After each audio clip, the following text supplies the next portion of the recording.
live. This is Julien Jean-Pierre from the Royal St.Lucian Seamoss Company, and you're back, excuse me for my munching, back for another exciting and amazing episode of Seamoss.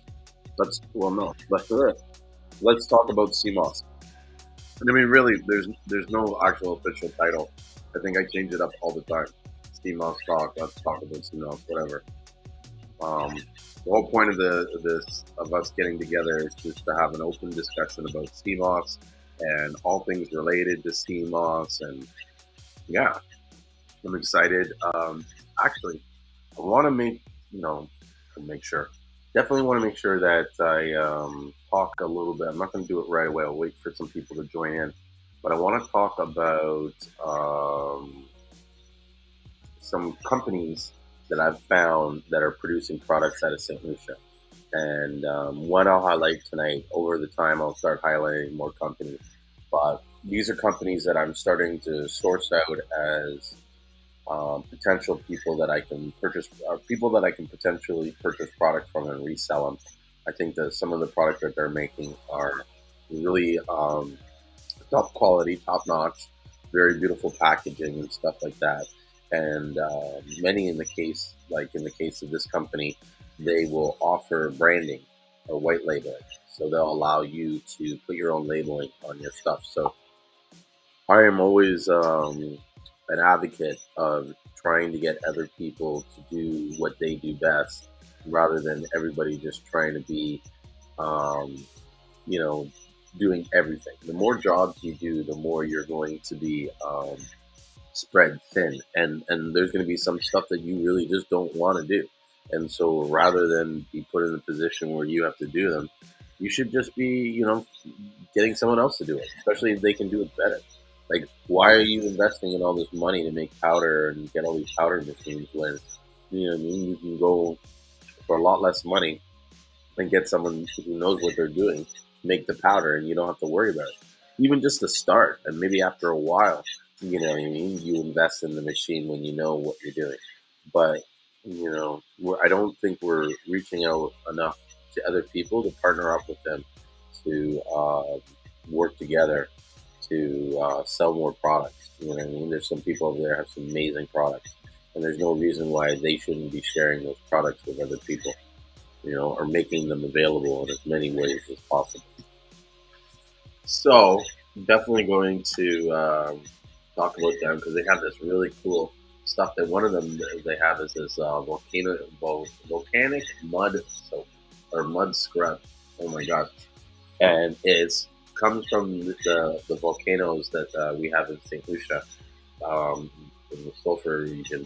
And this stuff. I've been to the hot springs that they have there, and sort of put the mud on me myself, like the fresh mud. And so I know firsthand how amazing this product is. And so I'm excited to be able to not only show it off, but to be able to bring some in and offer it to other people for resale. So, yeah, stay tuned for that. We will be showing stuff up for that. But in the beginning, as we're waiting for more people to sign up, sign in, join in, let me know if any of you guys have any questions, I'm really addicted to snacks sometimes, especially chips once in a while, and there's a chocolate. So you'll be there in June. Is this a place available for a tour? Yes, I actually will be there in June. I've been on the fence about when I'm going, but I'm kind of like biting the bullet right now. I'm committing to it. I'm telling everybody now. I'm going to be in St. Lucia for about the first or second week of June. Yeah, and I'm not sure exactly how long I'll be there, but I'll be at least there for a couple weeks. But even if I'm not there, my partner is always there, and there's always opportunities for you to go down there and get like a full tour. We do like day tours, full day tours, half day tours. You know what I mean? We'll get you in the water. We'll show you, have you harvest sea moss, dry it, clean it, everything. Yeah. It is not a problem at all. to get that going. You just got to reach out to us and just organize it so that we know when you're coming, and then we can make sure that my partner or one of his crew is available to sort of take you around and show you where to go. If you need accommodations, I can recommend a few places and yeah, help you hook some of that up. I'm really connected with the real estate market down there, so especially if you want to buy a property later after you fall in love, you can reach out to me and I'll hook you up with some property down there. I wonder if I'm actually getting any whatchamacallit, I live tonight? I've got like no users on my other platforms. Usually you get one or two people coming in, you know. But um, oh, I'm there. That's live. Sometimes you gotta test to make sure it's working. I know a couple times the comments haven't been working too much. So it is what it is, you know. You try to figure it out the best that you can and make do with it. But yeah, like reach in touch with me for sure if you're serious about going to the farms or going on a boat and you can dive for Seamoss. They'll get you the snorkel gear and they'll put everything together. Which reminds me, shit, I got like a whole bunch of barrels I need to ship down to St. Lucia in the next week. I gotta get in my acting gear and get that going because the let's see Ricky here. Invite him up to speak. Hey, what's up? What's going on, man? Not much. Just talking about how I don't know if I told you, but I kind of bit the bullet. I'm going to St. Lucia. Uh-oh. Where you going? June. Like about the first week of June. Oh, nice. So I'm gonna. I don't know exactly how I'm going to go for at least a couple weeks. I'm going down there with my family, so my wife and my kids will be coming down with me. Oh, that's excellent. Oh, dude, it's gonna be ill. It's gonna be really ill because, and I mean, I don't know. Maybe I should look into it, but it's kind of last minute. But I want to see if maybe I can get Ash in a place there somehow. Figure it out. I'm gonna look, see what I can do tomorrow. But I'm gonna be staying at this place called the Windjammer, which is like really nice, all inclusive. And someone says here, well, I'm serious. I'm about to launch the Seamoss capsule. I would like to add more products. Nice. Seamoss capsule is getting pretty popular. So yeah, I'm gonna probably go down in 2 weeks, but I think the way things are going, the borders are opening up. I'm gonna be able to fly back and forth more, and so I hopefully will be back and forth there a few times this summer. So I'm really excited. Hey. Huh? I said it's been one of those days. Oh yeah. My friend's been ironing 420 all day, so I try to get some work done, and it just really wasn't working. Like, I tried to find some. I was actually wanting to find the tires tonight. I was like, okay, I'm about to go find the tires, and get a couple of these fire sticks. And so I come down here, and my homeboy just been sitting at the house watching movies all day long. Like what I say, it's like been a marathon movie. So I forgot it was 420. You know that? That's crazy. But I didn't really do much. I went to work for a bit. I was at the warehouse. I did some packaging with Seamoss, but I didn't do a lot. I was mostly like running around taking my dad doing stuff. He's gotten eye surgery, and so that's the main thing that's been holding us coming to St. Lucia is the eye surgery. So now he told me today, he's like, yeah, I'm pretty sure I can get it all done in the next month.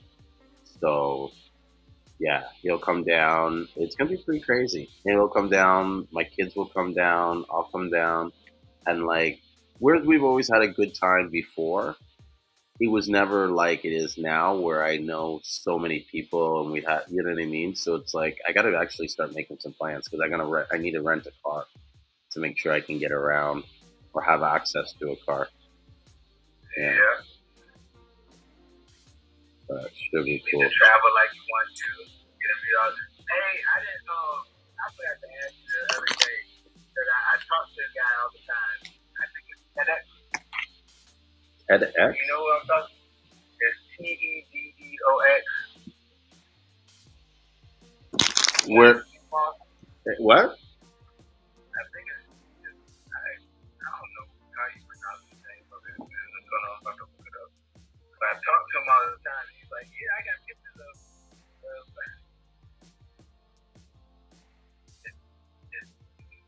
TEDOX Moss. TEDOX Moss. BBOX. No, TEDD. Like these are dogs, OX. Cut off. But he said, yeah. So he said, he's like, yeah, he's like, yeah, Julien, I talk to Julien all the time. Yeah, I got videos of him in my house. I said, you fall asleep.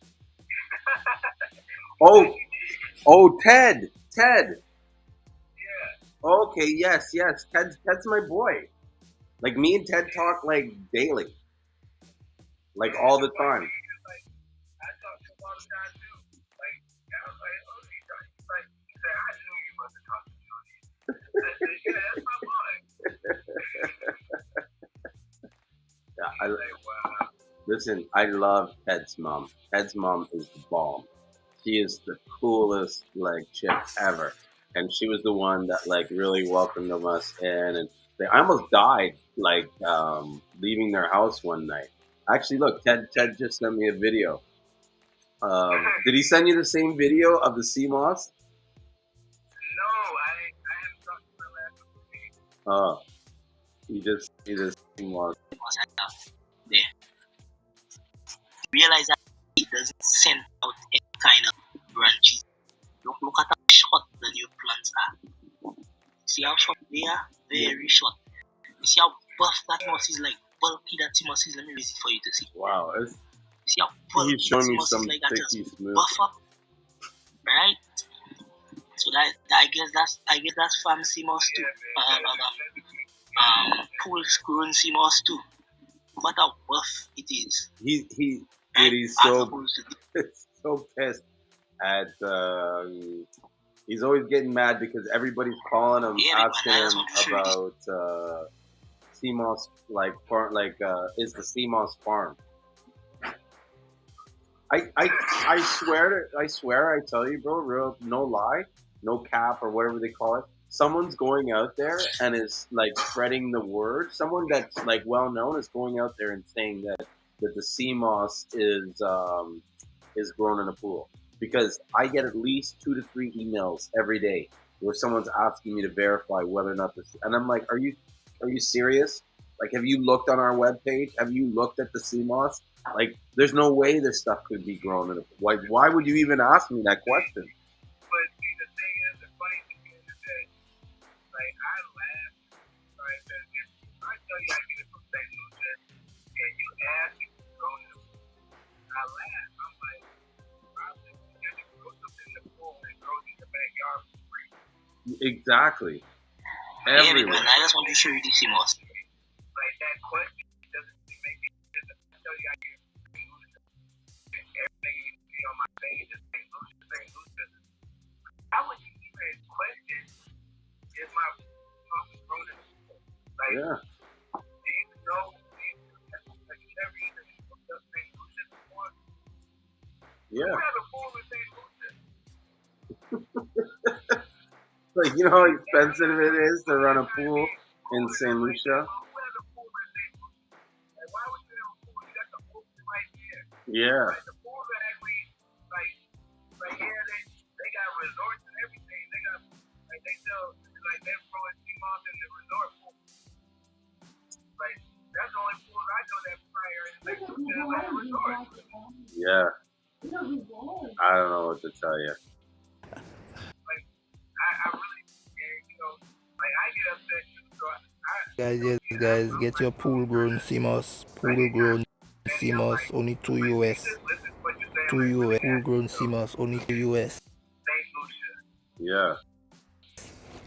a pool. As you guys, You pool got grown Seamoss, only 2 US.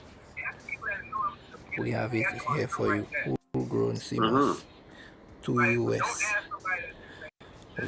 We also have it in green. Full grown Seamoss, only 2 US. Full grown Seamoss. Yeah. Like that's what you question with. You don't question somebody that has the ocean in their backyard. Yeah. Like, so it has to be someone doing that. Like, that's where I'm saying. Like, it first started out with the phytosanitary certificates. Like, they kept asking you for it and stuff, and now it's just kind of like the straight up. Is your sea moss grown in the ocean or grown in a pool? I'm like, what? Are you an ocean? All the sea moss. I don't even answer like is my. I said, listen, all the sea moss in St. Lucia is grown. There is no sea moss in St. Lucia that is not grown in the ocean. Like, I wonder if they have people in Jamaica. I don't know. That's my next question. There's people in Jamaica sea moss is grown in a pool or the ocean. Then when you hear Jamaican sea moss, then you actually think that it's grown in Jamaica. This is almost Atlanta traffic is crazy. Yeah, that's what I hear. But they're always getting accidents and always getting run over or something like that.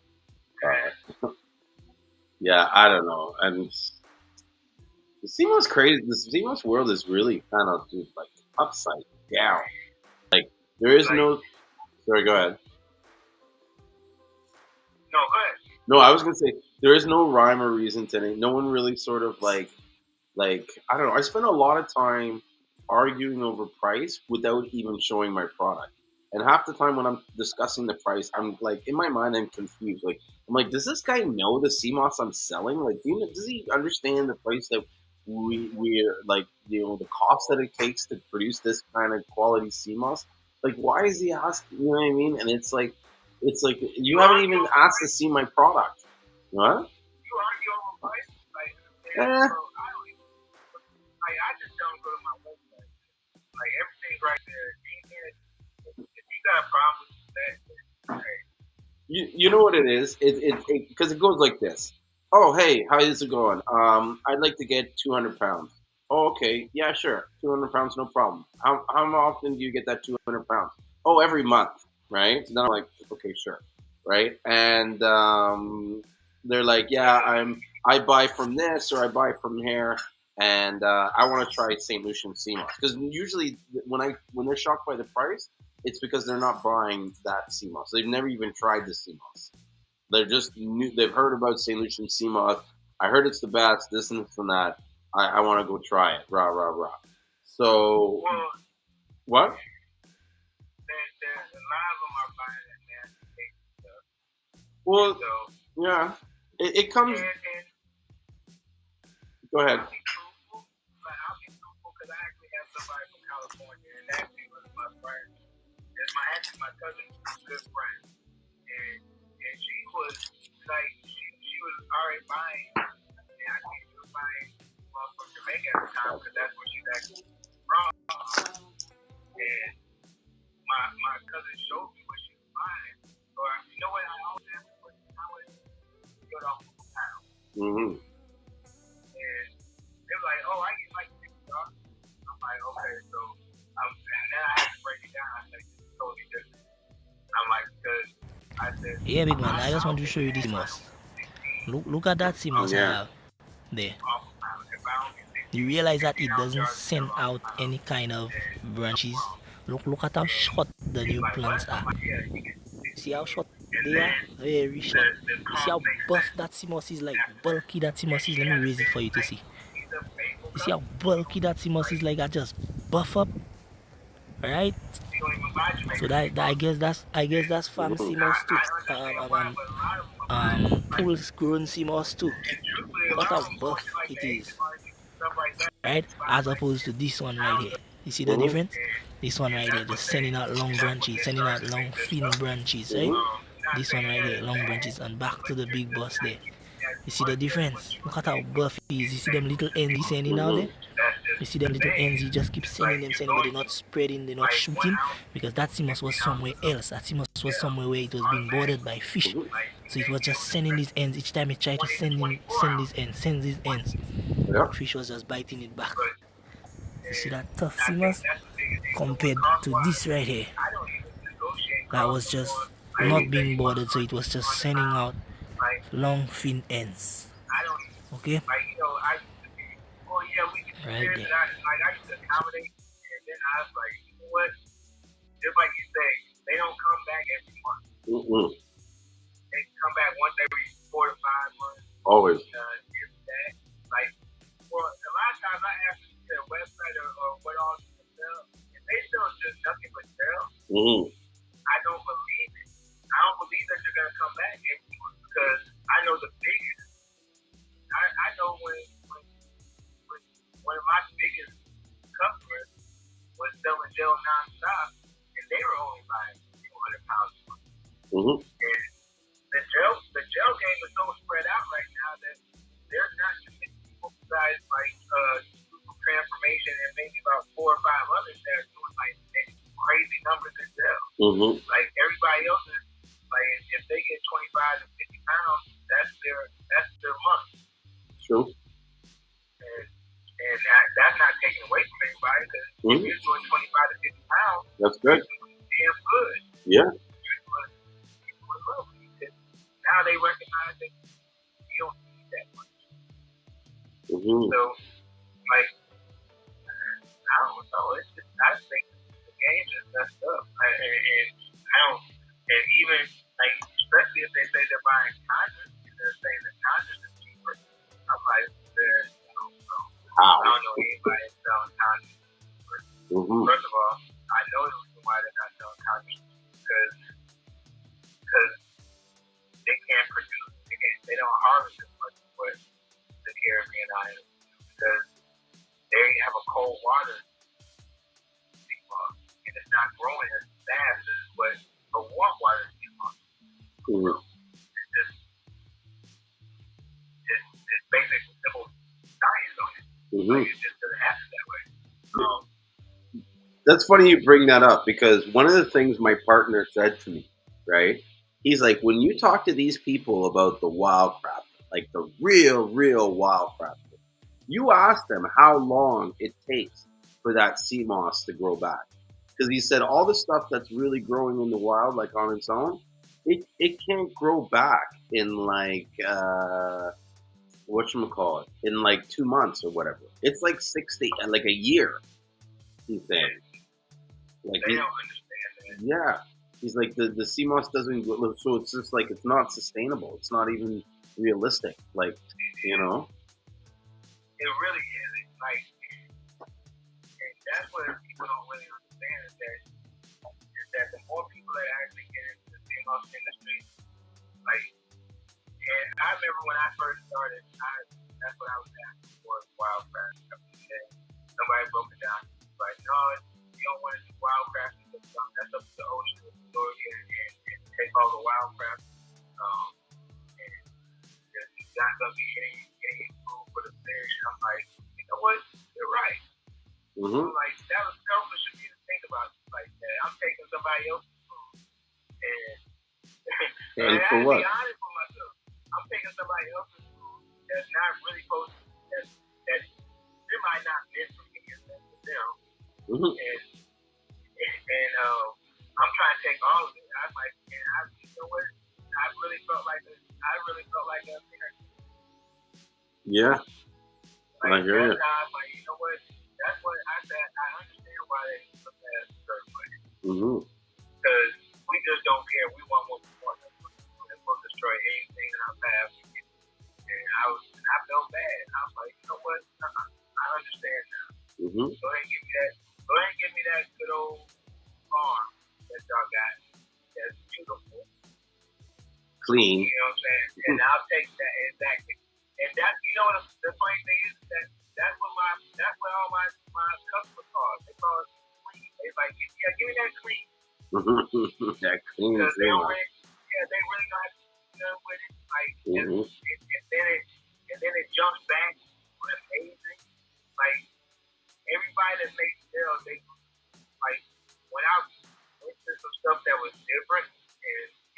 and just wasn't as good, and they gave me hell. But, man, like they gave me, but I was like, they're like, no, I need that light bright. Yeah. I was like, you what? So yeah, I need that light bright stuff, man. Don't give me this other stuff, man. It just, because I don't make gel, so I didn't really understand that they have a process to the gel that they make, and when you actually have a different type of sea moss, it messes it up. Yeah, the color and everything will be off, and they'll complain. That's what I get told a lot. But hey, speaking about businesses, this girl, Angelic Face Creation, she wanted to know, can you touch a little about LLC, a business when you buy from a third-party vendor? Because we'll go there. Is it necessary to LLC? What are your thoughts on that? Me personally, I think everybody needs an LLC. Mm-hmm. And just not in CMOS, it's just in general. Like, just for, okay, so this is the thing, is that how I look at business is that America don't respect you unless you have a business. Either you're a worker or you own something. Yeah. Or you're an employer. Yeah. Exactly. So, like, you get first if you own something. Like, that means that you're getting back. Like, either. So, I always say get an LLC. Going to a third party is easy if you want to make. If you just trying to make a quick buck, and you just say, hey, you know what, I'm just going to resell these people's stuff. I don't need a business for that. That's fine. Hey, I'm all for the hustle and finding somebody that you can actually focus on behalf of. Like, I'm for that. But once you get to a certain age, you want to have an LLC when you're captain. Like, you want everything to go to a certain phase. You want to actually get your business credit up. Mm-hmm. Like, business credit is totally different than regular credit. Like, one thing that a lot of people need to understand is that you only get one, really your personal credit. If you mess it up, it's hard to get it back, even though everybody fixes credit and stuff like that. Like, you can get a business and get business credit and you can mess up your business and just get another one. Mm-hmm. And, like, but with your regular stuff, like, I don't want to put anything under my regular credit. Because it takes so much to bring it back to where you need it to be at. That it's like one of those, like, if you mess up one mess up on your regular credit, it takes you about 4 or 5 years to get it back to where you need it to be at. You can mess up your business credit and just get another business. Yeah, so in some ways it's like the business credit is protection from any issues that might come up. And it's funny you say that because sometimes people look at the business almost like a liability. Like, you know what I mean? Like, oh, I couldn't get business credit, this, that. But it's like, the business credit could be somewhat of a good thing, you know? I think it's always. Yeah. Like, I can't tell you, and this is funny thing because I'm just remembering the troll thing. I can't, like, he said, how many businesses? I got tons of business. I'm like, bro, if you really understood how many businesses I have or how many LLCs I really have, I have like 5 LLCs. Mm-hmm. Like, matter of fact, I have to go renew all of them, like, right now. Mm-hmm. Like, but I have 5 LLCs that I currently have. So I think I only have 4 now because I actually just said I didn't want to do the other one, so I didn't really need it. But yeah, I got 4 LLCs that I want. And I'll be honest with you, with 3 of them, I don't really do anything. They're just there just in case. Mm-hmm. Nice. Yeah, man. Speaking of businesses, starting businesses or having business, I just registered a domain for Seamoss Buyers Club. Oh, that's Yeah, so You know how many domain names I have? I don't even want to go into the domain name for Seamoss. If anybody needs a domain name for Seamoss, I got you. yeah, that's it. Hook You it. can have one of mine. You should raffle them off. See if someone wants to buy. You know. You know what? I was just on GoDaddy right when I was leaving my home went up, and I just wanted to see some stuff. But yeah, like I started looking at how many domain names I had, and I was like, I have wow. Now, I think I was telling you about as soon as I get to, like I just started like dealing with some people in California, but I'm gonna make a Seamoss that has THC in it. Yeah, with like ZBD. So I have THC moss, I have THC Seamoss, I have so many. Like I'm actually looking at them right now as I'm driving. I also have one for plant-based. I have Moss Natural. I have anybody that makes a lip gloss or something like that out of sea moss. I have Moss Gloss. That's a cool name. I love that one too. Yeah. Like, I just had to buy that one. I have Moss CBD. I have islandmoss.co. That's just the name of the glow.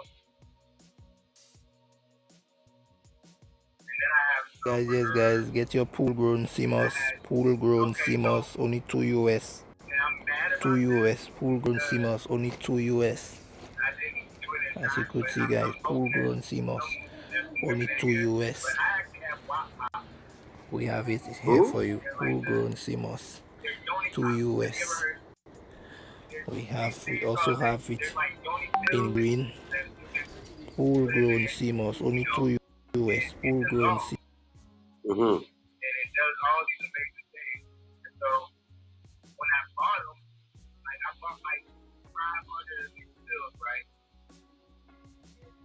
When I purchased them, I just started buying domain names for Yoni. So I got like 5 different Yoni. I got like 5 different Yoni domain names. So if I come up with a Yoni line, I'm gonna come up with a Yoni line, or I'm gonna have somebody come up with a Yoni line. And we're just gonna go crazy with Yoni stuff. But yeah, like I actually the WAP was from that song from Megan Thee Stallion and Cardi B. So I ended up buying the domain name. Okay. Oh, WAP. Okay, I get it now. So it's WAP. So anybody listening, if they got any Yoni stuff or if they got Yoni skills, come holler at me. I got domain names. Nice. I got all kinds of domain names.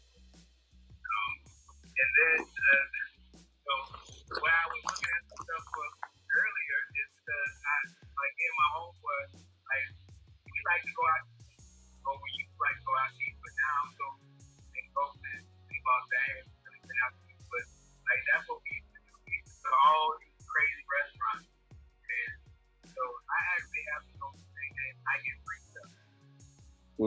Oh, that's a good donation. It's really supposed to be a youth situation.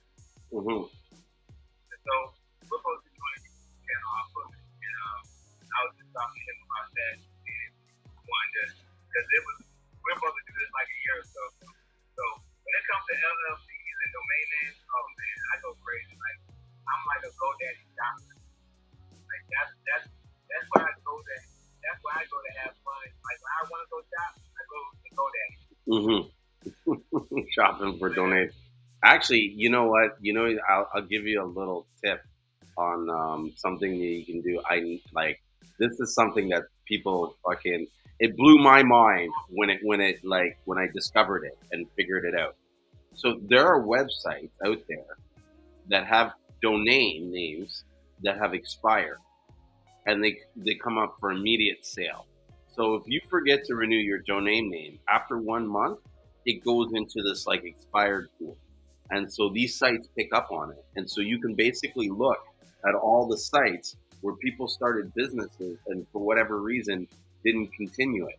Now, some ways these domains can be more beneficial or like more desirable than you making a new name because they probably already have traffic pointed towards it.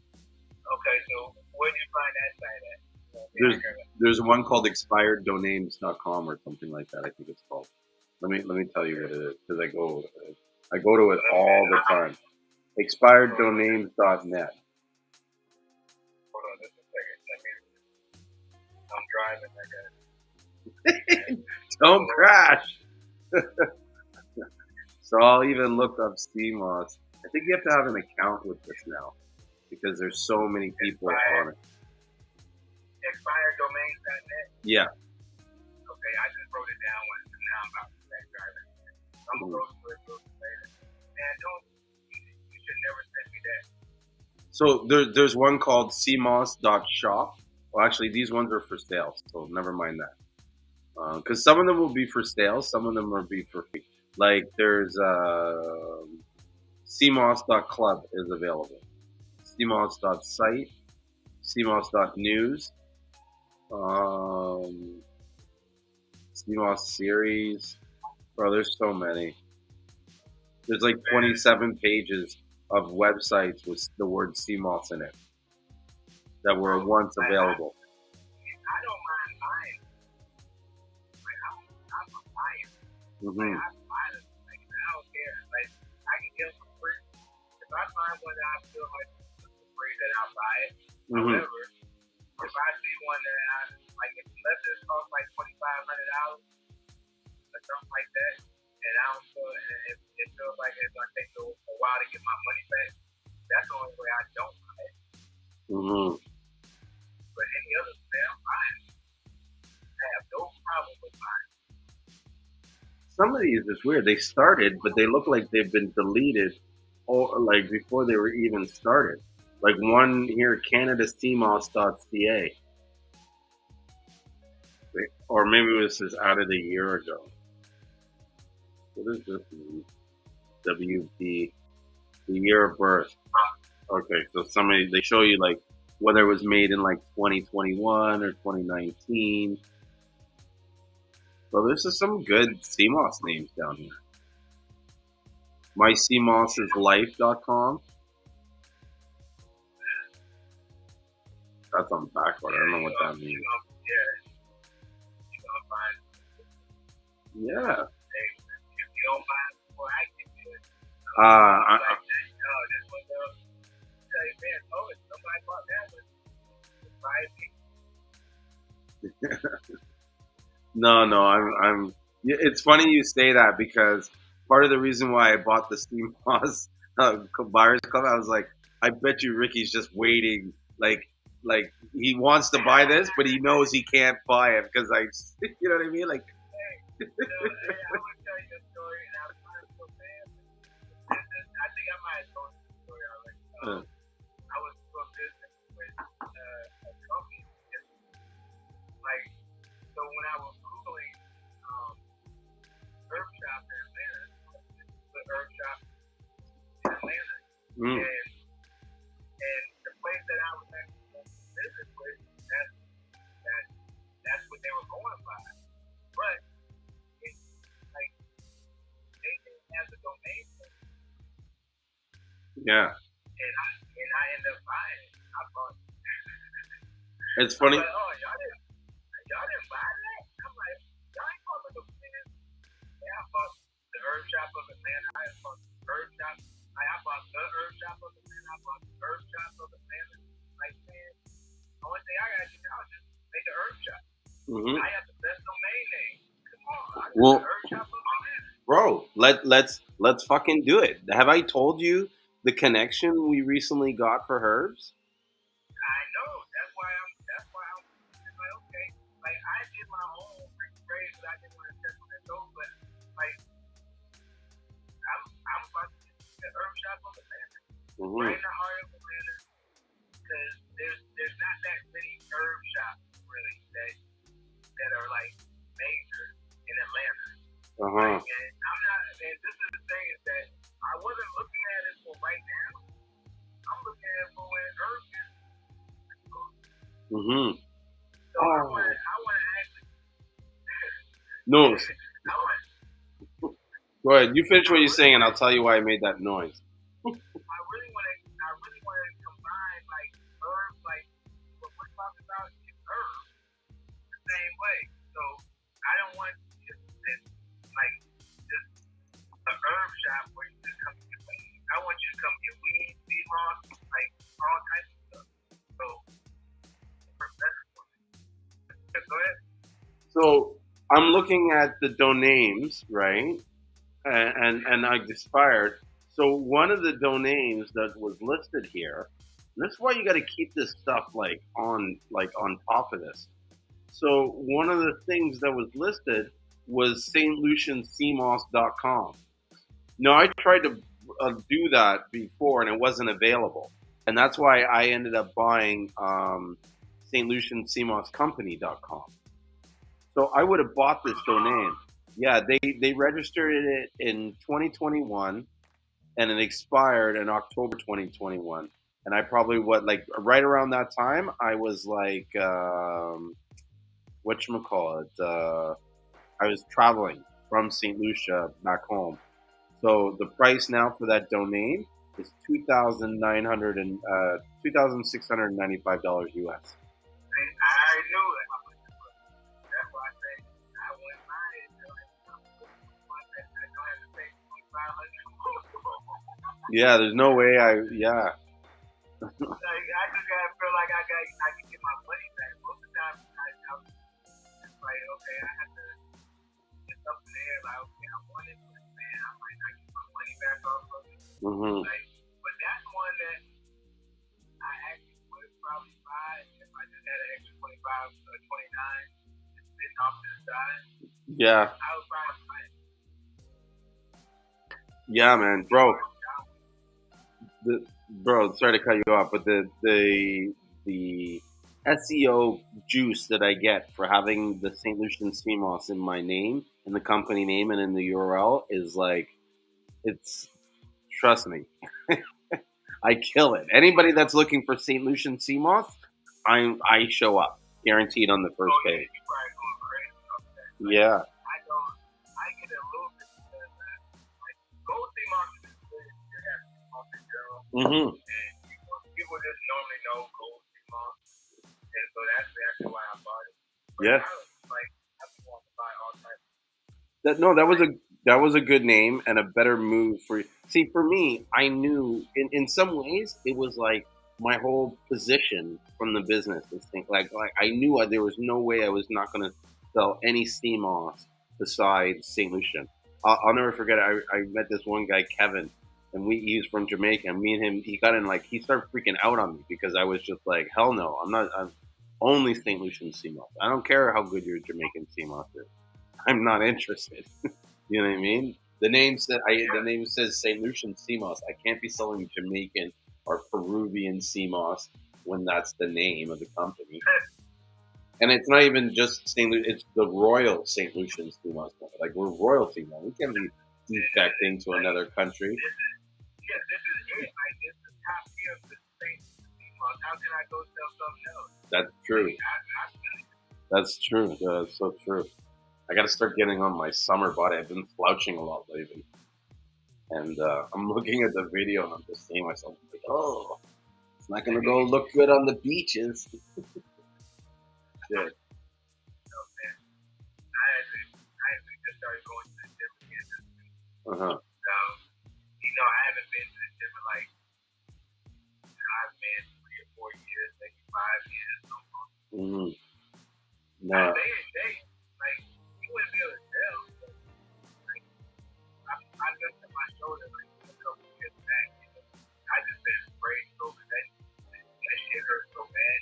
Mm-hmm. I'm like one of the guys that doesn't go to the doctor. Yeah, me too. I just kind of rough it out like, oh, it'll get better. And it just never got better to the point where, it got Crystal made me go to get an x-ray done if anything was broken. Yeah. Or sprained or anything like that, or my toes fixed it. Because I couldn't even lift my daughter at the time. Oh wow. And so it got kind of bad, and so she was like, "You gotta go to the doctor or something." Yeah, I gotta look that. But then when I figured it, then when they said that it wasn't messed up ligament, it might have been just a sprain or something like that, man. Like that's all I need to get. I'll be honest with you. That's all I need to get. Okay, that's the sprain. I'm good. And I just slowly started working my jump back, and I started looking small spot. Mm-hmm. That was my workout. And I would actually make it as a workout because people are like, no, I can do that for you. I'm like, no, this is my workout for the day. So I used to load and unload all my jump. Like, I didn't want no help. Like even with me, I'm a short dude, so I be stacking them. I stacking them all the way up to the ceiling. And so after a while, I had to throw them. They was like, man, you want me? I got some tall guys that used to work. They're like, man, you want me to do that? No, man, I need to be able to lift this over my head and lean a little bit. Yeah. Feel like a man.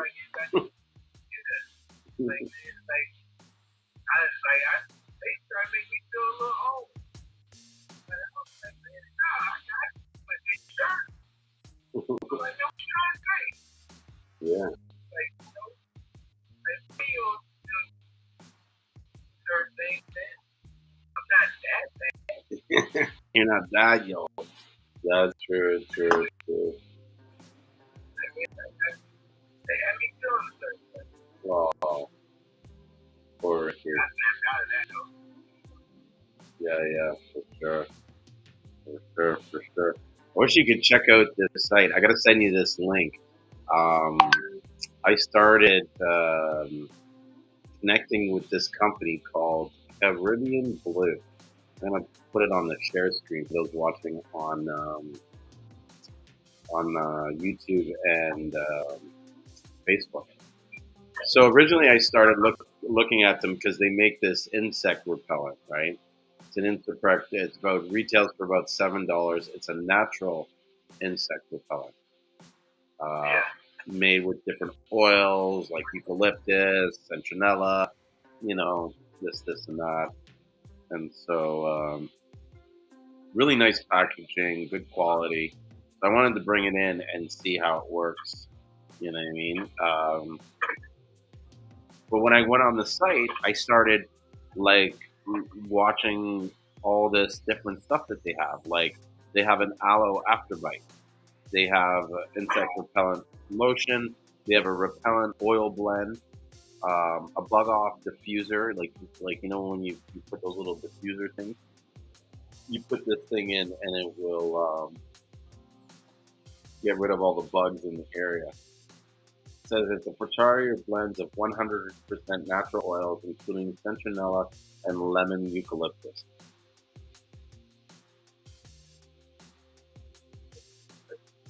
But one product that I found really sort of like cool and that I like was this mud bath. See if I can pull it up for you. They have it here. The sulfur, volcanic sulfur mud soap. And this stuff, it's like $7 for like 85 grams. But it's got siphonnated coconut oils, olive oils, naturally retained glycerin, and local sulfur mud. So it says the sulfur mud from our world famous drive-in volcano is known for its healing and rejuvenating properties. Now you can enjoy the benefits at home using our 100% volcanic sulfur mud soap. Now this stuff, Ricky, I've gone to St.Lucian, gone into this volcanic. They have a drive-in volcano. Did you know about that? A drive-in volcano? Yeah, dude. St.Lucians are wild, bro. They're like mad crazy.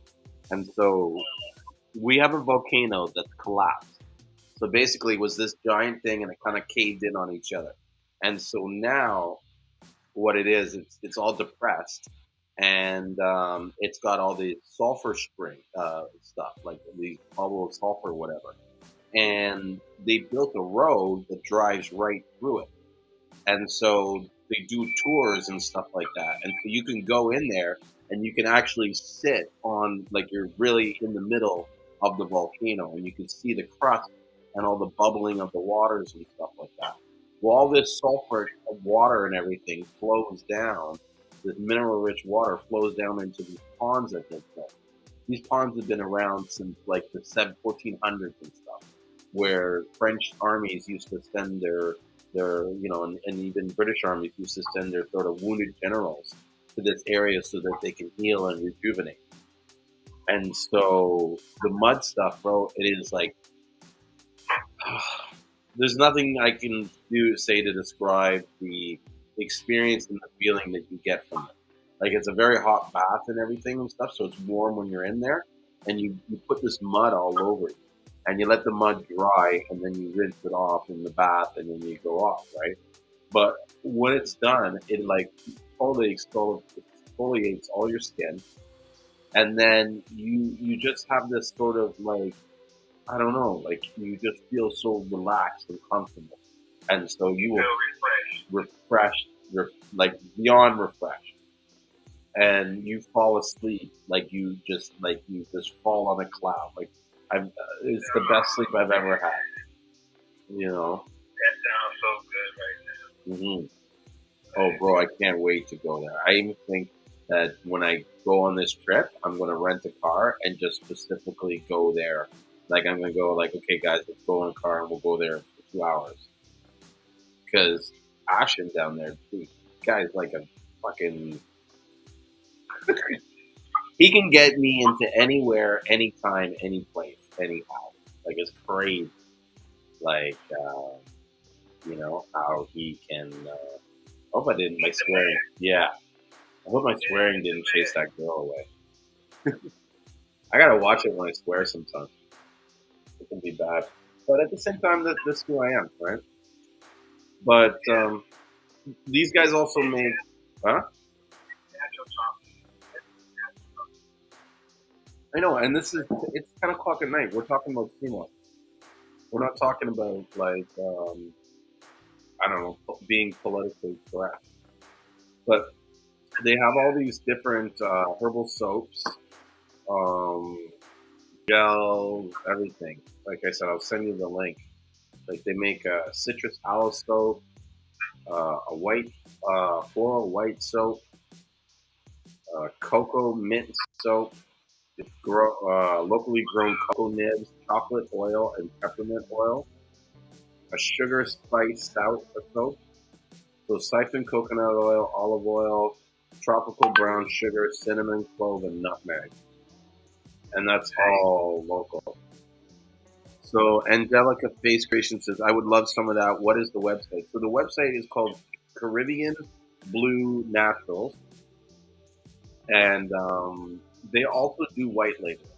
So if you want to help me, like, if you want, I can make an introduction to them, because I've been talking to the owner and stuff, and you can talk to them about white labeling some of their products, because it looks like they're really nice.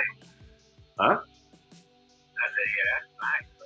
Yeah, you gotta try some of these products, and like I said, even if you buy one or two of them and get them white labeled for you, and you add them to your, sort of like your menu of products, I think that's good. Like I was saying earlier, like we're too fragmented as a culture where everybody's trying to be the one and only of everything, and really we should be looking at sometimes somebody to kind of save the time in you having to do it yourself.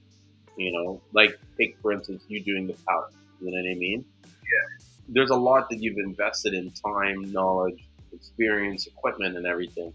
And what I see now is everybody's trying to get their own stuff to do their own thing, but it's like it's cheaper and less time consuming if they just got someone like you to do it.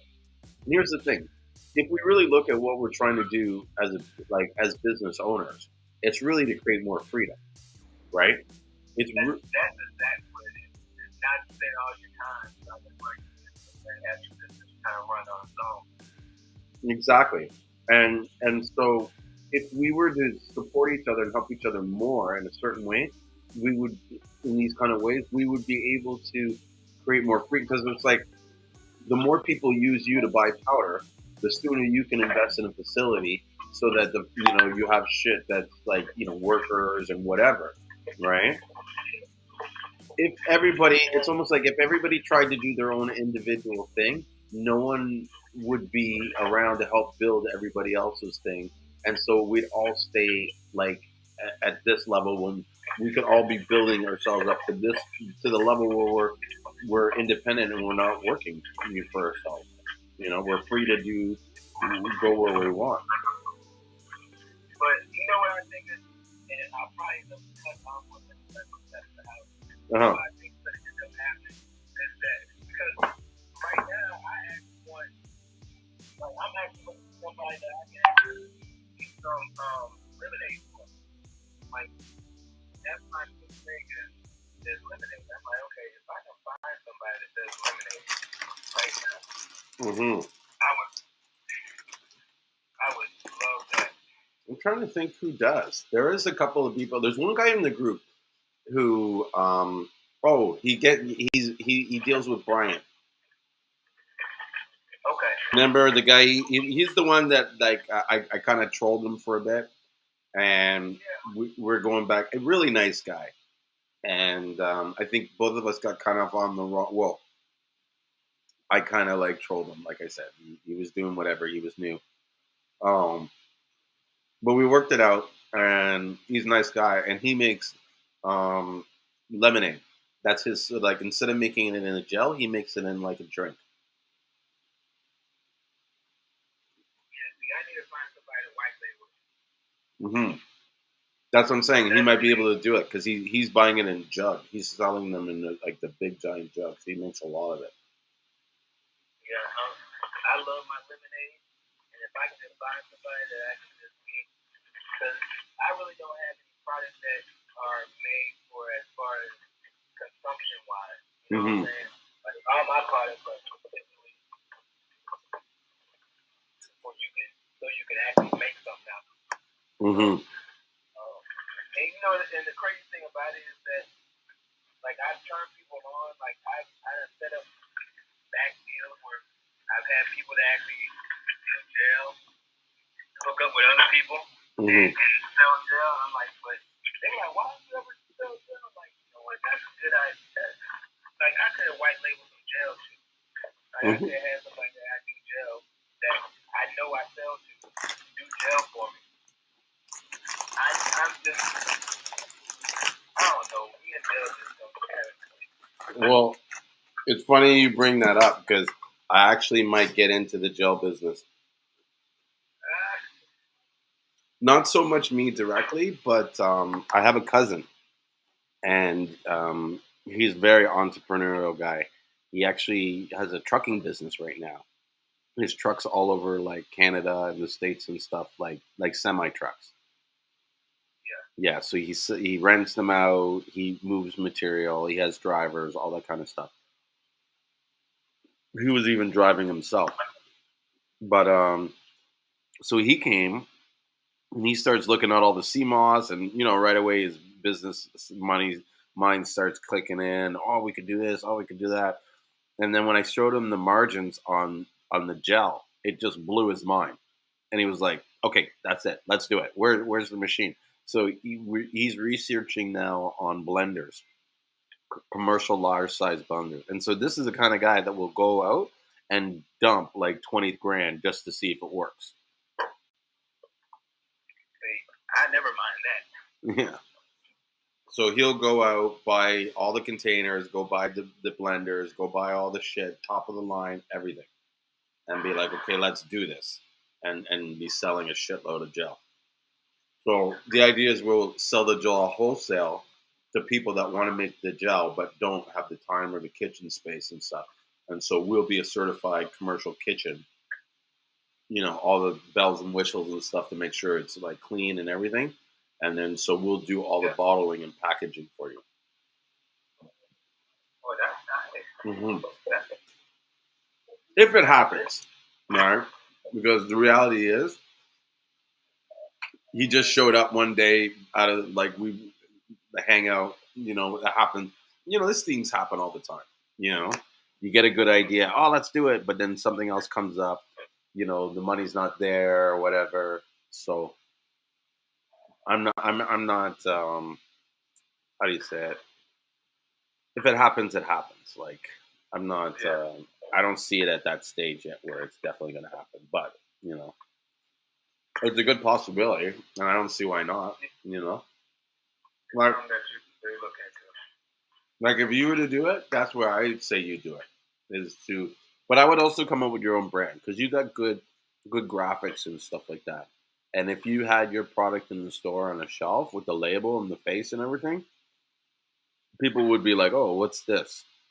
Meaning, I already have labels for I made a applesauce a long time ago, and I actually have that moss sauce, and I actually have labels for it. I just did not do nothing with it. I just couldn't get myself up to making a gel type anything. I don't know. It's just something I was just anti-gel, and I'm not really anti-gel because I have a whole bunch of gel in my refrigerator right now. But I'm just I've just been anti-selling gel. That's what, Crystal says, anti-selling gel. Yeah. Well, there's a lot of work, and you have to factor in returns and all that kind of stuff, and working out the product. I've told a couple of people, and that's what's funny too. We're talking about it, and they're like, "Oh, well," I'm like, "Well, it's perishable. Oh, some of it can go bad." I'm like, "Yeah," and they're like, they're suddenly they're not interested in it, and I'm thinking ahead. Well, wait a minute. If I'm say making 20 jars for an ounce of Seamoss, and that's 16 jars, so that's I hate trying to figure out math because it shows how dumb I am. So let me just use this calculator. 20 times 16, I think it's 360 or 320. So see, now I'm doing math wrong. It would be 20 out of the pound times, how much is a jar? 25 bucks or 30? Depending on where you're at. In Atlanta, you might get a jar for $20, $25. So even 20. So that's $400. I guess what I'm trying to say to simplify it is if I made 20 jars and I lost 5, I'd be okay with it. Yeah. Yeah. But the second they find that as a problem, it's you know what I mean? Oh no, we're gonna lose 5 jars potentially. It's oh, what do we do? It's no, bro, this. But you don't understand the profit that you just made. Yeah. It's okay to lose. I don't know. I guess I come from a different type of business where it's okay that you lose a little bit if you're actually gaining. I'm not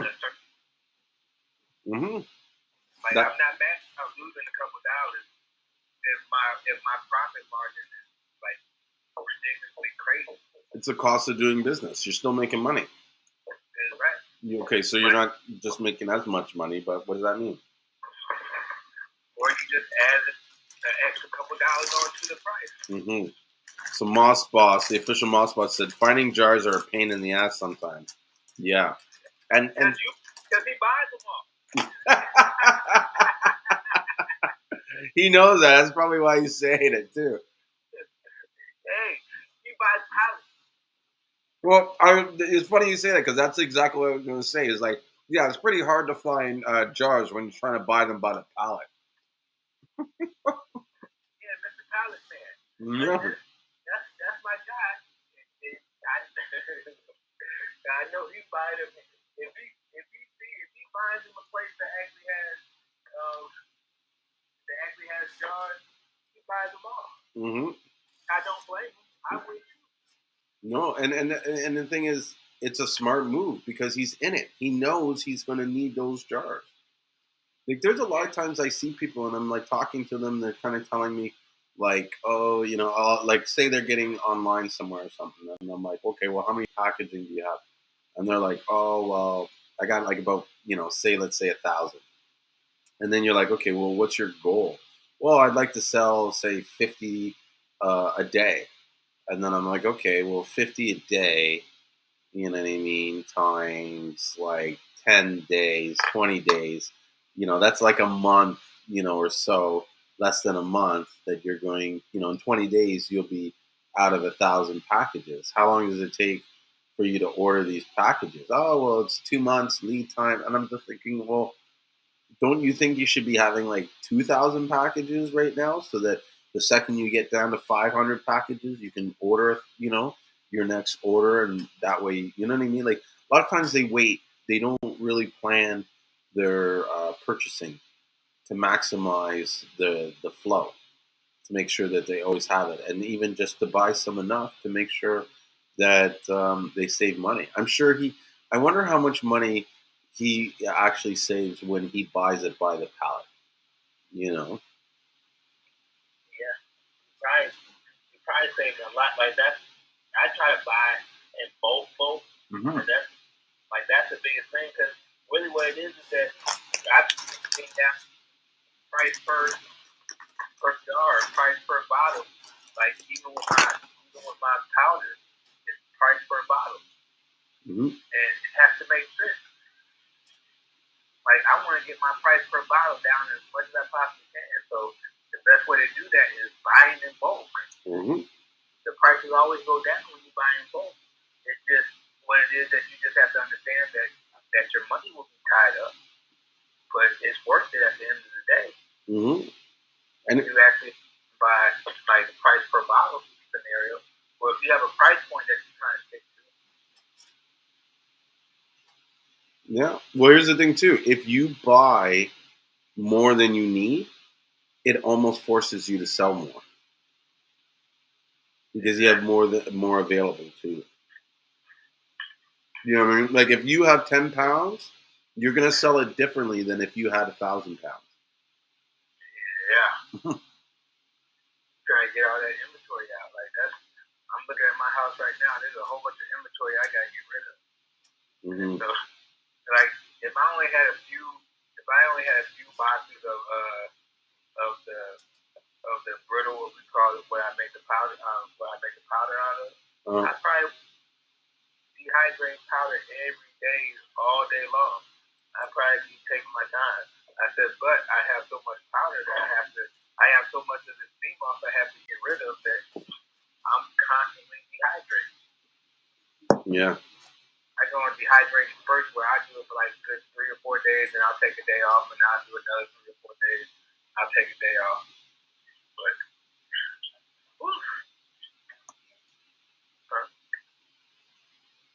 Battle's asking, telling me here in Instagram, he's saying that I got to get my honey business on the go, which I plan to. Actually, I got to message this girl back because I want to try and do a deal to buy a bunch of medium supers off her. She's selling 42, and I want to ask her, like, if I buy all 42, will you give me a special price? Even though she gave a price of what she wants for each box, which actually isn't bad for the price, but you know, we're running a business here. I got to try and save what we can where we can. Hey, Asha, welcome to Clubhouse. Good to see you again. You know, so yeah, but I am going to for sure by the end of this year, this season, I will be producing honey for retail sale. I actually contacted. I've been in contact again with some people that actually have the Manuka honey in New Zealand.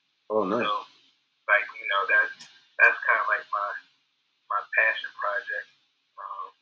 I just want Manuka honey so I can add some on topical stuff that I'm thinking about doing. Because that's the best honey you can get for topical. For sure. For anything medicinal, that's the best honey you can get. Yeah. And it's a good sort of marketing thing to say, made with real Manuka honey, you know? Yeah, that's a major upsell. Mm-hmm. That adds the value. That's what I'm like. Yeah. How much that honey costs. So you say you got the real Manuka honey from New Zealand? Oh. Mm-hmm. It's a couple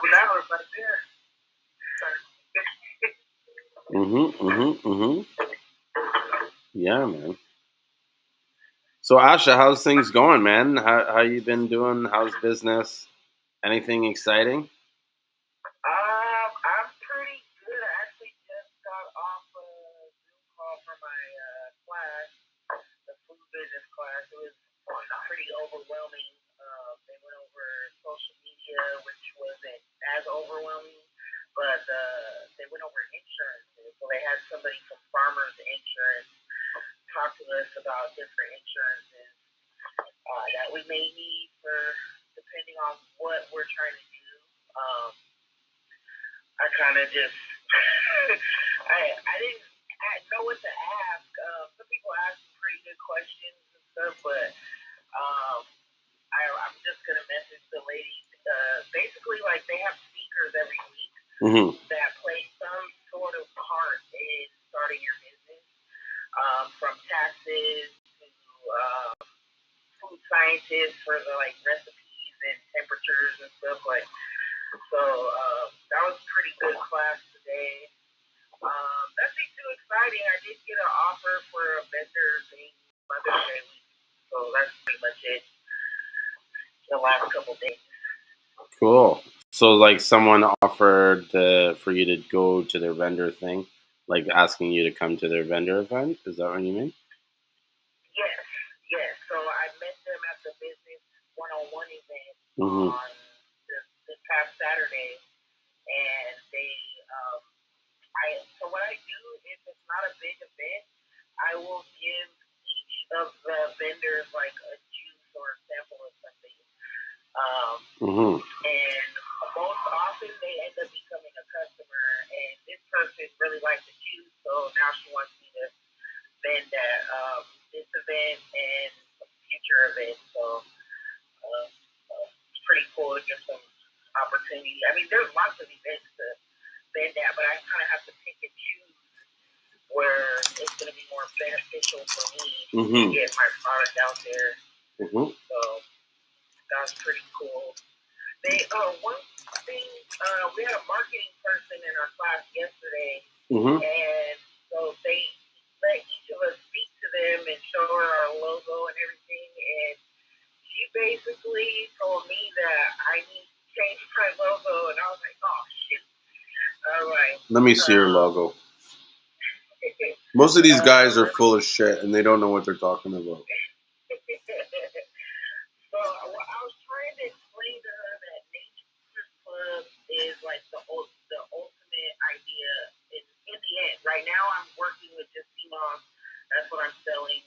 So she basically said my logo didn't really speak Seamoss, which for me I felt like I could just have the logo on my products, but I would have a label that has Seamoss on it or the word Seamoss something, so you know what it is. But she was suggesting to have a logo for the Seamoss or something like that. No. But we only get like 30 seconds each. There's like 20 something of us in class, so she didn't really get to like go too far in detail. No. But I will. No. She doesn't know what she's talking about because she doesn't understand the market that you're in and that you're speaking to, right? Here's the thing. You are Nature's Club. The products you're not just selling Seamoss, right? You're selling drinks. The products you're having have Seamoss in it, right? But you're not just like because I'm looking at your page and I'm looking at the stuff, and it's like in some ways you got fruit on here, vegetables, meals, and there's so many different ways that you can take it, right? I think that it's something that you should show as you're not only buying into this product, but you're buying into a lifestyle. This is the club. This is the membership. Like it's almost like how Amway is or like Avon, where you have all these different products and stuff, and they're all good for you. And we want you to use these like weekly and like, everything, and they're all going to change your life. Like I don't think you should just limit yourself to Seamoss. You know what I mean? It should be like drinks, powders, vitamins, herbs, like your Nature's Club. Yeah, absolutely. That's why I agree with.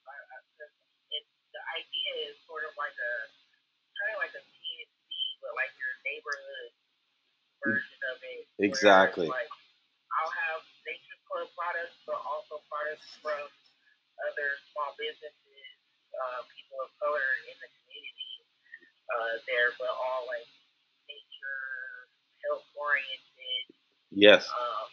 You need to figure out a way to develop some kind of like monthly gift box. Do you know what I mean? So this is like because like I have a buddy of mine. He's a fisherman, and so what he does is he comes up with this like he's got I forget I think it's called the Scuff Baits Club or something like that. It's like a dumb name, but all his fans club. And what he does is he sends out a bunch of lures. And he said he's like, I get all these lures from all these sponsors. He's like, I just throw a bunch of lures in the box and ship it out to them. And they're all excited because they get the club and they get these new, you know what I mean? Me and my brother smokes bacon. And so we've been working on this idea of starting like a bacon club for guys that are bacon lovers because there's bacon lovers out of there. And every 2 weeks or every month, he'll ship out a new flavor, like 3 different flavors of bacon that he's cured. You know, one will be like maple cured, other will be like jalapeno spice, other one would be like the same rub that he would use on his brisket. So it's got a really salty and peppery and stuff like that, but it's all changing it up. And people like people love to subscribe to stuff or get stuff that they can go turn around and talk to people about what they do. Like, trust me. Listen, I grew. Sorry to cut you off. I just want to add this. I grew up in an all-white neighborhood. Like I was one of those only black guys. And one of the things I remember distinctly as a kid was going to these white people's houses and basically being brought on a tour and having them say, "Oh, well, this floor was, marble was imported from Italy, and yeah, see that mantle over there? Yeah, like we got this from Spain, and this, and then they all have it." And I'm just kind of like, I don't give a shit. Like, what? Like, why are you telling me this stuff? But they love to tell the story so that they have something to talk about. It's the same reason why Instagram is so popular and everything. People are all going doing stuff so they can say, "Oh, look at me, validate who I am and what I'm doing." So I think you have something there with the health club. You should run with it and you know what I mean, do what you feel is right. You know what I mean, just your instincts, right? And if you can try to work, I don't know. That's my idea is to make some kind of option to have a health subscription thing, but give out like lots of things for free, like recipes, interviews, um, research documents, or whatever that's sent around health. Because you don't want to just sell them products. You want to sell them something that keeps them sort of connected as a reason as to why they're buying your products. Like anybody can show this product and say, "Hey, buy it." There's no reason why you're buying that product. But if I'm part of your club and I'm getting all this information and I'm learning about all this stuff, and then you say to me, "Okay, well, here's something that ties into all the stuff that we've been talking about that I think is good for you and you should try." Now I have a reason for doing it. Do you know what I mean? Like I have a reason for pulling out the money to spend on that stuff because you've taught me this health and I want to get healthy, and this is what you said. You know what I mean? Like you're the expert. I'm sort of like the mentee, and the way you're putting that information, I almost have to like not do as you bid, but do you know what I'm saying? Like there's a strategy in trying to sell this, and what I see in your business as being the health club, which I don't think there's enough out there. There's not enough people out there teaching other people how to be healthy. They just want to sell them the products. Right. I think one of the things is I need to work on pitching because it was sort of like we had to kind of pitch her in like a certain amount of time, and I was kind of all over the place. Mm-hmm. So I think that might have threw her off. Totally. Where I was talking about the whole idea of Nature's Club, and then I was saying I sell Seamoss, and she was like, "Well, I don't see Seamoss, like, if that's what you're selling." So I think I need to get a little more concise with that and, like, practice that a little bit more so that people, like, actually get it. Yep. Because as soon as I stopped talking, I was like, oh, my gosh, like, and she started responding. I was like, okay, she doesn't get what I was trying to say. Like, I was all over the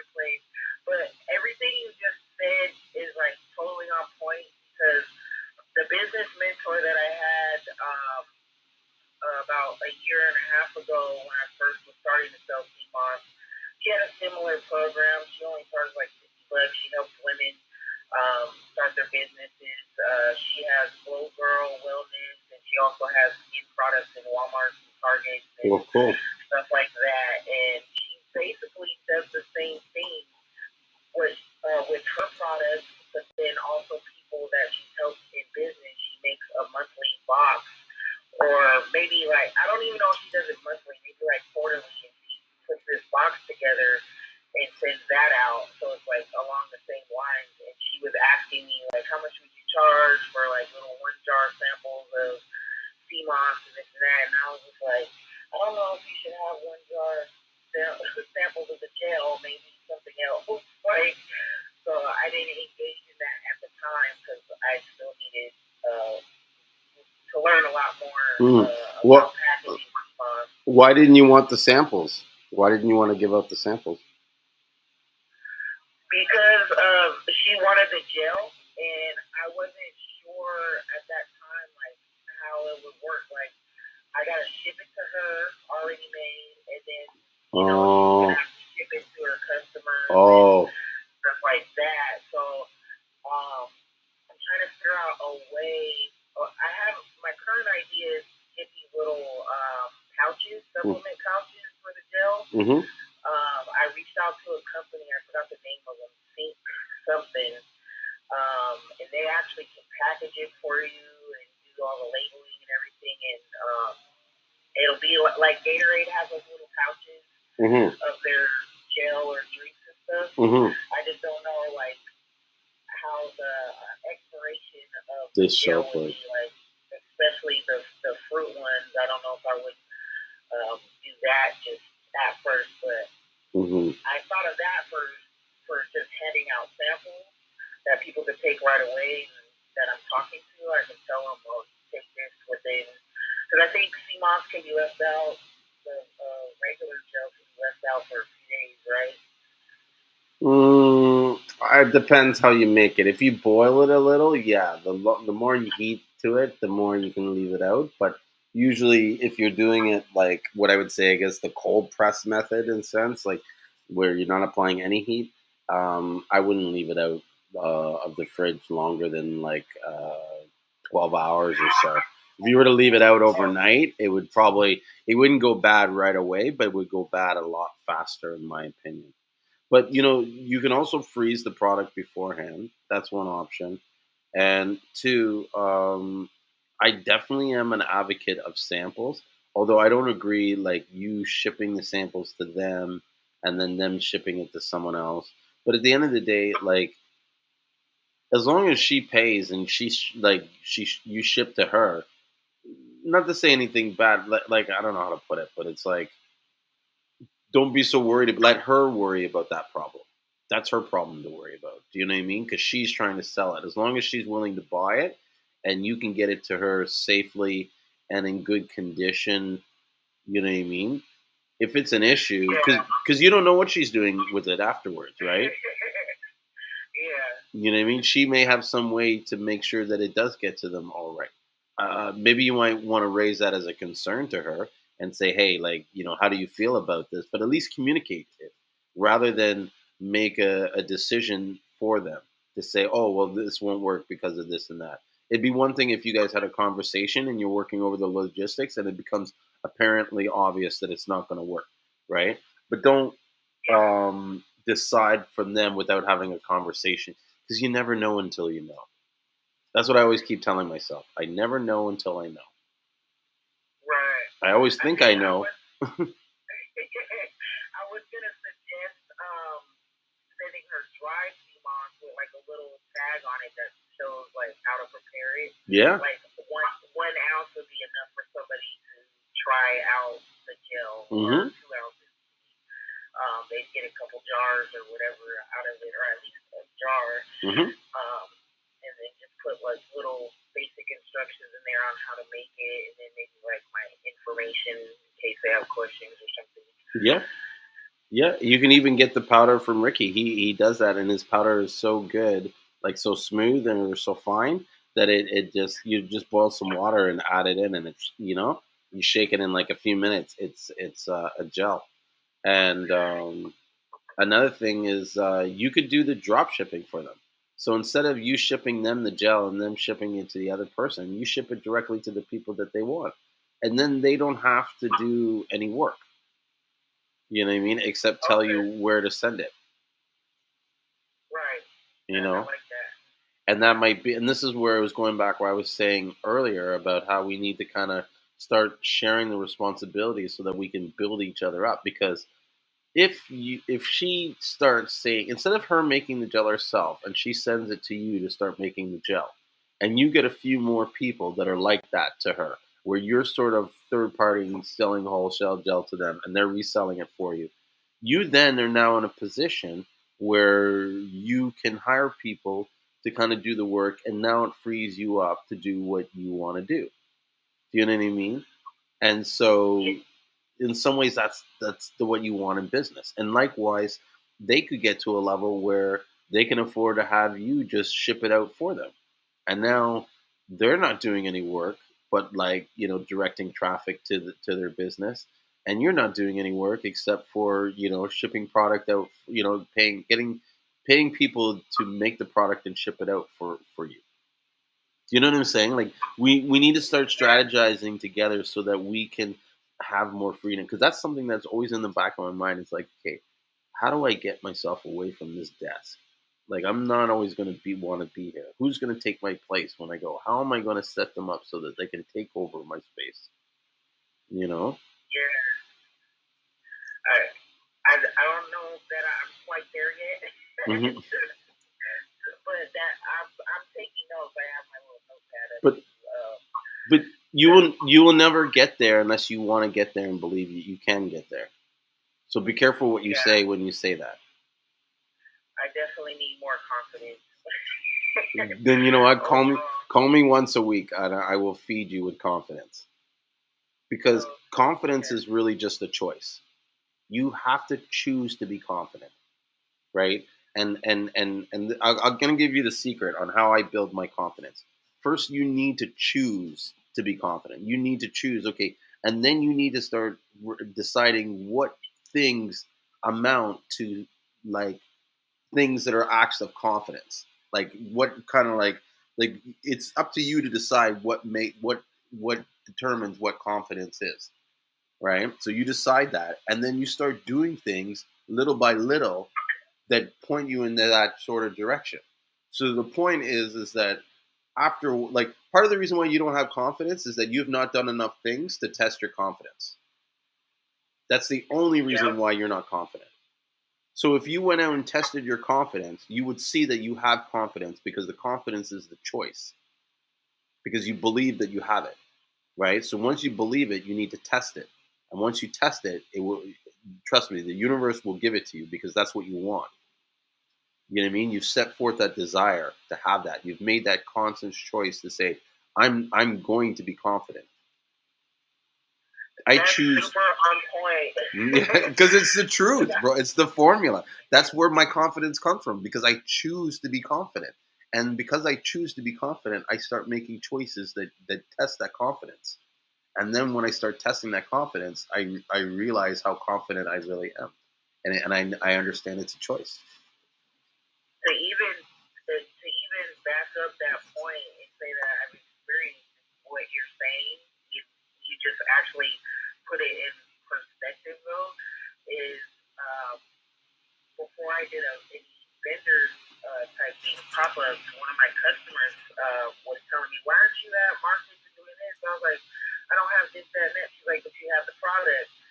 And so she was like, I challenge you this month to do a vendor thing. So I did one, and I was nervous because I was like, I don't know what I'm doing.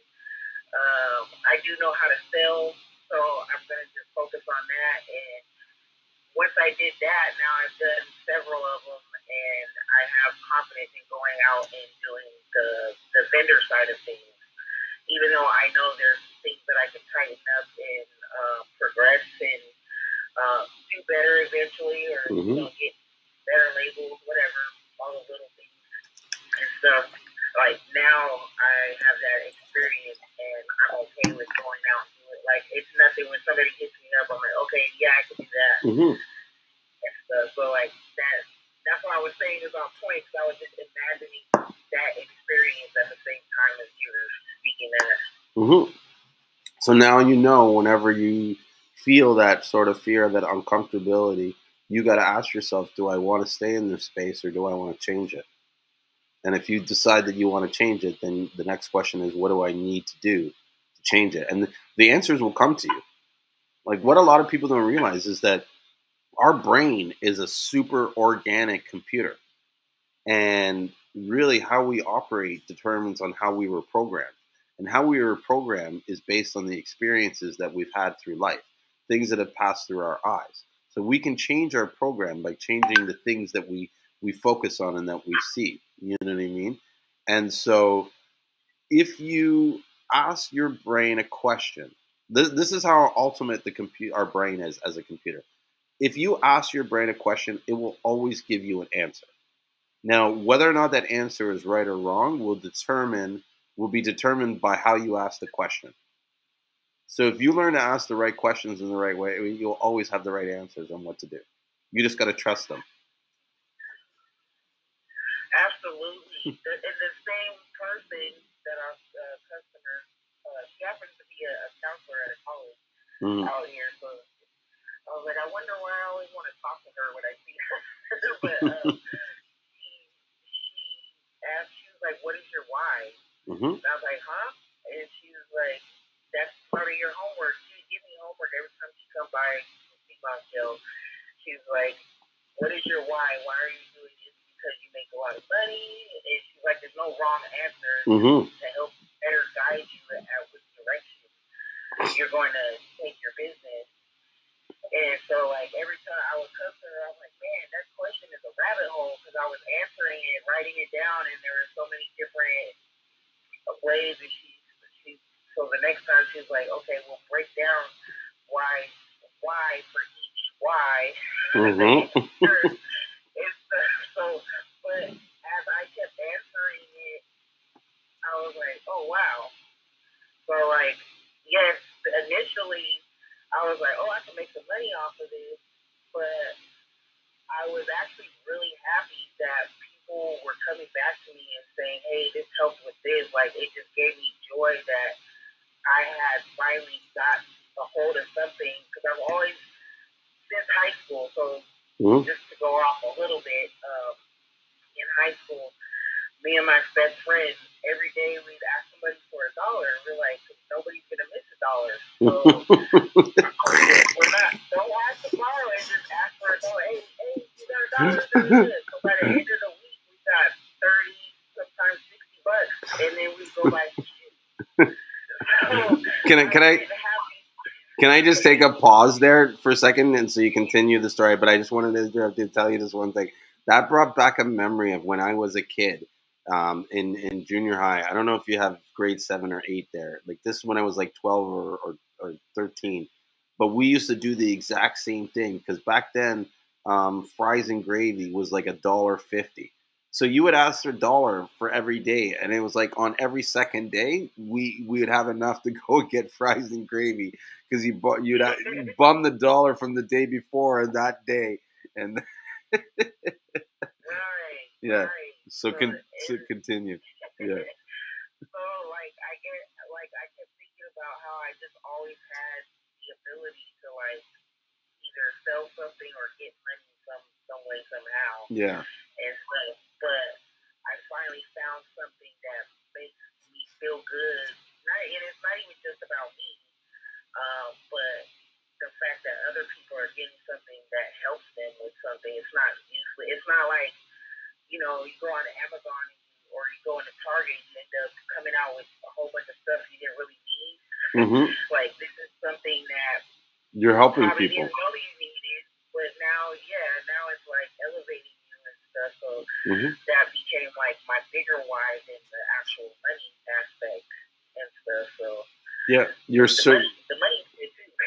Yeah, no, but you're serving, and in some ways, for people to get the best of their blessing, they need to incorporate some sort of servitude into what they're doing. Do you know what I'm saying?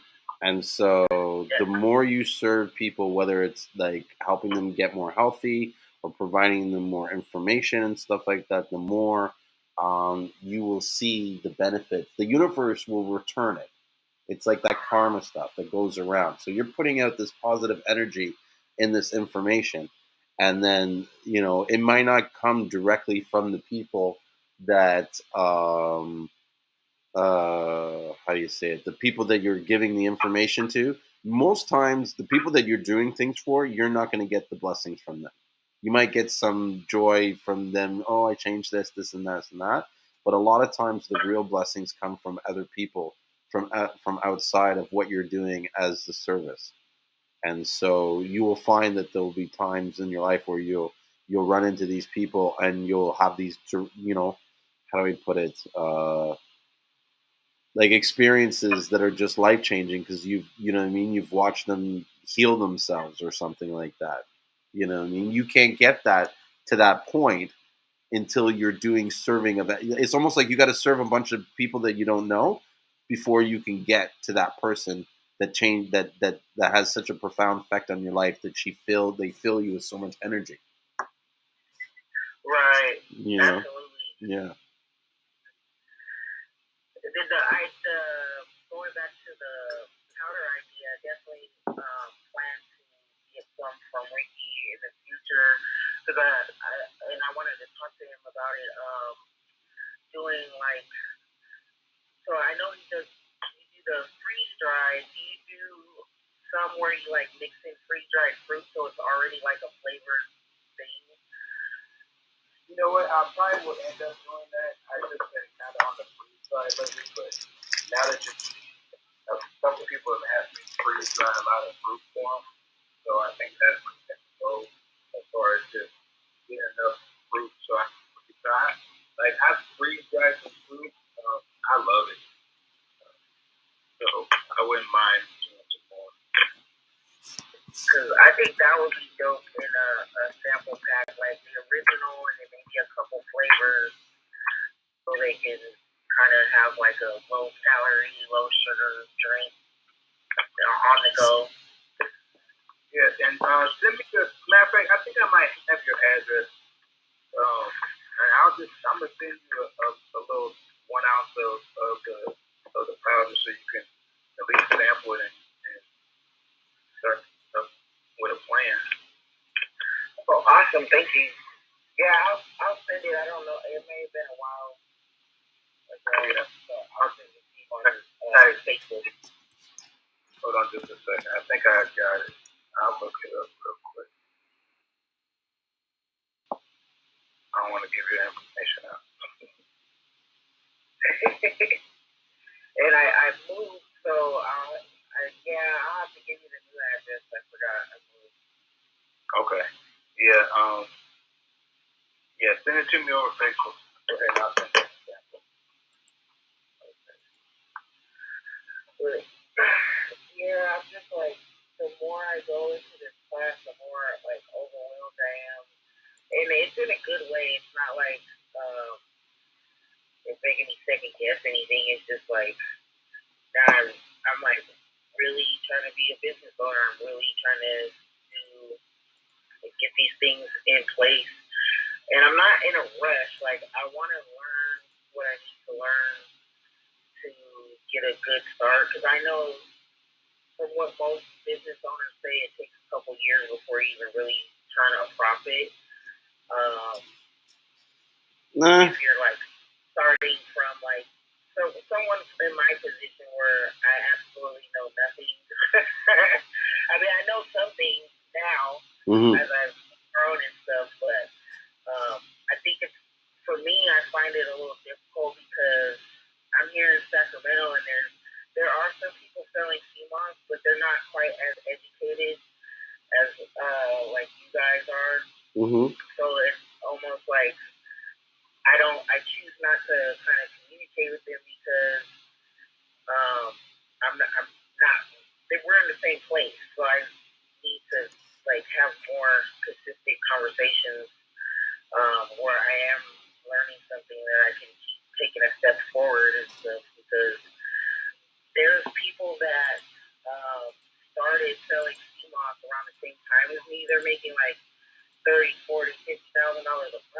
Mm-hmm. And I'm like, oh, I could get there at some point, but I know I just need to have the right people in my corner because this is just totally brand new to me. You know what I think you really need is just the drive and the commitment. All the other people, the right people, the universe will bring those people to you when you've sort of become clear on what you want and how you're going to get it. Part of the reason I believe that a lot of times people don't get the stuff that they need when they need them is because they're not clear on sort of like their idea and their plan on what they want to do. And so it's very difficult for the universe to sort of assemble the right people for you. Just go for it and put all your energy into it, and you'll make it. You know what I mean? The CMOS industry is huge; it's massive, and you know, I don't know how to say it. Like it's like 2 years ago, I wasn't selling CMOS. Like you're saying, it's funny. Like you're like all these experts. You can be an expert like me. The only thing that makes me an expert is the amount of time that I invested in reading the information to become the expert. That's it. So you have just as much capability as becoming an expert as me. The question is, do you want to be that expert? Do you want to spend that time reading it, right? Because you have a choice of either sitting around reading documents all night on Ukidama, or sitting on with your feet up watching your latest episode of whatever your favorite show is on Netflix while you eat popcorn. Like think about your time. You know what I mean, and how you manage it, and ask yourself how you really want it. Because if you really want to be an expert, you can be it. It'll take you like 2 months, not even, probably a month. Another thing you might, well, okay. So another thing that you might want to look at as well is focus on your strength. Like I heard you say earlier that you can sell. I would be focused on selling. Like a lot of times, while you're actually getting your products up and running, you could be selling all types of CMOS products. Mm-hmm. That maybe not be yours, but you're actually able to get them and turn a profit off of. I would be focused on that right now until you build yourself up where you actually have your own gels and juices and everything where you need them to be at. Like Julien, like I think we're here for a reason, so it's easy for you as okay, if you wanted to sell 1 pound bags of Seamoss, like I'm sure me or Julien would definitely help you drop ship. Yeah. So you wouldn't have to do any work. Only thing you have to do is create the customers. Once you create the customers, we'll ship it out. Mm-hmm. Yeah, and I was actually thinking about that because of the conversation we had on Sunday where Julien was explaining how eventually, like, I would lose customers because I only have the gel, and people are going to realize, like, oh, I can, buy the moss, and it'll last me longer and stuff. So I definitely wanted to get into that. Because I'm, like, in between places right now and stuff, I don't have a place to store it, so that would be perfect to be able to have something drop shipped. Mm-hmm. I'll give you a story. I won't say the person's name, but one of the big people that actually sells CMOS in the industry, he doesn't even touch CMOS. I actually do all his work for him, and he sells a ton of CMOS. Like I package all his stuff up. He sends me all his. The only thing he does is send me his label. Mm-hmm. Like, hey, I need you to send this, and he'll email me the label, and I'll print the label out, and I'll send it out to the people. And that's all he does. The only thing he does is focus on selling. Mm-hmm. And he does a damn job of it because like he's running ads like crazy. I see him on YouTube. He has YouTube videos. He's on Facebook. He's like anywhere that you see him, he's actually there. Mm-hmm. And you would think that he just makes a company that has all this stuff. And the only thing he really did is make his like. Matter of fact, I slap all his labels on his packages for him. Mm-hmm. Like he does. Okay, so this is the funny thing is that he's thinking about going on Amazon. Yeah. So you know what I had to do for him? I had to send him pictures of his package. Yeah, because he doesn't have it himself. He doesn't have it.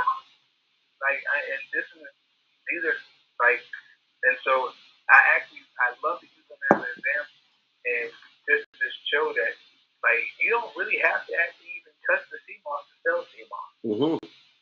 Like he does not touch. In fact, I have 200 2-ounce pouches for him downstairs that I've already done. I have like 50 to 100 1-pound pouches for him. Mm-hmm. And he's gonna go through that in no time at all. Mm-hmm. But that's the only thing he worries about is selling. He don't worry about anything else. And the only thing he looks at is, all right, can I make a profit? If I can make $5 to $10 off of each bag, I'm okay as far as 1 pound. If I can make $3 off the 2 ounces, he loves it. And he does it all day long. That's all he worries about is selling. You know, yeah. No, I'm just thinking in my head, it's like, you know what, like, it's just like something in my head is like, why aren't we even pushing that angle to say, like, guys, just have us ship out for you. Like, now you don't need to buy 20 pounds and sit on it. Now you don't need to worry about inventory. Like, if you're not making gel, you should be kind of like sending. But you know what? Some people, and see, that's where it's fucked up. It's like everybody's got this fear. They develop this fear, and they don't know until they know. So one of the fears that just popped in my mind that they could have is like, oh, well, I don't want them to know my customers. What if they know where my customers live? But the reality is, it's like no one cares. They a lot of times these guys in the position, they don't care. Like, I don't care who your customers are, man. Like to be honest with you, I barely even look at who I'm sending it. The only thing I do is I print out the label. I don't have time for that. Yeah, as long as everybody's happy, why would you mess the golden goose for what? A couple of buyers? Like, it doesn't make any sense. Yeah, you know. Like I think, yeah, and you know what? He don't care though. Like, like, cause regardless of the situation, he's like, okay, where else am I gonna go to get this deal that you're giving me? Yeah. Like that's his whole mind frame. Like, okay. And not have to put the money in. And here's the thing: the second you get the rumor, not even the truth, the rumor that you're doing that you're poaching clients, it's like you're at it. You might as well not have started the business in the first place. Like I kind of laugh at it because like I sometimes look like, man, maybe I should renegotiate this deal I got with him because he's got a good deal. Like this is the thing is that like he gets paid from the person already, so he's not spending no money out of his pocket. Yeah. At all for none of this. No. And I just laugh. I'm like, bro, like you got it good. Like you don't spend no money. Only thing you spend money on is ads. Mm-hmm. That's all he spends money on. Like he doesn't spend money on the Seamoss because the person that actually buying the Seamoss is paying for it. Like the only thing he's doing is getting dropped into his account. Once it drops into his account, then he sends it over to me. Mm-hmm. He sends he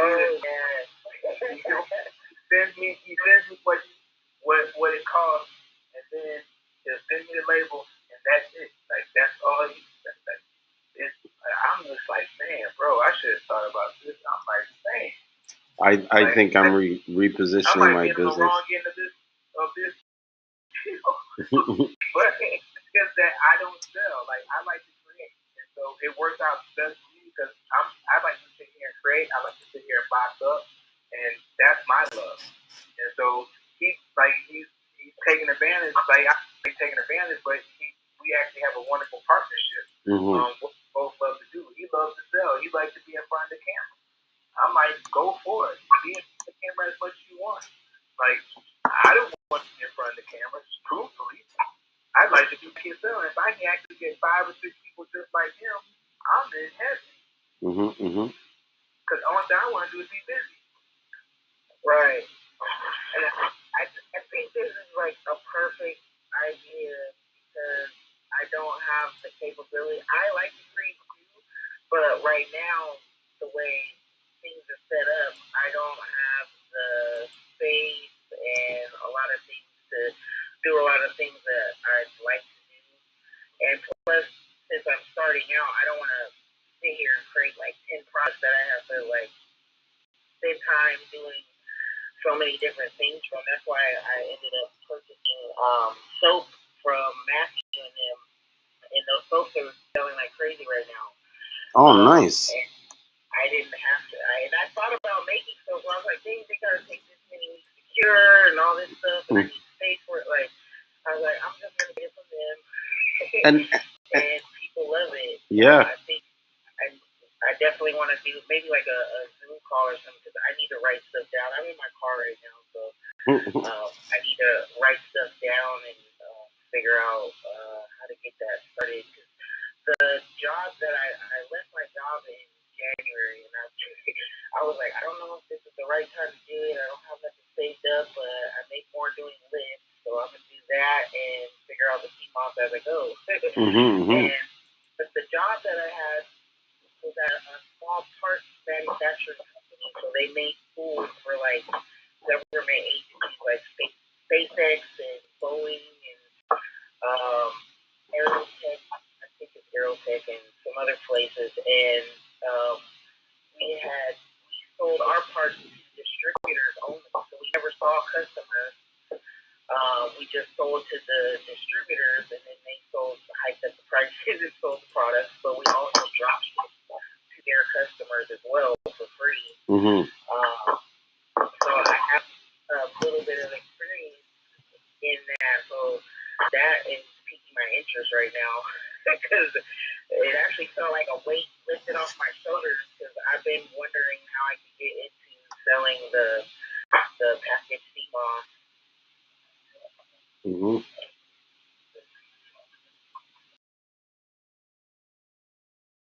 That's how the universe works, you know. You want it, you're sort of praying for it, you hope that it comes, and you know, all of a sudden it's like boom bam, you know, it's there. Right. Now I'm just figuring out how to like save up some money and like get my business account and all of that, so I can start doing these types of things. And then, as I mentioned on Sunday, I had planned to leave the country. I don't know when, because I have to prepare for that, to like work on my health for maybe 3 to 6 months, and then come back. And if I'm doing the drop shipping and stuff, I'll be able to do all of that from there,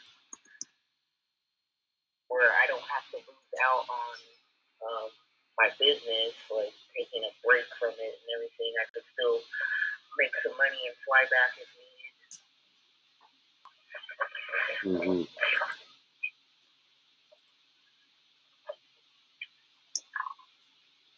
Oh, I did have a question. Do you guys sell the gels or no? No, I don't sell any gels. No. No gels.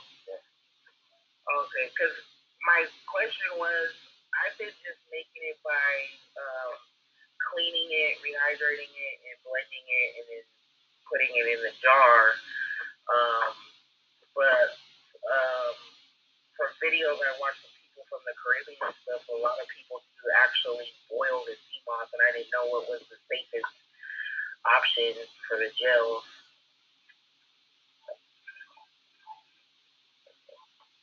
Wow. I think it's to each his own.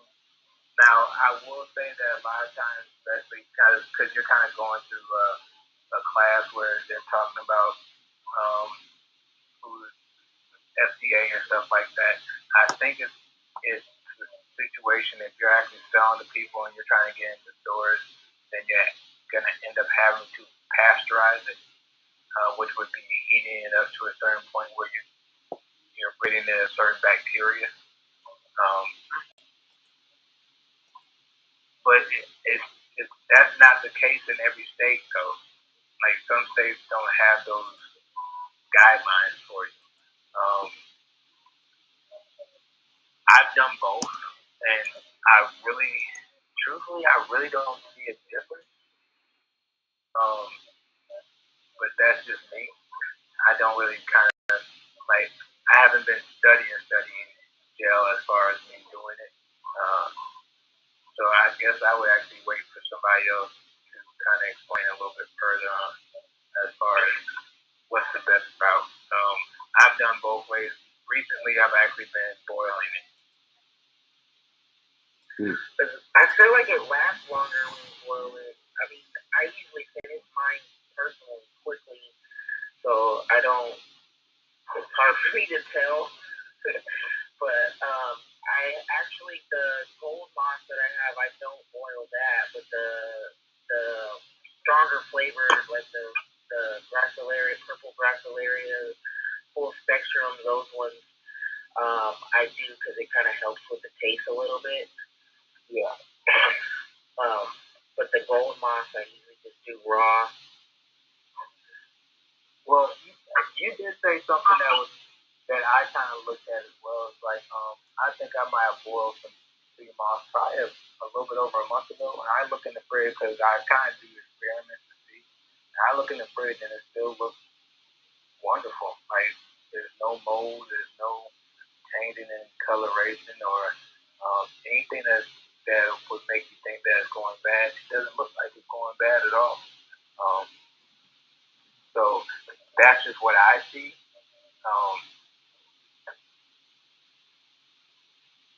That's just my yeah. Do you guys know of anyone that is like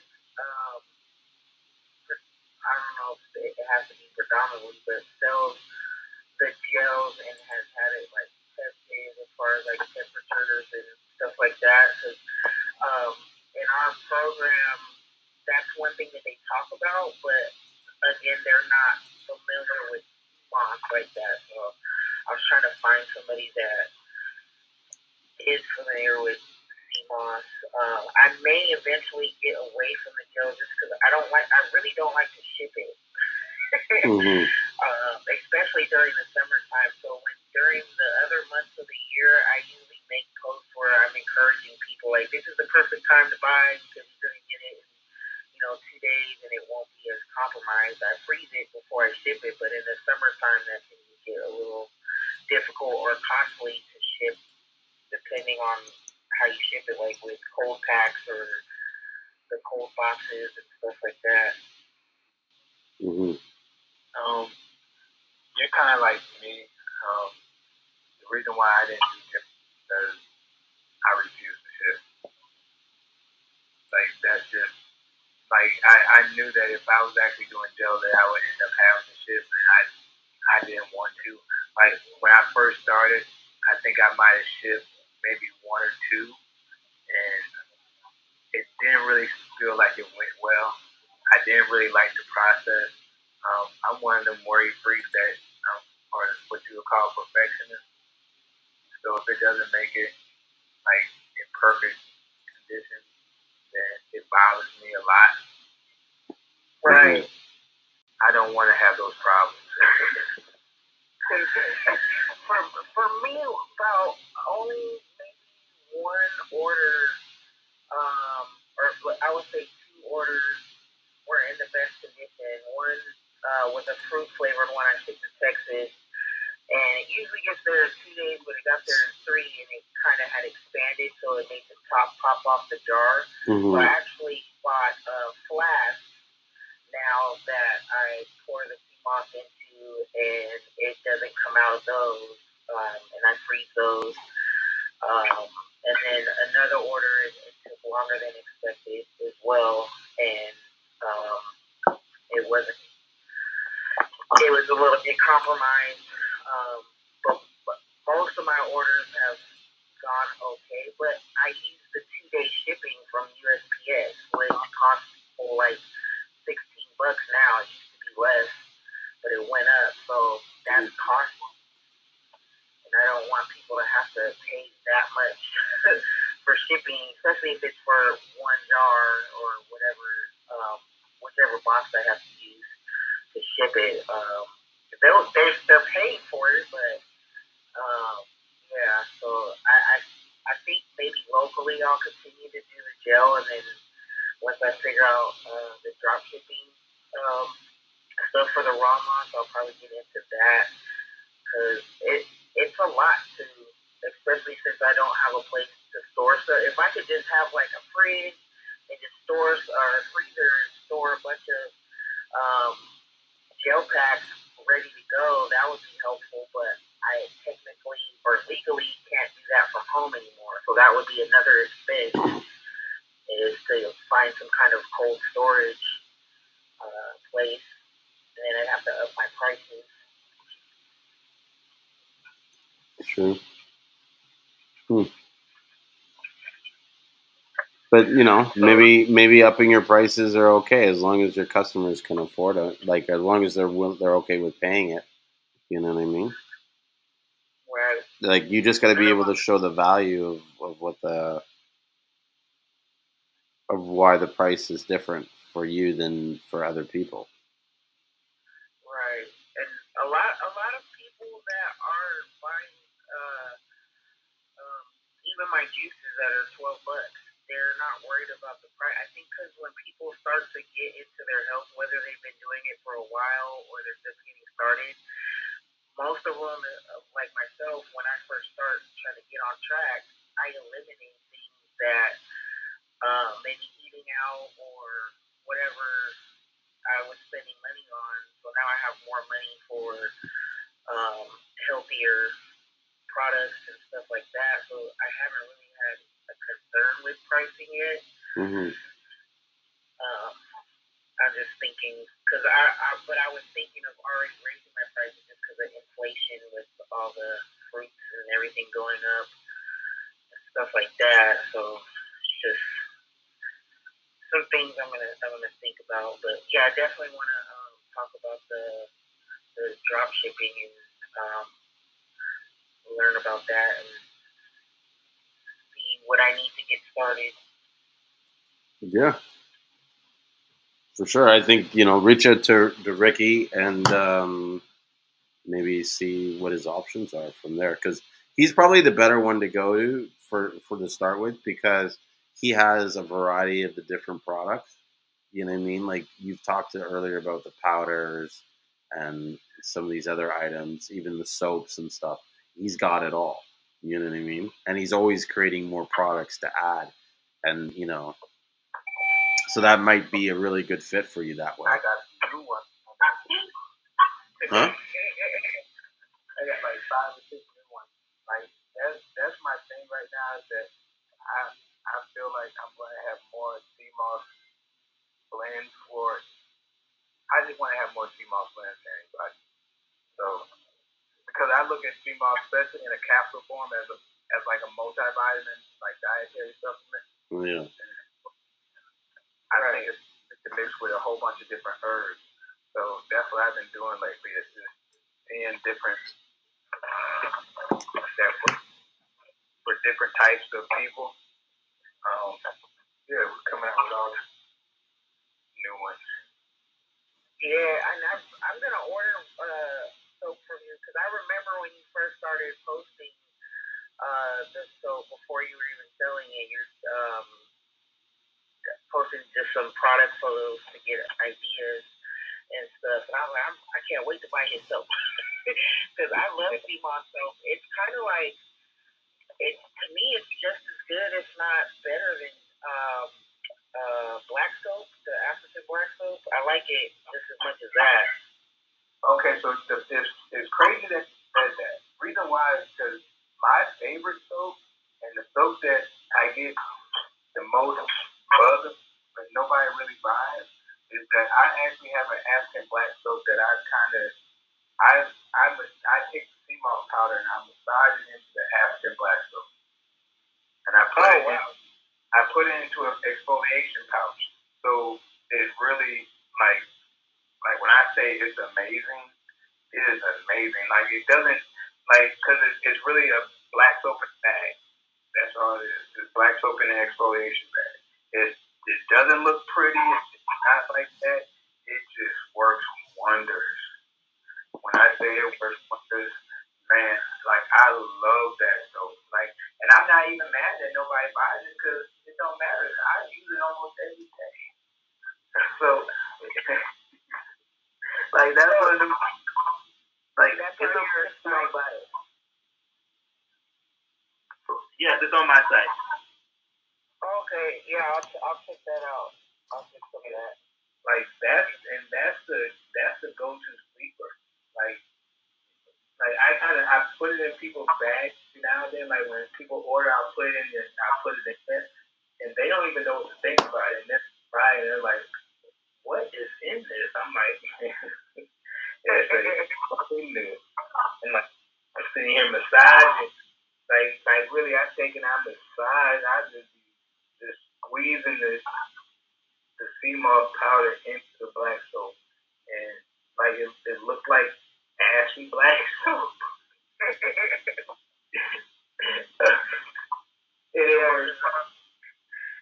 funny because I think once you throw the word Seamoss in with the soap, people automatically think it's this foreign thing. So when I started selling the soap, the first thing people ask is how do you use it? Well, I'm like, it's soap. So you kind of just wash your body.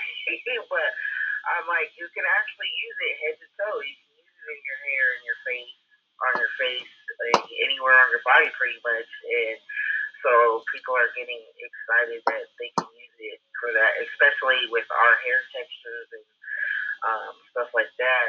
But I always tell them to mix the gel in. I mix it in with like avocado oil and maybe like my conditioner, just do a hair mask like that. But I tried the soap, and you could actually use the soap in your hair too. And you know what's funny? I wish Leah was on right now because you know I've been doing that math that you talking about. I did it like 3 days straight, and he's exactly right. It works. Like I sleep well, so I don't the full effect, but yeah. Like I was putting the mask on, like you just told me to make gel and just put it on my face and let it sit overnight, and it actually did work. Yeah, like I feel like it. Even my hair is already black, but I feel like it makes it darker. It's hydrated. It shines. It grows faster. Um, yeah, so it's awesome. I'm gonna go ahead and order some of that from you.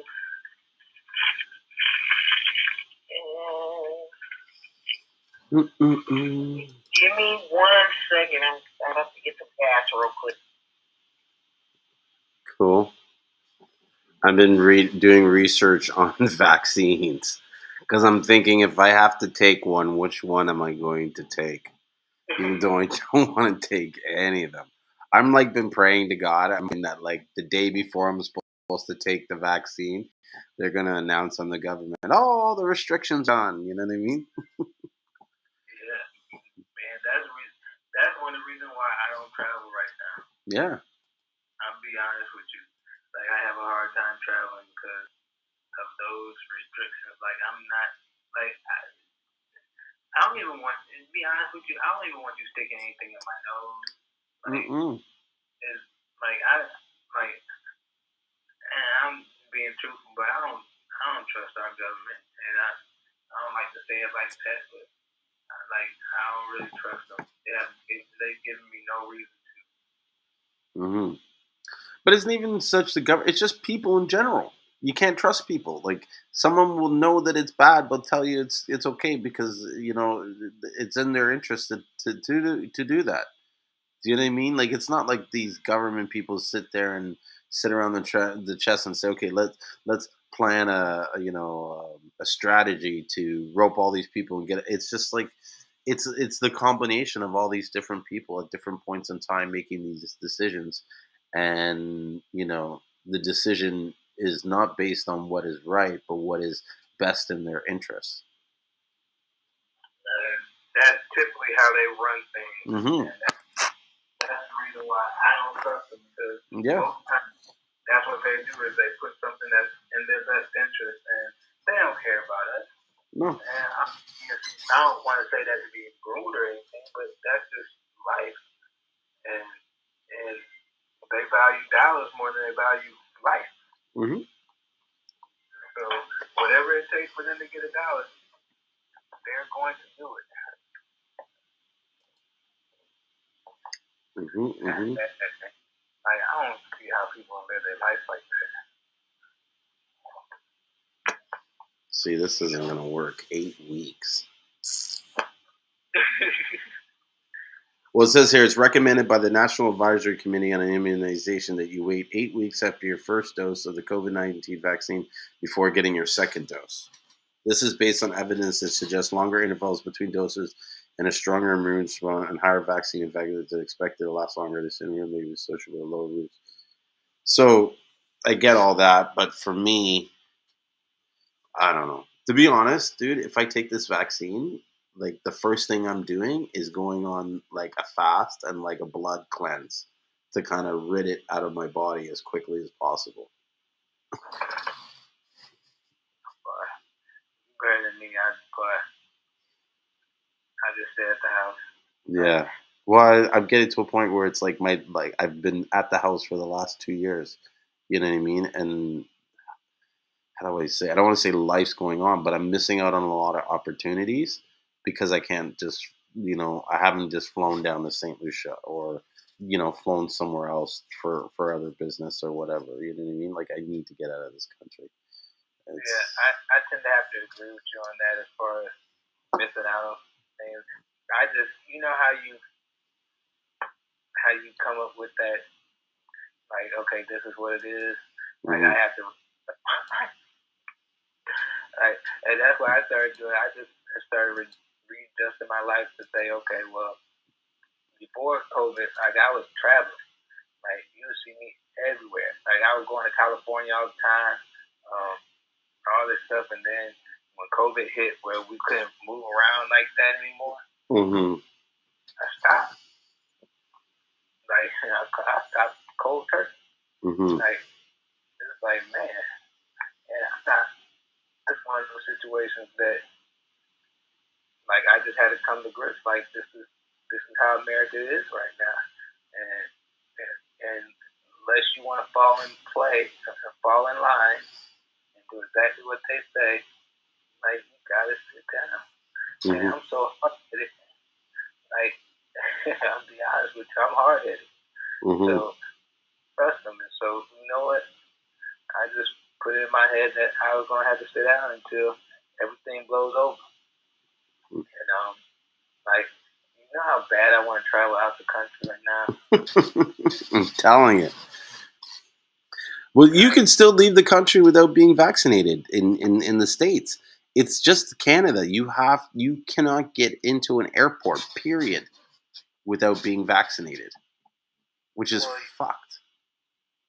Yeah, and I'm just like, my whole thing is that I don't want to get to it. I don't want to get to a country and then they say, "Hey, well, you gotta have this, and then somewhere, and I'm like, damn it.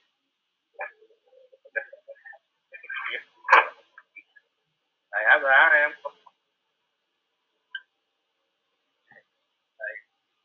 Like, I don't want to be tricked. So I live by one of those that if I don't allow you to trick me, then hey, I'm okay. And how I not allow you to trick me, I stay in my little bubble. Yeah. And it's bad to say it like that, but yeah, I'll just stay in my little bubble. I know what this bubble is, and I won't get tricked. Yeah. And I've tried to do that for as long as possible, but when my family was like, they kind of turned to me and was like, okay, so are you coming or are you staying? Because we're going. I was just like, oh, I don't want to go without you guys. I don't want you guys to go without me. So we'll see what happens. I'm gonna do some more research, and like I said, I think I'm gonna do some more research, but I know there's these ones I don't really want to take the mRNA vaccine. Like I don't want anybody messing with my DNA and coding and all that kind of shit. Yeah. So That's really feel you on that. I think they're all messing with him, but you know, who am I to judge? Who am I to say that they wouldn't do that? But yeah.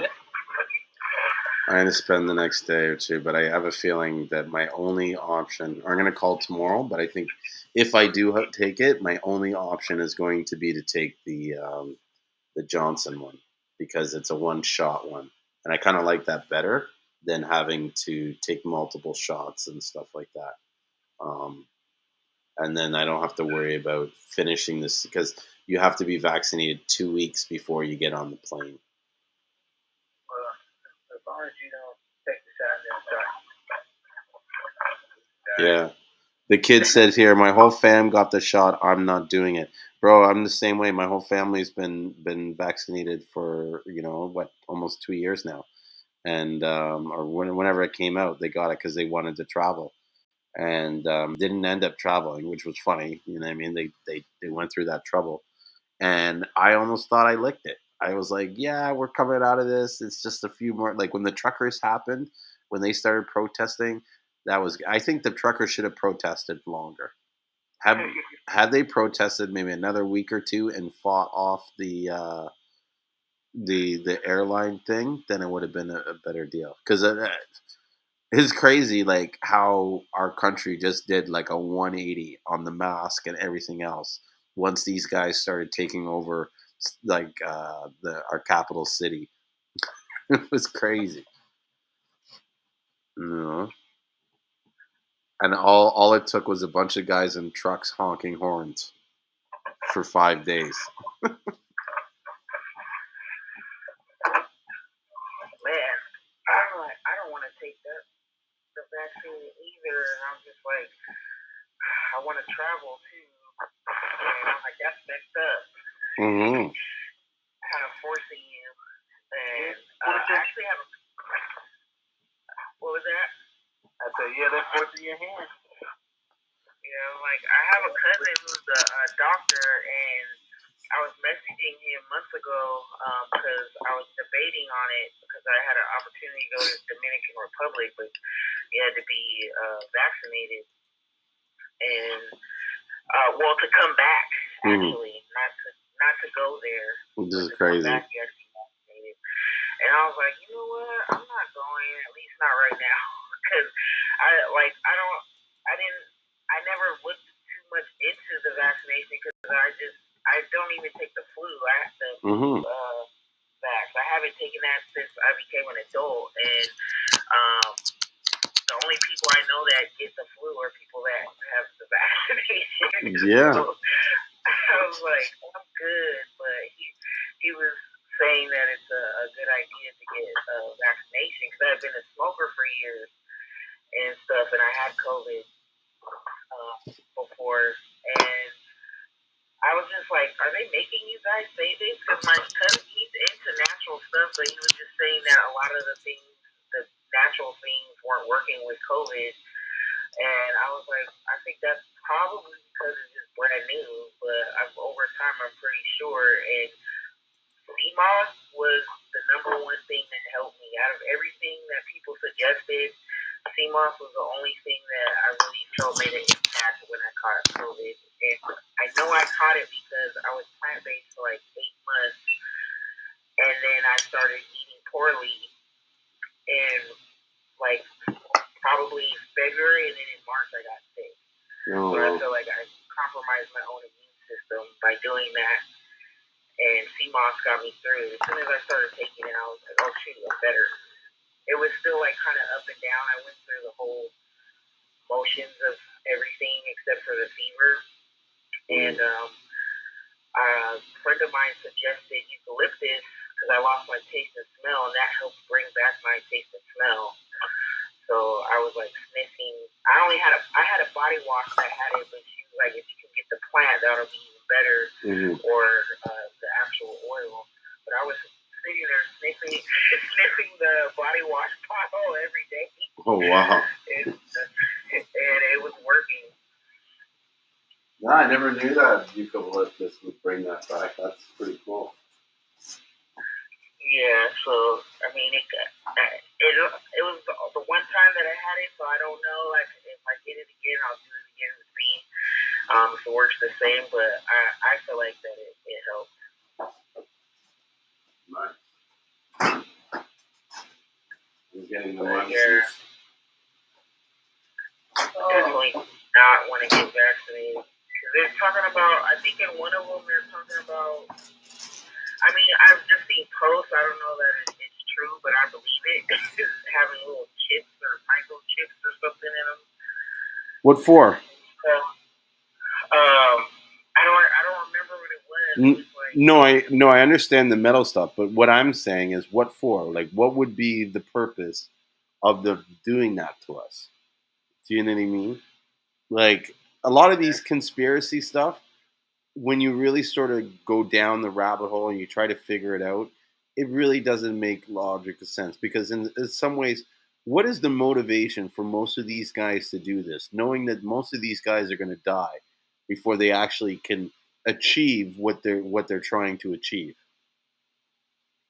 Like, what would be? I wouldn't know. This is what I'm saying. So why does it even exist? There's like everything's driven by monetary value, right? So if I can't, like if I set forth to control the world, but by the time I get to control the world, I'm dead. Why am I trying to control the world?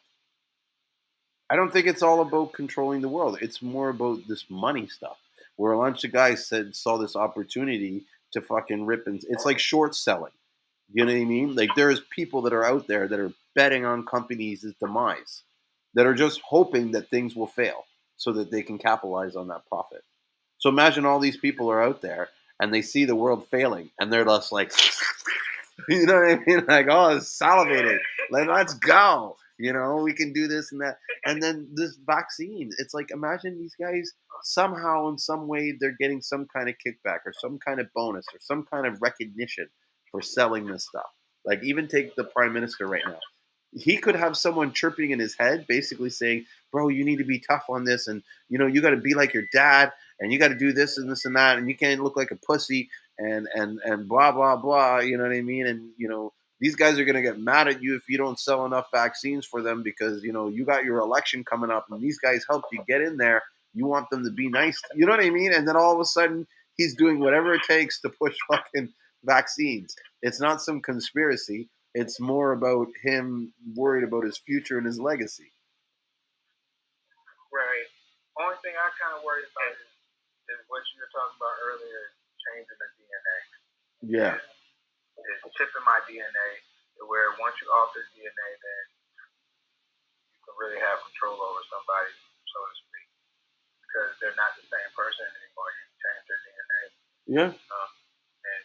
And they're already doing it through food, so that's not too far fetched. Well, and this is the thing. Why would they need to come up with all this like shit in order to inject you with something so that they can control you? They could do it and you wouldn't even know it. They could put it in the water. Now, like to be honest with you, they're doing it now. The truth of the matter is that they really don't need to change the DNA to have control over it. No, like, no. One thing I am scared of is that more people are waking up and more people are being are a little bit more conscious of what's going on. Mm-hmm. And so it's like, you know, somebody that's trying to hold on to being on top. And so they go like desperate times, call it desperate measures. Yeah. One thing I do, and I won't speak on it really, but you know, I think the George Floyd situation scared him. What? I think the George Floyd situation scared him. How people came together for, if it was only for a month, that month's time, where it was a rise up and people weren't having it. That scared. I think that scared the heck out of them. Like, because people are, well, most people are on one accord. Like, hey, we ain't taking this no more. Like, right now, they have control without even having to lift a finger and do anything to us. Once that goes to where we say no, we ain't taking it no more, And that's what happened for a whole month. It was like you seen it. It was like, nah, we ain't taking it. And like I'm very aware of what's going on. So I'm looking at how certain people would treat you once that situation happens. Like as far as going to the store, they would look at you different. Like, hey, I hope you don't do nothing to me. Mm-hmm. Yeah, that's true.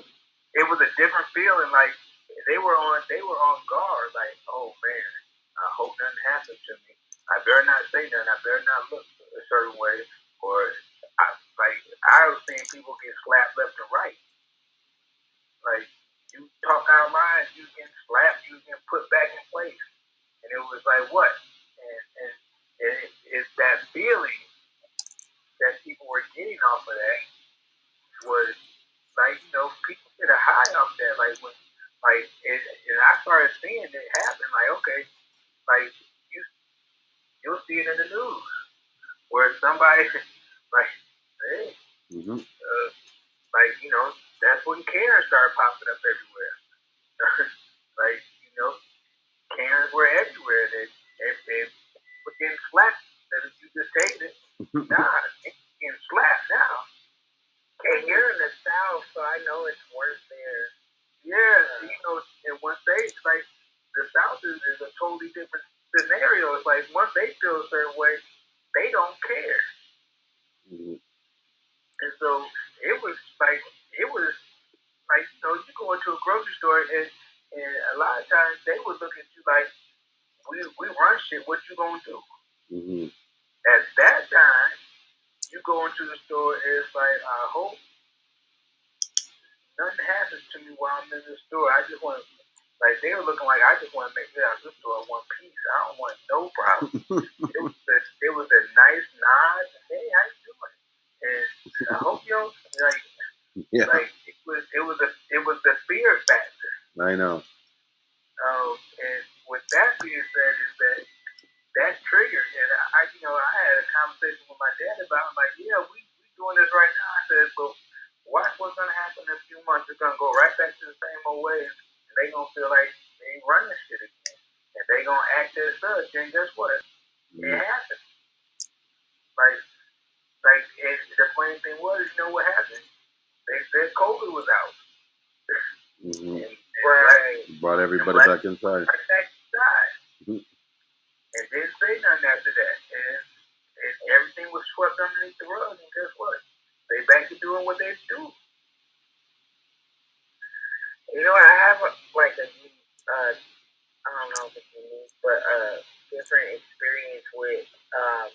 I'm Black and Mexican, but I'm super light skinned. So for whatever reason, a lot of white people they either think I'm white or half white, or they don't realize that I'm Black or identify as that. So I get to hear conversations and have conversations with them that they wouldn't have with somebody of a darker complexion. And the job that I was at, they're all, as far as up until that point, good people. If anything racial happened at the job, like they were on top of it and all that stuff. It could have been more protecting themselves in the business than actually giving a shit. But when everything was going down, there was one other Black woman that worked in my job, and she was darker complexion. She was still light skinned, but she was darker complected. And they would come up to me and talk to me about all the issues and things going on. They would never say anything to her. Because they, for whatever reason, they felt comfortable to talk to me. And I used to live in San Diego, and this would happen out there as well. So I used to get upset, but I learned to listen to them so I could really see how they feel. Yeah. A lot of them are just scared. Exactly. It is fear because when people were looting and doing all this stuff around the protest that weren't even part of the protest and stuff, the people at my job were complaining about it. Oh, why do you think there's protest? I'm like, you guys realize that those people have nothing to do with the protest. They're seeing that there's a distraction, so they're going to go out and do all this other stuff. A lot of them weren't even people of color. place out here, and as soon as they got closer to their neighborhood, people were leaving from my job and talking about, oh, I'm gonna go get my guns ready, my shotgun, my daughter, my son's already have the guns ready, and all this stuff. All of a sudden, they're like all ready to do something. But when it comes to the actual matters, they had nothing to say or nothing to do with it and stuff. And I just thought that was interesting. Like, wow, like all of a sudden you're scared that your Walmart's gonna get broken into, and so you're not worried about people dying that don't need to die, whether they did something wrong or not. There's these situations happening. And so I don't know. I just kind of get that a different side. I mean, it's stuff that we all know, but I actually kind of get to see it from the inside. I'm like a camouflage in there, so if I could describe it. Mm-hmm. And so everything you're saying was that, like, I saw their fear, and I was like, wow.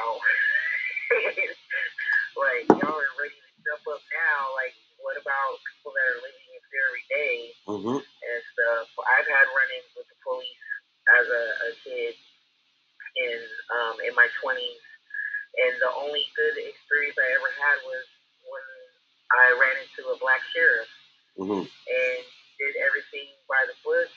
He wasn't like an asshole or anything like that. And all the other ones, they are pretty aggressive for no reason and stuff. So, but they're mainly aggressive because that's their training. That's what a lot of people don't realize. Like, they talk about the police, but the police are not so much, I believe, as so much as the problem is the training that they get and the fear that's put into their minds every day. These guys are more afraid of us than they are, and than we are of them, because to them, it's like they can't lose any power or control. So a lot of times we almost do things, and I mean, I'm not, and I say we as just humans in general, that when you have bad interactions with these cops, it's because of the behavior that you're doing that triggers the training.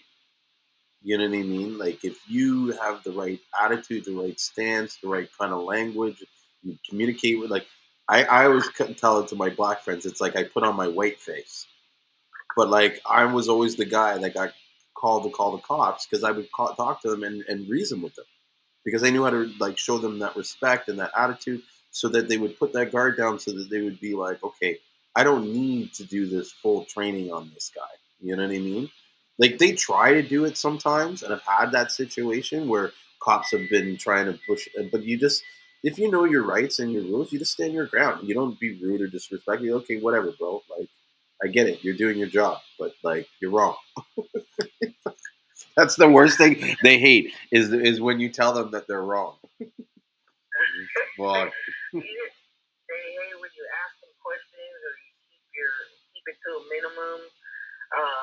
I've been in situations where, like, my brother and my cousins were with me, and they came to visit 1 year for my birthday, and they're from the Bay Area, so I don't know if you know the heard of Max Dre, but there's like this whole hyphy movement, and there's a lot of things that come with that movement, and so they were playing some music in my car, and they opened the doors and started dancing on my car, and we're in a small town. And instead of pulling over, I just slowed down because I'm used to this behavior. I'm like, oh, it's normal, but, like, get back in the car. And a parole officer was on his way home from work, and he saw these two black guys dancing on his car, so he calls the police, and next thing you know, we're at my friend's house, who actually were, like, very high up officers at a prison, and the parents, they came out, and there was, like, 6 or 7 cop cars, and my cousin, he was, like, getting all upset and talking back and all that. I was like, man, just be quiet. I was like, you don't even have to say anything. Don't get mad. Yeah. Sit there. Don't say anything. And I was telling my brother, everybody be cool. You don't say anything. And then the cops tried to separate, they tried to separate you to question you. And they were asking me, oh, like, did they make you do this, do that? And they kept asking me, like, the same question, but in different ways. So they were trying to get me to say something for them to be able to arrest them. And I told him, I was like, no, this is my car, my responsibility. I'll take whatever, comes with it if I get a ticket or whatever. They ended up just impounding the car and let us go. So, what, they impounded the car because you guys were dancing outside of a car? Because while I was driving, they were dancing. They were open the doors and were kind of like dancing outside of the car, and then they got back in.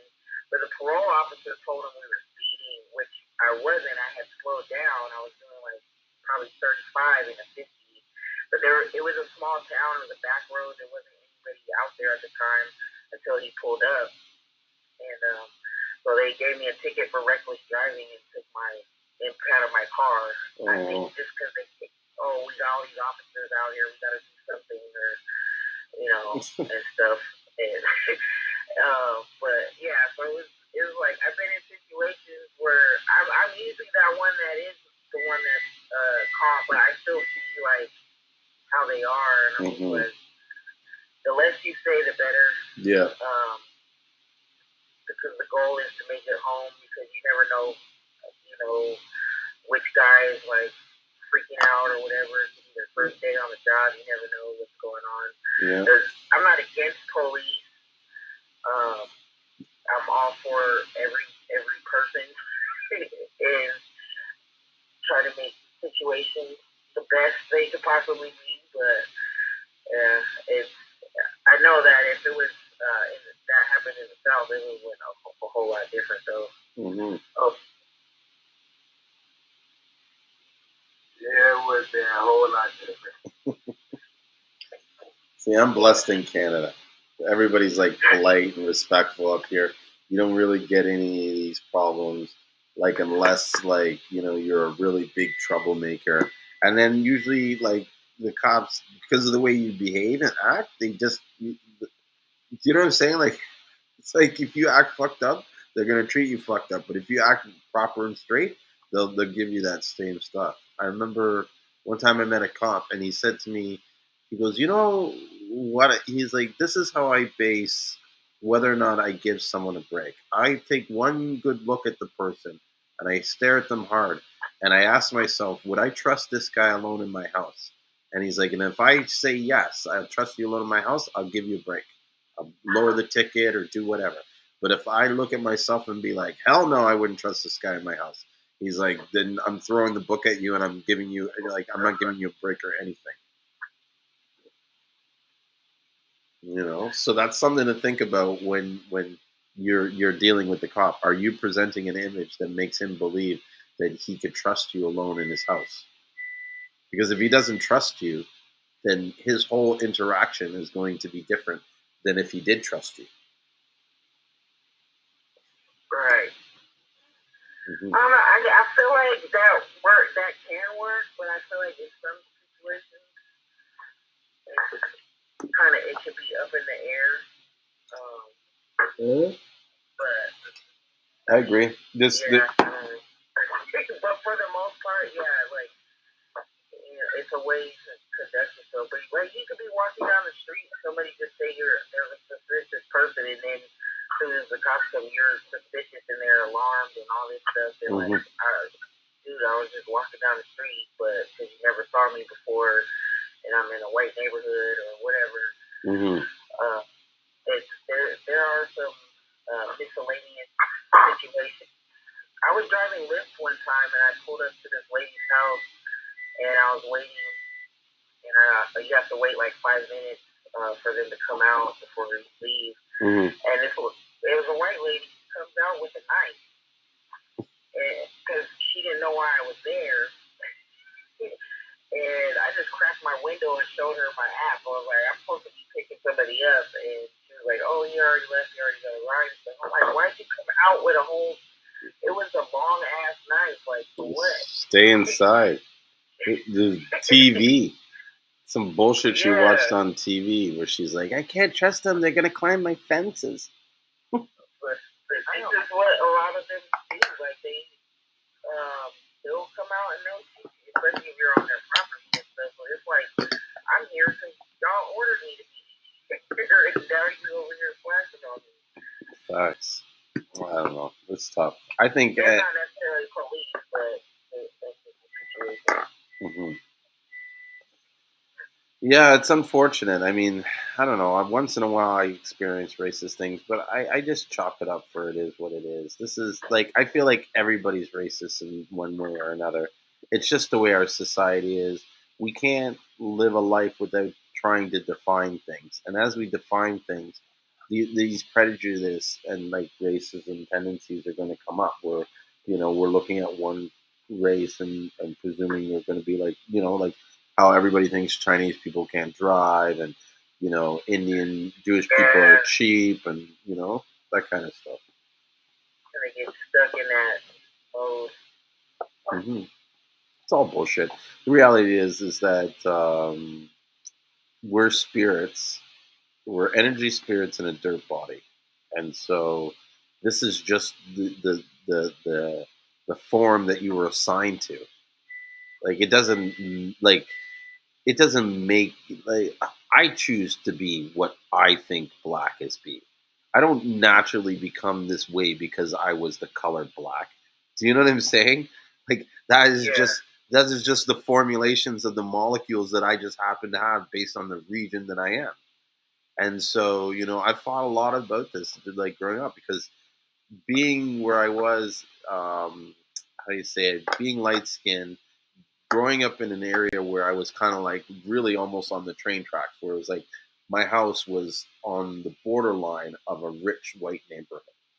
So I went to all the schools of the white neighborhoods and stuff like that. But like on the other side of the street, it was all like ghetto and black people and stuff like that. And so a lot of times I would have issues where black people would say that I wasn't black enough, and white people would act like I was too black and a lot of times it was just like I don't see myself really at the end of the day I don't see myself anything but a bundle of energy. I'm a spirit. I know that. I've always known that as a person. This is just the shell or the form that I was assigned to as I came into this planet. I So actually agree with that. I've always felt like that. So when people bring up certain things, I mean, there's this physical world, so yes, there's like things that you have to deal with in the physical world. But I also believe like the energy that you put out kind of receive that in some way, shape, or form. mm-hmm. But I know a lot of things that I did get into, whether I was uh, like the head person in it or not, um, there's a reason why there is repercussions to that and stuff. So I take responsibility for those things. But whenever people bring up certain things that have to do with hate and all that stuff, I'm like, for one, we all got here the same way. Like, if you don't believe in God or spirits or anything like that, then we got here the same way by a vagina. People came together and you popped out. You didn't have to be here. Everybody came out the same way. But if you do believe in the spirit and you believe in afterlife and energies and everything, then you can't. I don't see how you can be hateful towards other people and stuff. Like we're all, in that sense, we're all meant to be here for a lesson or whatever it is. And stuff. I'm not super religious, but I do believe in us having like being what is it? What is that phrase? Human being having a I can't think of it. Not exactly sure which one you mean. Oh my gosh. It's like right there and it won't come out. I'll come back to it if it comes out. Okay, no problem. Having a human being having a spiritual experience, something like that. Or a spiritual being having a human experience. Yeah, I've heard that kind of concept that we're all here to kind of like learn these lessons and then come back and do all this stuff. Yeah. I'm not exactly sure what our purpose is or why we're here, but I do know that um, there are areas that we don't know that we know, and there's abilities that we don't realize that we possess. And lately, I guess in the last maybe 5 years, I've been on a real sort of like low key sort of personal journey, or I'm just trying to figure it all out. How do I master the keys of the universe so that I can make the world bend at my will? That's what I'm trying to strive for. Right. for. And there are these keys. There are these sort of activities or laws or rules that if you follow, then you master. Not even you follow. If you master these rules or these laws, then you can use them for your benefit in any way you choose to. You know what I mean? And so I've learned some of them. I'm learning more. Law of attraction, law of reciprocation, the law of gratitude, the law of service. All these laws, you know what I mean, are stuff that I'm trying to do every day so that I can, um, get the things that I dream about or that I fantasize about or that I desire. That's a better word for it. The stuff that I desire. And a lot of people, they um, just touching on religion a bit, because I got a lot of friends that are like, "Oh, I don't need to go to church. I worship God at home and stuff." And I always tell them, like, "Oh, well, first of all, you're full of shit. You've never worshipped at home. You've never like." And they're like, "How do you know that?" I'm like, "Come on, bro. I fucking know. You know what I mean? Like, you're telling me on Sunday afternoon you're going to meditate and pray on God? No, you're not. You know what I mean? So don't lie. You never do it. That's why you don't go to church." You know what I mean? If you did it, like it's almost like if you went to church once in a while, that I could see it, but you never go to church. So don't tell me that you're doing this. So, anyways, I kind of explained to him that the purpose of the church is it's not to go there and pray and do the la la la. It's to perform service and to find other like-minded people to help with service and to it's like to serve each other, right? So that's one of them actually.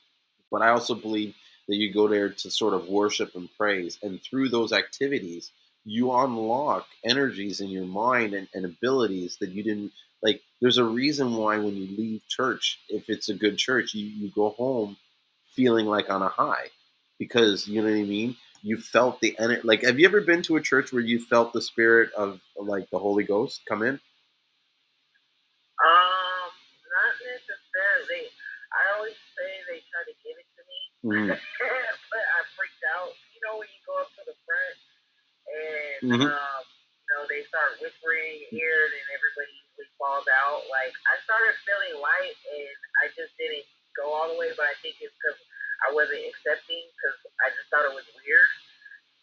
I thought they were hypnotizing me, but I was pretty young at the time, so but definitely feel what you were saying is like when I would leave, like I would feel like amazing, basically better, more confident in how my next week was gonna go, or not worried about the struggles anymore, and kind of just giving it up to God, basically.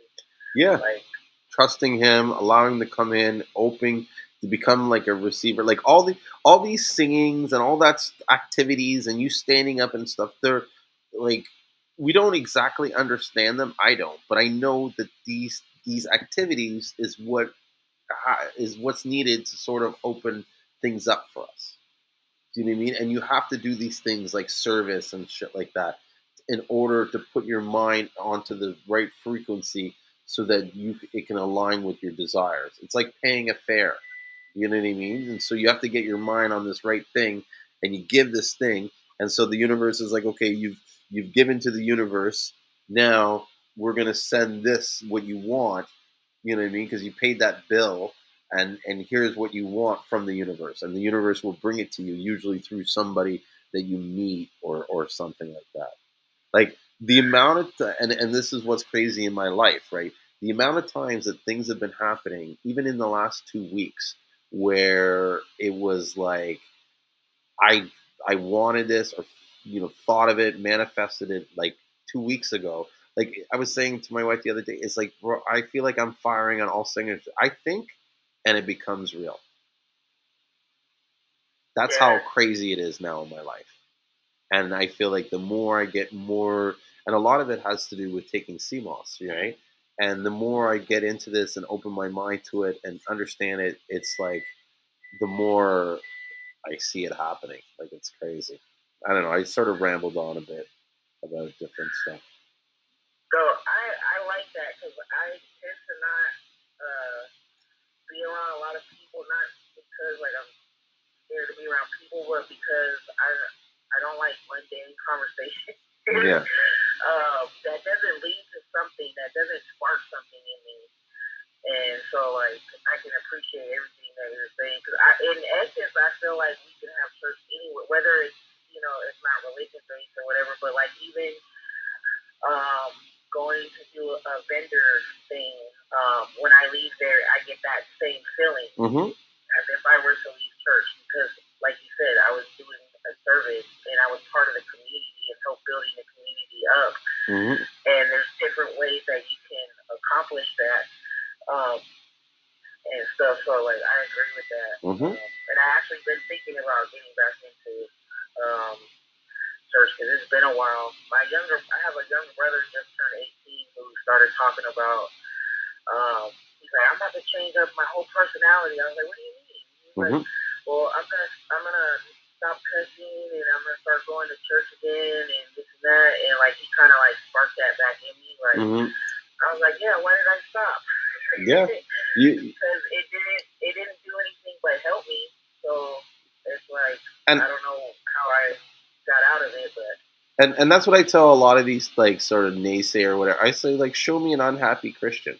Show me a Christian that's really just miserable, having all these wrong things going in their life. That you know what I mean? Like they may not be perfect and they may not be happy, but they're doing a lot better than those that aren't following these things, that aren't, you know what I mean, serving God in one way or another. My life has changed drastically since this, I think it's been like going on 5 or 6 years now that I've been going to this one church religiously. And I even prayed for this church. Like I remember having a conversation with God and he was like, you need to start going back to church. And I was like, God, I ain't going to just walk into some church and become members of you.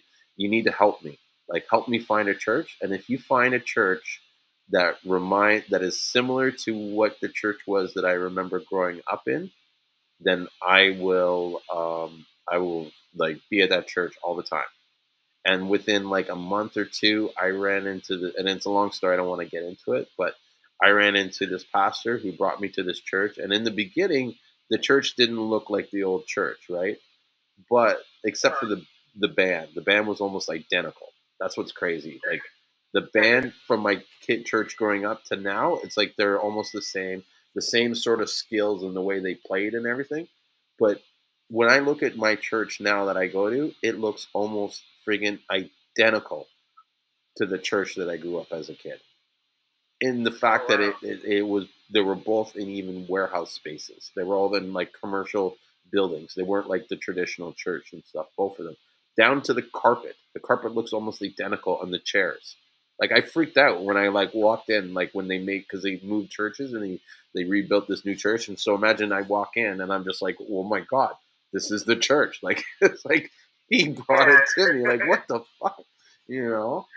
And so yeah, even just meeting my business partner, like crazy story that I don't want to get into much of that, but I know that God, like the chances of me going down there to try and look into Seamoss and then to running into the partner who I was, and not only that he has the experience that he has, but his personality just matches so well with me that like we're more than just business partners. We're more than just friends. We're like I always joke with him. I say like we're one.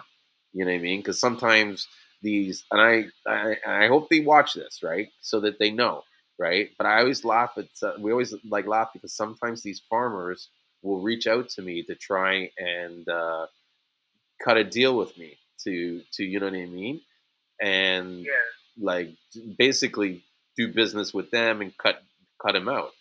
And I always laugh. I'm like, dude, there is no cutting out. What do you mean cutting out? We are one. We are like fused together. Like there is nothing that any of these guys could do that could ever change the things that he did for me when I was there. and what he did and the trust that he showed me. Like, he literally took me and introduced me to everybody he knew. And people were pulling him aside and being like, "Are you nuts? How are you, like showing this guy?" You know what I mean? And so to me, it's like, you trusted me. You allowed me to go and be in your family. You allowed me to spend time at your house. Like, we spent like almost every day together for 8 months. And someone thinks that they can come into my life and offer me $2 less, and I'm going to cut him out because you think you can offer me you could never offer me a better deal ever. Right. You know what I mean? Like, that guy is my partner for life. I told him the only person that could fuck this up is him. Do you know what I'm saying? Like, that's it. I'm not fucking it up. Even if someone called me and said, Ashen is doing this, Ashen is stealing from you, I'd be like, go ahead. You know what I mean? If he feels that he needs to take that money and then he deserves it. So anyway, I don't want to get into too much about that shit. I don't even know how I got on that conversation. That's pretty cool though, because like in the last few years I've learned how much of a powerful manifester that I am, and that we all can be. And I've manifested certain things, whether they may seem small to other people, but they were very pivotal in my life.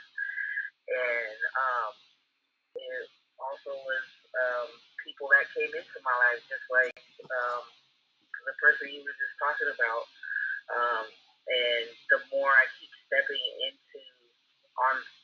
towards the path that I'm going in, like really believing in myself and moving forward, more and more people keep coming, and I can kind of actually weed out the ones that I know aren't going to be there very long. And I don't have like a bad relationship with them, but I just know when it's time to go. Like, they're there for a moment and stuff. And so I'm very because like I met this girl from high school. She has a dessert company, so she makes cookies and cakes and all this, and she does very well. And we linked up, and she hooked me up with all kind of people to buy my Seamoss, and I was purchasing items from her, but I stopped because a lot of it was stuff that I'm not trying to eat right now. And she linked up with a couple of girls and started calling themselves bad and bougie babes in business.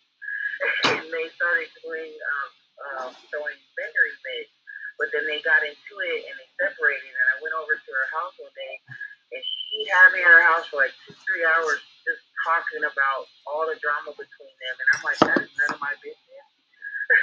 Yeah. And I just started thinking like, because she was talking about future things that she wanted me to be a part of, and I just knew that I wasn't going to be in connection with her when it comes to business because of how she let her emotions get in the way and just how all of that kind of spilled over. And now you're starting to tell your vendors your side of the story and making them look bad, and they were doing the same thing. And they were actually trying to get me to be vendors at their events too, and I just left them all alone. And then I ran into other people that are on their shit and stuff. So like now I know that like I'm capable of like kind of judging in a sense of where I need to be and what's not for me. And I think getting back into some kind of church or group, study group or something would be ideal. I think just growing up, I was always that kid that was like, well, how do you just pick one religion? So on one side it was Catholic, the other side it was Baptist Christian, and I loved going to both churches for different reasons. The Baptist Christian, I loved the music. I was a kid, so you're not really going there, then you don't really understand everything. Some kids do; they're already preaching and everything, but and then Catholic, it was just so like serene. They had the incense going, and it was just calm. It was more like the meditative feel for me. And then as I got older, I'm like, oh well, there's Muslim, there's this, there's that. Like, how do you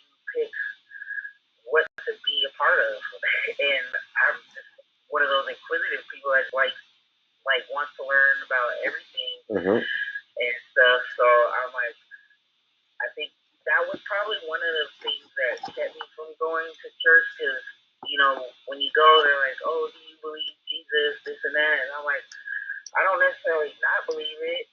Mhm. I don't necessarily do believe it. I do believe there is a God or some source or spirit, and I do believe in the universe and nature and everything. Mhm. But I just don't know how to pick one thing, and I don't know that I'm me specifically am supposed to. Not really. Like what I believe, at least, is that religion, all this other stuff, it's man made. It's not God made. Like God didn't make religion. And how I see the different religions is kind of like the different languages that these different sort of communities or cultures use to communicate with the same single source. I think there is one God. There has always been one God. It's just we different people interpret that God different ways, which is okay, you know. Right, because it is most of the stories kind of line up. Mm-hmm. There may be some differences and stuff, but most of the biblical stories it have some of even with the zodiac and numerology and all of that stuff. Those are a little bit more scientific, but to me they kind of tell a similar story. So it's like I can see that. And in the end, all these religions, they're all businesses, right? Oh yeah. That's what people got to realize is that, and it's okay for it to be a business because in order for it to run, it has to, you know what I mean, be a business. Like some of the rules that God set up in saying, okay, this is how you're going to preach the kingdom of God and the religion or the information is by, you need to have these kind of setups. You have to tithe to give back to create this whatchamacallit, to create this like sort of like machine that can help people and continue part of one of the laws, which is the law of service and the law of gratitude and stuff like that. By like you even going to church and singing and stuff and praising God, that's your way of showing gratitude from the fact that He even made you and created you. By you showing gratitude for anything, whether it's for the creator or for the life that you live or whatever, it releases certain energies or frequencies that help draw stuff to you. So it's kind of like, okay, sure, you don't want to go to church, but you have to do some of these activities that you're doing in the church in your home in order to release these sort of I don't know, I guess you call them blessings, or so you get your desires. Right. Mm-hmm. But and I will say, with any church that I've gone to and I've participated, that was the result. Was so like I'll give this is an example. I didn't go to church, but I used to work at a prison in Southern California I started when I was 22, and around 27 I transferred back here to Sacramento to Folsom Prison, and within like a couple of weeks, Schwarzenegger was in office at the time, Arnold Schwarzenegger. They were doing furloughs and layoffs, and I actually got laid off in the third round of layoffs. I thought I was safe. Yeah. And so the manager was like, we're going to lay you off because you have rights to go back to Southern California, and you can still work there. And so that way we can keep this other guy. And I thought it was fair. I wasn't mad at them for their decision. But I just moved up here. I didn't have any money saved. So I basically lost my apartment and basically became homeless. And I didn't have anything. And I was just lugging my stuff around, living with different people. And one day I was staying with a friend, and she left out of town and asked me to like watch her cat and stuff. So I stayed at her house. And I just felt overwhelmed with like everything because I started getting depressed and all kind of stuff. And one night, Jill Scott had a song called "Hear My Call." I don't know if you ever heard that, but it's an amazing song. So it came on the TV when I was feeling all this stuff, and I was like, oh my gosh, I just started to cry. Mm-hmm. And I put that song on repeat for like an hour, and I just let it all out. And I was like, I can't do this by myself. I need your help, all this stuff. Mm-hmm. And, I can't be stressing out. I just felt lighter, but the next day I got approved for unemployment, which I had recently got denied for whatever reason. The lady said I was too honest with my answers or something. It was the way I was wording stuff. But she helped me over the phone, and I got approved. And then I was able to rent a room from another friend who had his own house. And so, like, I believe in, like, all of that. Like, I believe there is a God, and because anytime that I've struggled, and not even just struggle, even when things are going well and stuff, and I actually sit there and I think about it, and I start putting that energy into talking to God, or meditating and stuff, everything just starts coming together. Amen.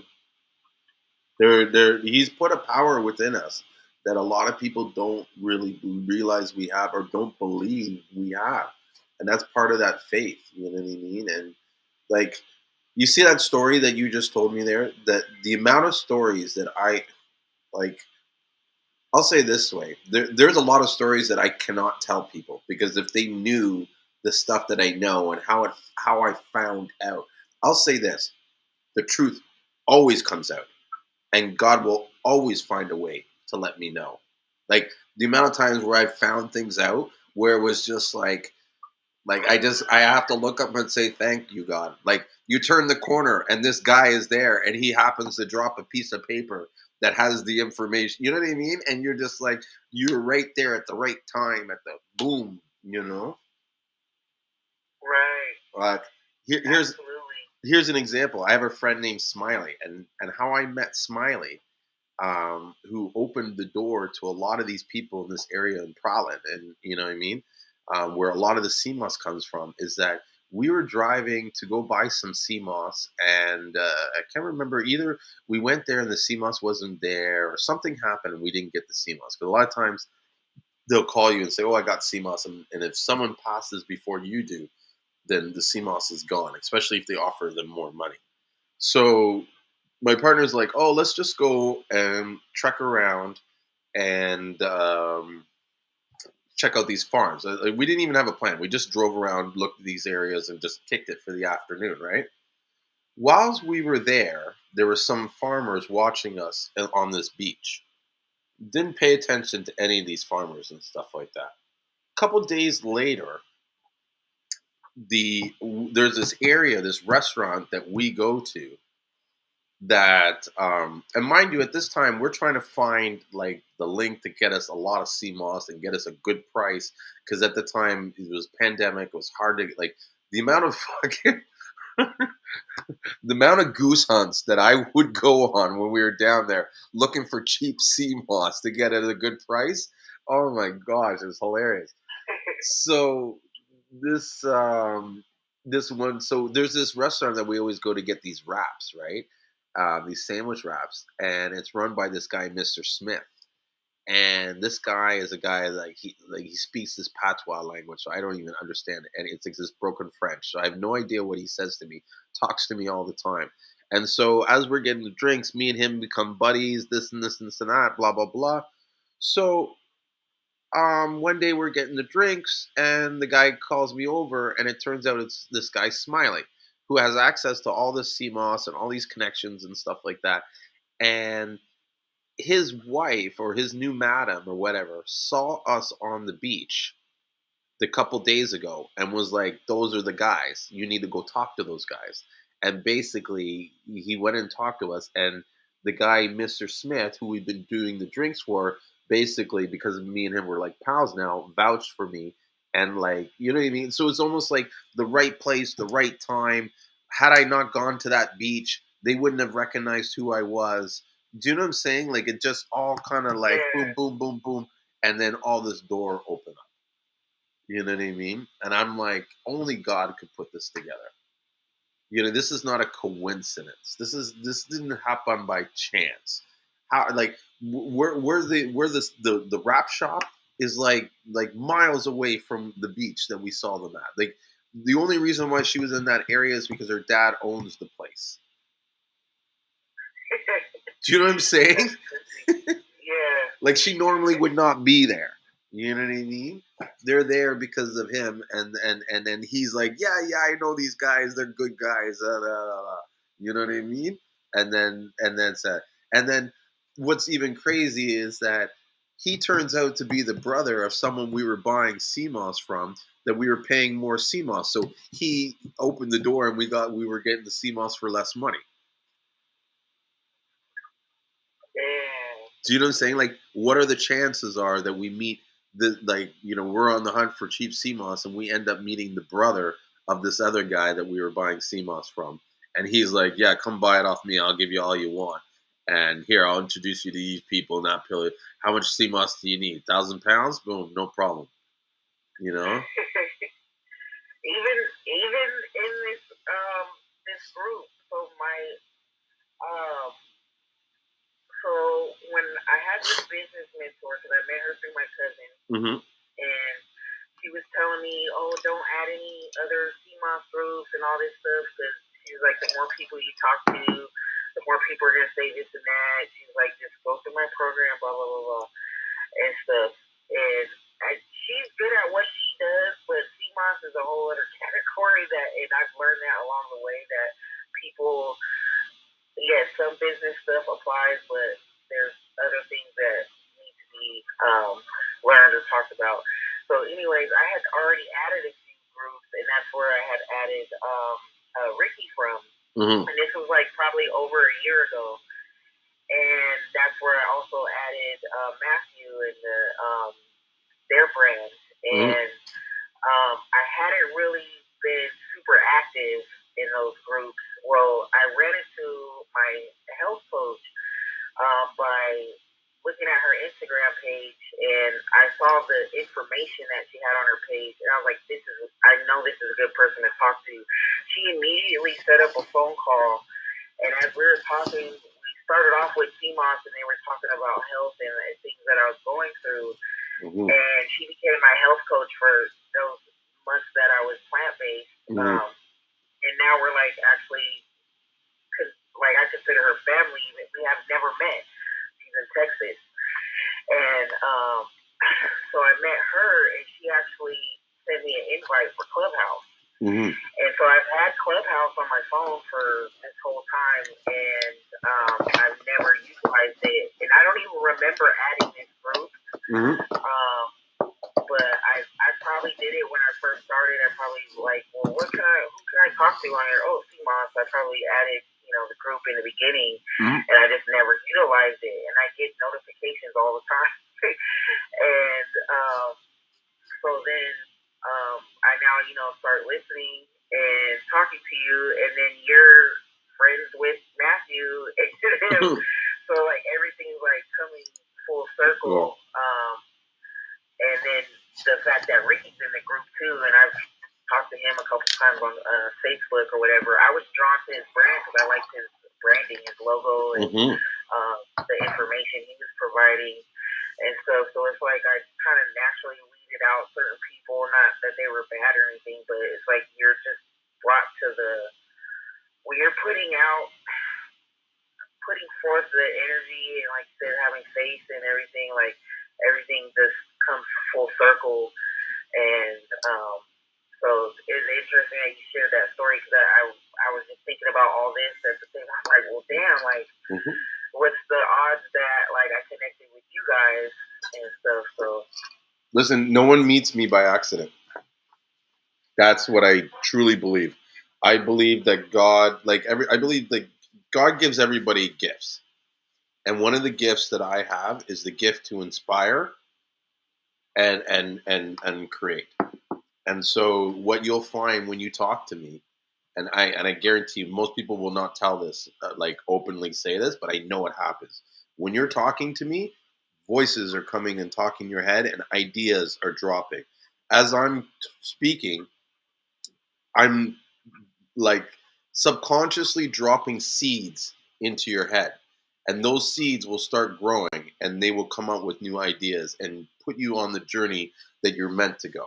People meet me as a way to kind of open up um, barriers or break down barriers that they're having. So they will come to a point where they're trying to get to that next level, and then they will meet with me, and we'll have some kind of discussion. And I'll either have some kind of thing where I do to help you, or I tell you about something that you've never heard before, or something, and it's going to be that eureka, aha, and that's usually the purpose.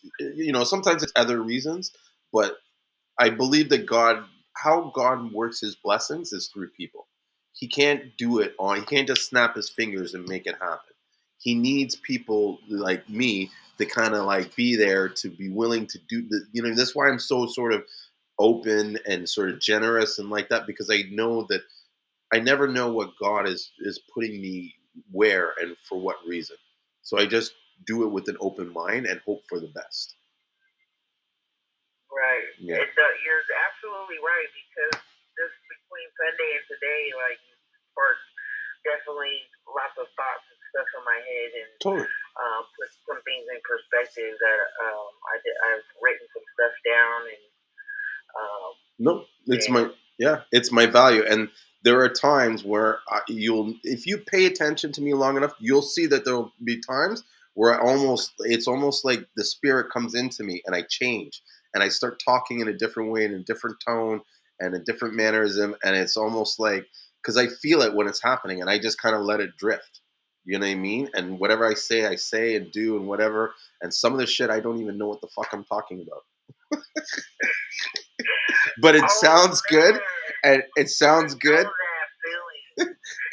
It sounds good. It feels good, and whoever I'm talking to, when I'm done, they're just like, "Wow, that's perfect." Like you said, "Oh, you put it in perspective. You made it so clear for me." So, like, as a kid, I always would have dreams, and sometimes they would be other people or just situations, and I just knew who to go talk to.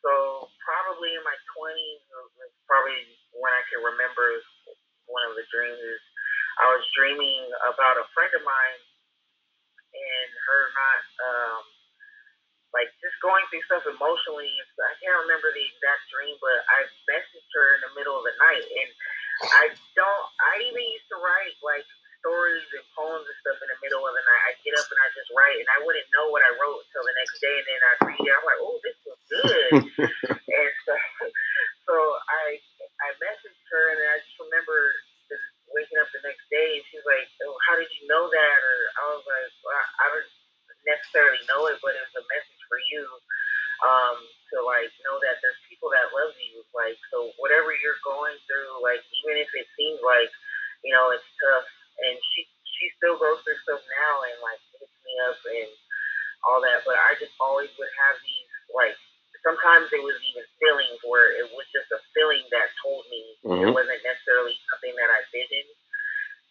But the last few years I haven't really had that, and I thought that was weird. I was like, did I lose my mojo? Like, I don't even dream. Like, I used to be able to remember my dreams. Now I may dream, but I don't remember them at all. Like, I just sleep and I wake up, and so I don't know what happened. Do you smoke a lot of weed now? I used to.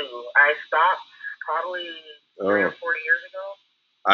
For me, I think the smoking weed stops me from having dreams. So I thought, but maybe it has the opposite effect for me. No, like 3 or 4 years ago, I stopped, and I don't drink anymore.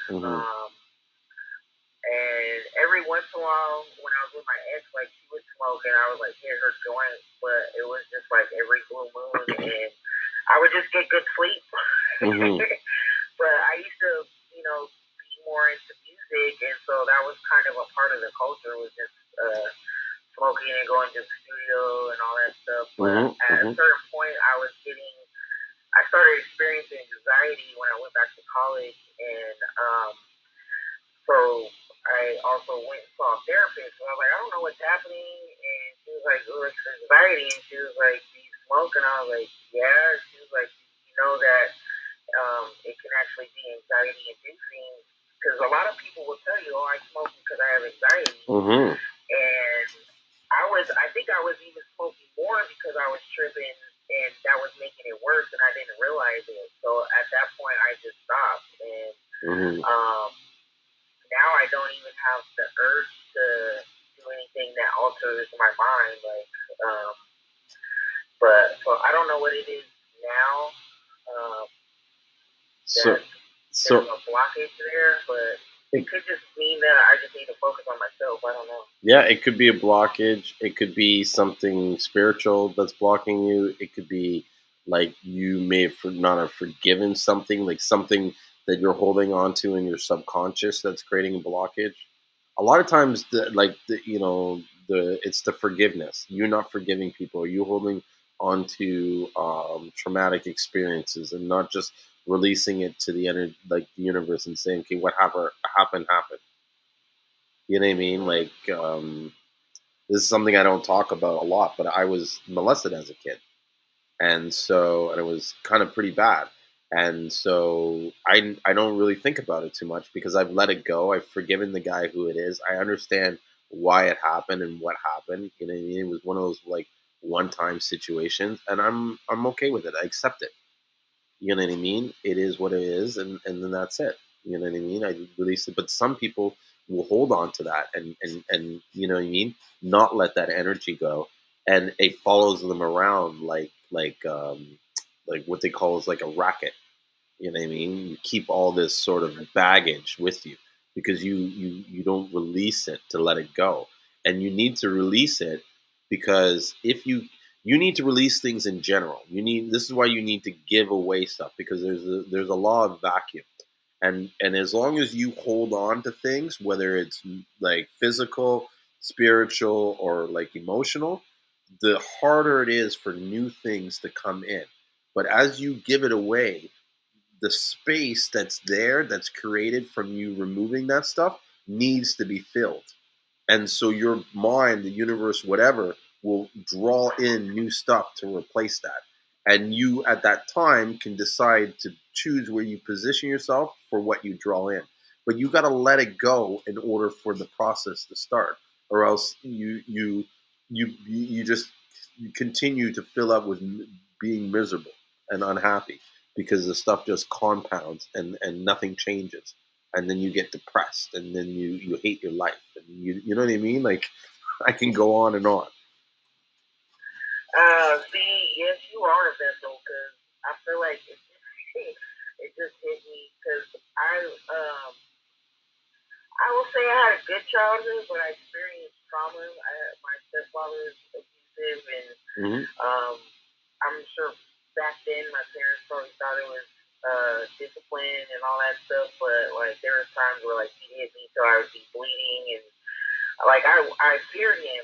And I actually had a conversation with him years ago. I sent him an email in detail of like, I told him like, I was like, I'm sending you this in detail. Understand this is how I felt growing up. How I feel now is differently, and I'll get to that at the end. I'm just sending you so I can release this and so I can address you. And he actually apologized. I probably got more apologies from people than anybody that experiences certain things does, so I am grateful for that. And then I believe I was molested as a child, but I can't remember. And I have had a blockage in my memory. I'm like a very forgetful person. And I can remember stuff that's like 10 years ago. But I don't know, it's weird. And but that conversation has come up multiple times. That there was somebody in our family that an uncle that was doing that to his own kids, and I remember as a kid not ever wanting to hug him and all kind of stuff. And then later on, I had a conversation with my mother, and apparently he did something to her because she was younger. She was the youngest of her siblings. She was a teenager when my aunt and him were, in their 20s or whatever. So there's a lot of different things that transpired. And over the last, I don't know, maybe like 10 years, I've done my best to like release that. The relationship with my mother was a lot harder because it's like she's like I'm not a psychologist, so I'm not gonna just say she's a narcissist, but she has I would say like characteristics of a communal narcissist, where the community looks at her as like, her name is Teresa, so they literally call her Mother Teresa because she just does a lot of good things and stuff. But I think I was upset with the things that she didn't take accountability for and stuff. But I've been doing a lot of work to like release that so I can have a better relationship and kind of like move on and separate and live my life. But one of the big things in the midst of all this was I have been dealing with weight issues since I was a child. And over the last, I don't know how many years, in my 20s is when all the resentment and stuff came out. I was like okay as a kid because I had basketball and I had different things to keep me busy and stuff. And when I got older and I started thinking from a different perspective rather than a child, I started getting angry. So I was like, oh, I gotta release some of this because it's affecting my relationships, affecting my weight and stuff. And I think that loss is physical now more than it is emotional, holding on to things emotional. I think I kept the weight on because I felt like if nobody's looking at me, they won't do anything to me. Like they won't. Like it was kind of like a safe space thing. Yeah. Which is odd. I was like, why can't I choose something else to do for protection? But that is my major thing. That's been that's been on my mind the last few weeks. It's a security blanket. You know what I mean? Or that's how you've developed the paradigm in your mind. Now you can change that, and part of the way of changing it is just what you did now, acknowledging it. Because once you acknowledge it, it neutralizes the power it has on you. Because you're aware of it. Your conscious mind is now communicating with your subconscious mind and saying, okay, I see what you're doing that's causing these subconscious, or sort of not subconscious, but like automatic decisions. A lot of our problems are that we do these things without understanding why we're doing them. And these are because they're controlled by your subconscious, which is ruled by the paradigm, which is basically the rules and stuff. And so in your paradigm, it's devised that basically it's safer and more pleasurable for you to hang on to this extra weight, because then you don't have to deal with all the issues that you perceive or the fears that you perceive of being not of that look, whatever it is, whether it's being attractive or being slim or whatever you're thinking in your head that you're doing the opposite of doing. It's because that you're creating that it's more pleasurable for you to do what you're doing now than what you probably want to be, if that makes sense. Yeah, no, it does make sense. Yeah. It's like, and like I said, my mom's apologized a few times, and I still was getting upset because it was still triggering me because she's still who she is. And I had to realize, like, she does mean that. She does mean it when she apologized because she didn't have to, and it was heartfelt and everything. And you're allowing yourself to still be triggered. And a friend of mine gave me this mantra. She said, if I'm being triggered, I'm going in circles. Yeah. She told me every time I feel like I'm being triggered to do that. And I'm like, even the smallest things, and I have to check myself, like, she doesn't mean to, like, attack you or do this or do that. Like, she's been doing, like, things, even with my Seamoss, she's trying to, like, be all extra involved. I think part of me, though, needs her to back off so that I can separate from her, the adult that I am. The person I need to become doesn't need her to be overly involved in everything, because that was her way when we were kids to kind of make up for the bad side of things, is to be overly involved, and that was also her escape. Yep. And so, like, I definitely feel that. Yeah, if I could tell you one thing that kind of sums up everything, nobody knows what the fuck they're doing. Not you, not me, not your mom. Nobody. No, we all think that we know what we're doing, but we have no idea what the fuck we're doing. And even when we read books, we still don't know what we're doing. And so a lot of times when people are doing things and they're hurting you, they don't. It's like they're not doing it intent. Like no one gets up and says, "Hey, I'm going to do this to this person," and you know what I mean. It's like you said that this is you triggered that way based on your experiences or whatever and what you've defined that person and what they mean. But if you bring it to them and you say this is a problem and they're apologizing, then you know what I'm saying. Like that has to mean something. Like no one just apologizes and makes shit up.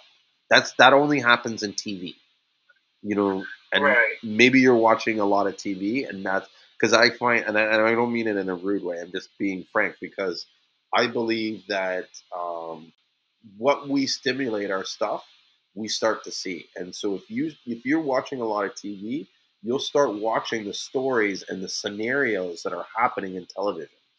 Those scenarios do not exist. They are not real. They're not even factual. People do not talk like the way that way unless they watch a lot of TV and they think that that's the way people are supposed to talk. But in general sense, people don't have these problems. They don't have these issues. And if they did, like if TV showed real life, no one would watch TV. It would be boring. It would be like the dullest thing ever because life is not like that exciting. Life is not full of all those conflicts and shit like that. You know what I mean? And so a lot of Right. times we create these fears over what we think life is supposed to be, and it's not. That's not what life is. Life is what we create with our own what we see with our own eyes and what we create with our mind. You have the power to control every aspect of your life. You make the decision on who you talk to and who you don't talk to, who you see, who you don't see, who you learn, who you don't learn from, who you listen to. You know what I mean? So this real world is really up to you. Absolutely. Yeah, I try not to. Over the last, I don't know how many years, I rarely watch TV. Here and there, I'll like go to the movies or something. But for one, it's like all the same bullshit, fucking reality, It's garbage. loving hip hops and all that stuff. Oh, that is the worst thing for black people. I feel like as black people, we need to ban VH1. VH1 is like there needs to be an investigation on that because I feel like that is single that and maybe BET or at least BT was before are like single handedly destroying our culture. Because look at just the garbage programming. Like, why aren't they going on and talking about how amazing black people are and how we're what different like why is there not a show that just highlights black excellence? Right. Do you know what I mean? Like, why is VH1 putting out love? Who cares about love and hip hop? Why am I not listening to all the heroes and doing all this? You know what I mean? Stuff. And part of the reason, sorry, I was just gonna say it really doesn't have any love in it. no, but Or hip hop. but here's the thing: we're not saying no to it. That's why we have it because we decide, we'll watch it. We don't say to ourselves, no, I don't want to watch this garbage because it's not, you know what I mean? I have a mandate for my culture and this is not consistent with my mandate, you know what I mean? To uplift and to inspire or whatever we decide we want to do with our black culture. But we sit there and allow these things to come into play and even just be produced. Like some of the shows I'm looking at, I'm like you can't complain about why black people see black people the way they are. When you allow our culture to produce these shows, or you allow these shows to be produced about our culture. Back in the days, Right. there were certain shows you could not make, or certain artists would not take certain character roles because it wasn't consistent with their vision of what they wanted black people to be like. Somewhere along the line we dropped that and we said, fuck it, let's make videos of us gangbanging, let's make television shows of us selling drugs, let's do all these movies of us being pimps. And now you're wondering why people are looking at us like we're pimps, drugs, and you know what I'm saying, like Yeah. we have to accept Well, some responsibility. We can't just sit there and say, oh, it's the white man that made these shows happen. I would rather have no black shows than to have that garbage. And that's why a lot of people that aren't black, like, it's always going to be black and white. So white folks, vision, like they may have one black friend or whatever, but what they see on TV and the news and everything, they think is that's what it is. Yeah. And then when they meet somebody like me or other people, and they're like, "Oh, this isn't how it is," like, yeah, you guys are scared because you're watching. That's why they say the revolution will not be televised because they're feeding us. And that's where, like, years ago, I just was like, there's nothing really on here that entertains me anymore. So I'd rather watch, like, a documentary or something if I'm going to watch anything. Even on social media, I post, but I don't even really look at other posts or anything because all these little videos, it's just overwhelming. Sometimes I'll see stuff that's funny to me, but other than that, like, I don't. As soon as it's like super negative or something, I'm just like over it. I for one am an empath, so I definitely absorb a lot of stuff, so I have to be careful of what I ingest. Yes, definitely. I read all the comments. I'm a comments like whore, in the sense that, like, when I see a post, the first thing I'm interested is what's being said in the comments, because that's when you see the market, and the people who are this and that, and then you understand what are the certain triggers or the certain important points in that group, like, that they're concerned about. You know what I mean? And so, in a business sense, like, if I was you, right, I would go to first. I would develop, like, who's my target market, and then I would find out, once I've established these are my target markets, where do these target markets hang, right? Then I go and hang out with where they are, and then I would just sit there like a fly on a wall and listen and watch everything they do. What do they like? What do they don't like? What are they looking for? What are they not looking for? What makes them happy? What makes them unhappy? You know what I mean? All these different trigger stuff. And then as you start listening and watching like a fly on the wall, you then develop a behavior of these people. What makes them excited? What makes them like? I knew right away that the key to the Seamoss business was establishing legitimacy and the truth. That's why the pictures, a lot of the stuff you see, it shows St. Lucia, and in some ways St. Lucia in areas that not everybody's showing St. Lucia. So that when you look at it, it's like, this guy must live in St. Lucia, because I'm showing pictures of air. You know what I mean? It's not just Seamoss. It's the town. It's this. Everything. And so, that establishes trust. Me showing my face, doing these live streams. You know what I mean? Number one thing I see that people don't have on their websites is a review section. That's imperative. You know what I mean? That and a phone number. Like, yeah, because it's annoying when you can't contact somebody. And I have had experiences with, because I've worked in customer service most of my life, and so that's something that I pride myself on. Even though I don't have a website, but I'm always open to anybody. I let them know as soon as they purchase. Like, anytime you have a question or anything, you can even text me at any time. Doesn't matter. Sometimes I'm up late. If I'm not, I'll get to it as soon as possible. If I don't know, I'll find out and everything. And because a lot of them will, like I mentioned on Sunday, like, oh, I've been urinating a lot more. Is that normal? Like, we'll have some questions like that all the time. Yeah, so I like to try to keep the open door policy with them. Yeah, you should. It will help you sell more Seamoss. People want to know that if there's a problem, that there will be someone that they can get a hold of. It's facts. And then bringing it back to the market, that's what one of our classes was like, what's your target market? And I was like, I don't know how to. Well, not that I don't know, but I'm not.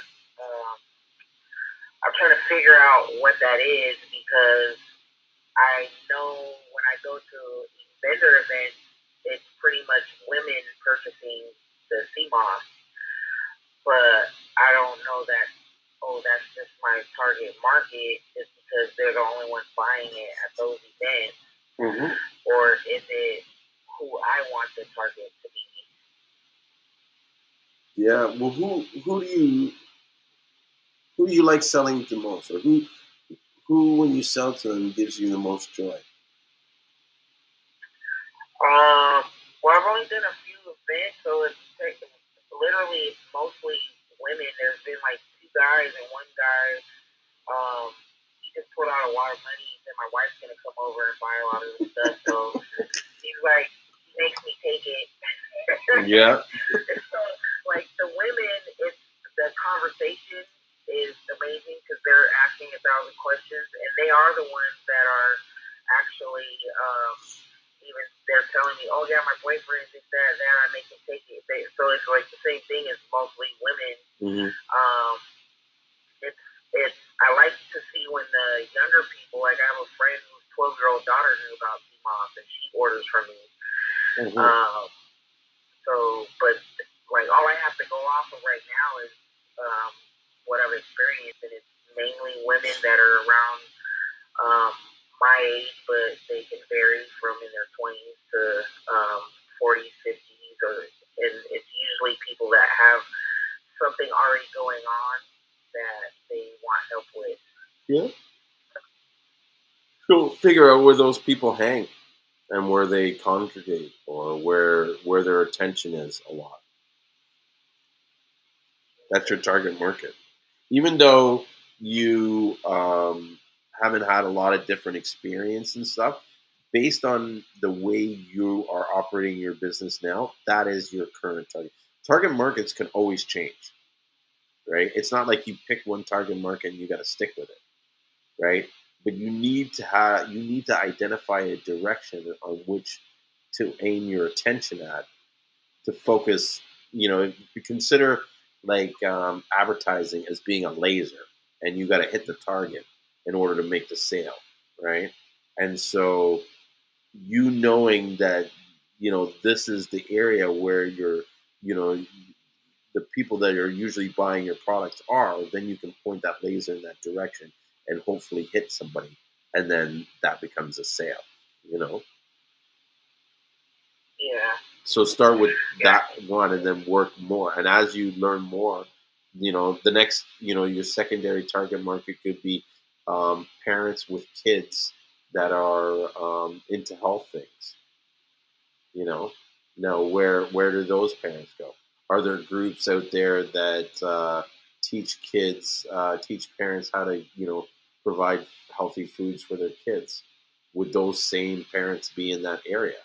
Could you mention Seamoss in those areas and they'll see it? You know what I'm saying? Like where I'm going with it? Yeah. And I think one of the things is to get vendor opportunities in other areas, because most of them have been kind of geared towards downtown area, and they've been mostly like Black events.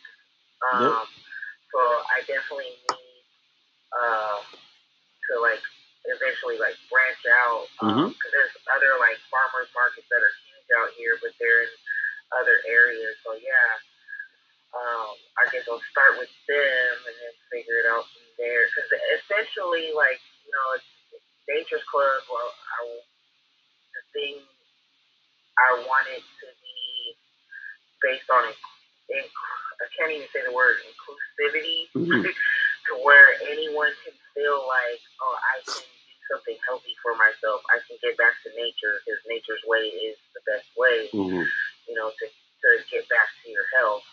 To kind of get, not necessarily like we don't need doctors or medicine and stuff like that, but it's like there's things that we can do on our own daily. Yep. To prevent even having to go that route. Save that for an emergency. Like if you have to have a surgery or something like that, we can take care of it, naturally. So eventually I want to figure out how to like include hard to market. Mm-hmm. Yeah. So yeah. I think one of the things you need to focus on is having a strong educational component to teach these people. And in some ways, you take the product that you're trying to sell and you backtrack it and show the benefits of what the product does, and then from those benefits you'll see the problems, and then so you start by addressing these potential problems, and you say this is information about it, and blah blah blah, and then one of the solutions to this problem is this product that we carry on our website. Check it out at Nature's Club. Blah blah blah. You know what I mean? Like, there, I just wrote the commercial for you. You know what I mean? But that's kind of like how you have to give it. You have to you have to give them some almost enough value that it's even if they didn't want the product, they walked away with something. Right. Now they owe you something. You know what I mean? Like I've learned that in business too. Like one of the things they suggest you do is when you go to somewhere new, anytime you bring a gift with you, and the first thing you do is you give them a gift. Now, anytime you ask them for something, they're going to feel obligated to give it to you because you walked in with a gift. It's called the law of reciprocation. Whatever you give them, they have to reciprocate. That's why sometimes when you go to offer to give something, people will say no, no, no, no, and you're like, why don't they want it? Because they see in their mind and their subconscious, their mind's telling them, if I accept this, I'm going to owe them something. I don't want to owe this person anything, so I'm not going to take anything from them. Right. Trust me. Like, have you ever wondered why someone refused to take something from you, and you're just kind of like, "Well, I'm giving it to you." You know what I mean? It's because the subconscious is telling them not to trust it because now they're gonna owe something. It's funny you say that because they were at the event. I gave each of the vendors a drink, and one of them, she was a chef, so she gave me some like salmon cakes that she made or whatever they're called, and they were fire. And this other girl who does like pictures and stuff, when I gave it to her, she was like, "Oh no, thank you." I was like, "No, I'm giving one to each of the vendors so you can try it out." And she was like, "Oh, here." She starts trying to like grab for some money, like fumbling around, and I'm like, "No, you're fine." And then I walked away, and she left the money on my ice chest. So and I was like, "You didn't have to do that. Yeah. Like, I'm pretty sure you'll be back because my stuff is that good." Like, that's how I feel about it. So it happens every time. So one of the ways you can neutralize that is by when you give it to them, you say, "Like, I want to give this to you for you to try. If you can give me some feedback, that'd be great." That eliminates the law of reciprocity. Now it's clearly defined. I take this. This is what I'm giving back in return. I can accept those terms. I'll take your product. And in some ways, it's good for you to do that because you could say, if you can leave me some kind of review or some kind of testimonial of what your experience was, and then you record it when they come do it. Do you mind if I record it while you tell it? Yeah, I make a joke about how I like collect I have a library full of this, so when I get sad, like something stupid to make them laugh. You know what I mean? Like, oh, come on, you're not doing that. But you know what I mean? That's true because there's another friend that she sells plates every week because her business name is called Flavors and her food is amazing. I told her, I was like, when you start making some vegan options, like, healthier, I can't be eating like that all the time. I'll purchase more, but I try to support her when I can. And sometimes I'll just hook her up with Seamoss and I'll tell her, she's like, "Yeah, I'm going to order some and stuff." I was like, "I got you. I'm going to try this flavor or whatever." And she'll give me feedback. And I trust her feedback because her food is so amazing. So I know, even with the name, like, she knows flavors and stuff. So she always gives me really good feedback. And, like, she let me borrow a table for the event. And I told her, I was like, "I'll hook you up with a couple juices." She's like, "Oh, you don't have to," or whatever and stuff. I'm like, "No, here you go." So I gave her that, and so she'll be letting me know how she liked it. And usually they hit me up right away, because, like I said, I haven't made anything that nobody. The only thing that I made that not everybody liked was the apple cider, but I think that's just like something particular. It was just more like a winter flavor, but most people liked it. But yeah, like I'm a giver, so and I have friends that they're a little bit more tightwad with money, and they're like, stop, if they're gonna buy it, stop giving. So I'm like, look, trust me, like I know what I'm doing. Like, hey, this one bottle is not gonna break me, and watch, they will bring me back 3 more customers or something like that. And stuff. So it never has hindered me to give somebody something.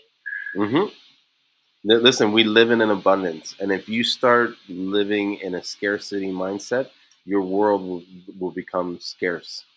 You know what I mean? And you will like it will be hard for you to make like these decisions. This stuff, it's I don't know. I don't know how to say it. I like anytime I give away something, I've always gotten it back, usually within a week or so. Like for example, recently I went to a party where he's a guy who's become my friend now. I've known him for a while. He's been buying CMOS a long time, right? But it was his birthday, and so I didn't know what to get him for a gift. So I was like, "Fuck, I'll just give him CMOS." But there was a part of me that was kind of like, "Oh, you know what?" Like, or I even joked with him. I said, "I'm giving you so much CMOS that I'm probably not going to see you for like another year and a half, right?" Because I gave him about 3.5 pounds of CMOS, right? Yeah. But his birthday was less than a month ago, and he's called me already and said, "Hey, one of my coworkers from work is going to call you. She said that she had already ordered 5 pounds off your website, and da da da da da. She wants to ask you some questions about the product." So it's like the money that I lost giving him the 3 pounds, I got it back from one referral from him. You know what I mean? And then if I treat that person right, then they'll go back and say, "Oh yeah, Julien was awesome." Anytime now someone asks them about CMOS, I'm the first guy that he thinks of. Yeah.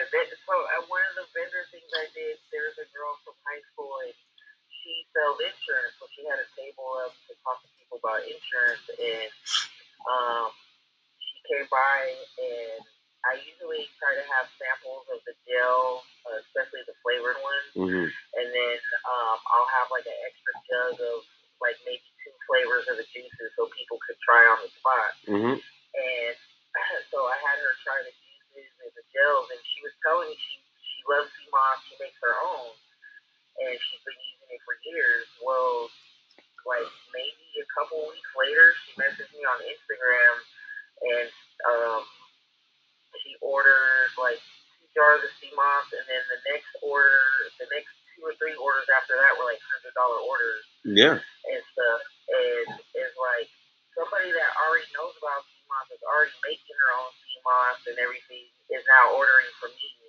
because it's more convenient for her to just get what I have, and she likes how I make it. So. Well, remember I was telling you about that? There's 2 types of people: those that will make it and hate it, and those that will make it and keep making it. Yep. And so don't worry about those that are going to make it and keep it to themselves. Serve them with the CMOS that you have. And then for those that want the gel, because I know me, how do I put it? For the most part, I would probably pay someone to make the gel for me. When I do make the gel, I haven't made gel in like say 3 months, because what I do is I get these big containers, and I probably gel up like 10 pounds, not 10 pounds, that's exaggerating, probably about 2 or 3 pounds. Like I make like 75 packages and keep them in my freezer. Okay. You know what I mean? So I don't want to be pulling out and making CMOS once a month or twice a month or once every 3 months. Like it's like a once a year kind of thing for me. Because it's so much work and mess and cleanup, and So. See, and if I didn't sell the gel, I would probably do the same thing.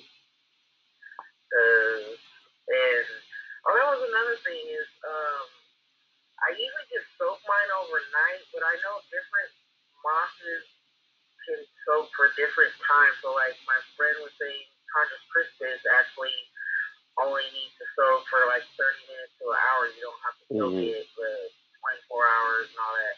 And then there's other people with just sea moss, like cottony and gracilaria and stuff, that they soak it either overnight or up to 24 hours and all this stuff. And now I feel like it doesn't even need that long.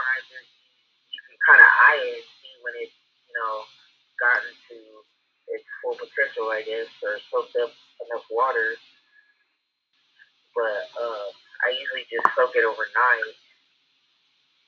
Yeah, that's what I usually do with the Garcilaria, is soak it overnight and it's fine. But you're right, like the Connor's Crispus is it's a little bit different. You can blend it less, and it takes you don't have to blend it for as long, or you don't have to soak it for as long before you blend it. And I watched like 1,000 videos, so I just want to make sure that I'm on the right track. Yes, that's what you got to do. The more videos you watch, the more open your mind will become, or the more you'll learn about the product. Like I spent a lot of time on YouTube just watching all kinds of videos. Like there's a lot of videos where they're showing the Seamoss in the Philippines and stuff, and Thailand and Indonesia and stuff. And that's where I started learning a lot more about the industrial market. And it led me to show me like where this sort of pool grown sea moss is coming from and what's it about. And it's actually just industrial grown sea moss that hasn't been cured like they do with St.Lucian sea moss. And that's what I was wondering. It's like, okay, well, there's questions about, not questions, but debates about how sea moss is grown. So, like, people are like gung ho for wild harvested, like it literally just did its thing in the ocean, and that's that. And of course, most people are like, stay away from pool grown. I get that completely, but then there's people that grow sea moss on ropes, and from what I know, sea moss, like Caribbean sea moss, actually regenerates itself, so it doesn't necessarily have to come from like be stuck to a rock or something. But everybody says that's where it gets its minerals. So if the people that are growing it on ropes, is that still good sea moss? Yes.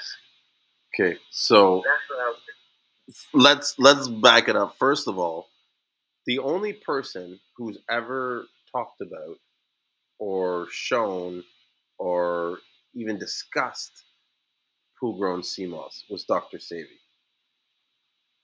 That's where all the source of the information comes from. One man, right? In all of my 2 years of selling sea moss, and even longer, trying to find this sort of like pool grown myth, because everybody was talking about it. Remember when I said I read in the comments, I quickly learned that there was this fear about pool grown, and then there was an idea about wildcrafted being better. So one of the first things I focused on was why is wildcrafted better? Like what really makes it better? And then also where are these pool grown sea moss? Like where are these businesses that are operating on selling pool grown? Now, contrary to what everybody's possible belief is, I don't believe that there's any pool grown. If there was a pool grown operation existed, I don't believe that they're doing it on the dark of the night or undercover, or they don't give a shit. You know what I mean? To them, they're not sitting there saying, "Oh well, Dr. Savy said this and this and that." Um, you know, shit. I just ended the live stream. Anyways, give me 1 second because I was just doing this live stream on Instagram, and it does a 4-hour limit, and so I didn't realize that I was talking for more than 4 hours. Oh yeah, it's been a while. Yeah, I love Seamoss that much. I wonder if Rick, are you still there or did you fall asleep? I thought he was out for a while. Because usually he'll chime in if he's listening. But I'll ramble on for a while, and it's like, you don't want to interrupt me because I'm saying some good stuff. But if I go on too much, I know it. You know what I mean? I would be hard to follow my own shit. Well, I don't come across these conversations every day, so I be hooked when I'm in them. Yeah, for sure. Sorry, I'm just someone before I start the live stream again. I get a lot of these messages of things that are going on in the back end about Seamoss. So there's this girl Zelda who's in the Facebook group. I don't know. Have you seen her? You're on that Seamoss Buyers Club, right? I don't know. That's why I was gonna ask you what your pages are. I know I added you on Facebook, but I don't think I have your Instagram or what's the name of the group? So Instagram is St.Lucian Seamoss, at St.Lucian Seamoss. Same on Facebook, but I run a group called the Seamoss Buyers Club. Hold on, I'm on Instagram. St.Lucian Seamoss.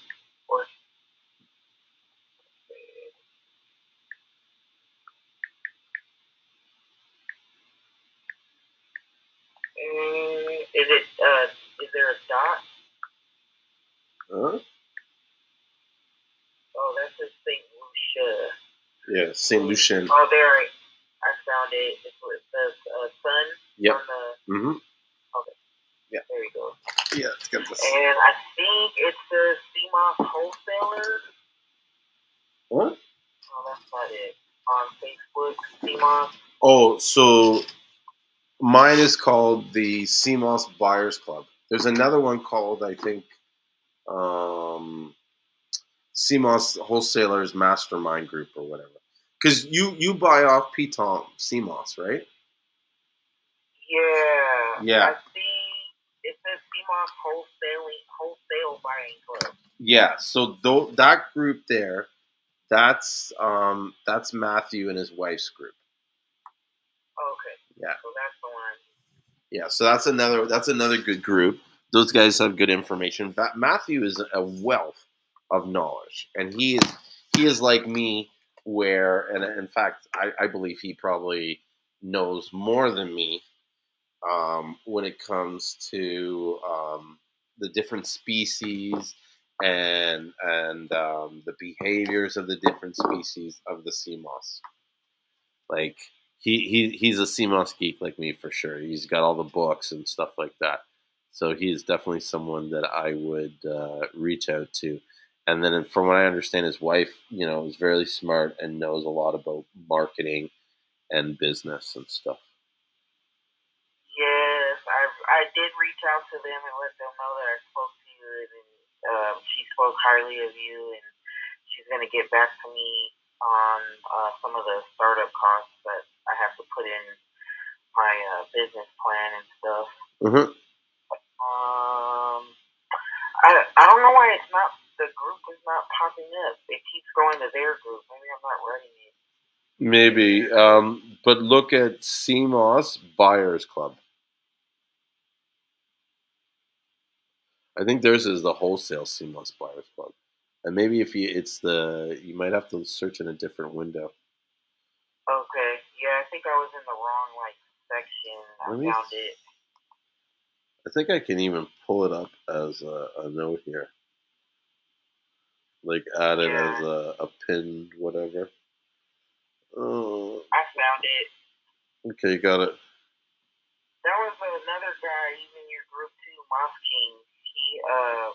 I messaged him over a year ago, but I never ended up calling him. We kept missing each other's calls, and then we just didn't end up talking. Who, Moss King? Yeah. Yeah, he's a good guy.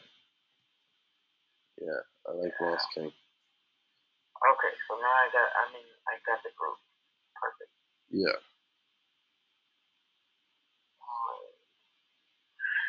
Yeah, I might ask them to do a Zoom call one day to officially meet them. Yeah. Because I've been telling them for over a year now that I have planned to come out there because I want to do their tour. It's just that I gotta figure out a way to get my finances where I need them so I can do everything that I need to do, want to do. Have you put the money? How do you say, not the money side? Have you decided how much money you need? No, and that's obviously should be the first step is to like, hey, how much does the flight cost? How much does this cost? Write it down. Yeah. I have not done that. Yeah, a lot of times us not being able to do stuff starts with just these simple things, like defining to the universe what you want, and that you want to go to St. Lucia, and this is how much it's going to cost, and that you ask for the universe to show you a way, God or the universe, whatever you want to define it as. But it's like by setting that kind of intention, like this is what it's cost, this is what I'm going to need. Like anytime I've ever wanted something, I've never been able to get it until I put a number on it. Like I need 5,000 for this thing by this date. I get it. And what's crazy is a lot of times I don't use and that's I think the problem in a lot of our world. It's like you don't really believe it exists to the point where you don't utilize it as much as you could to know that it actually exists.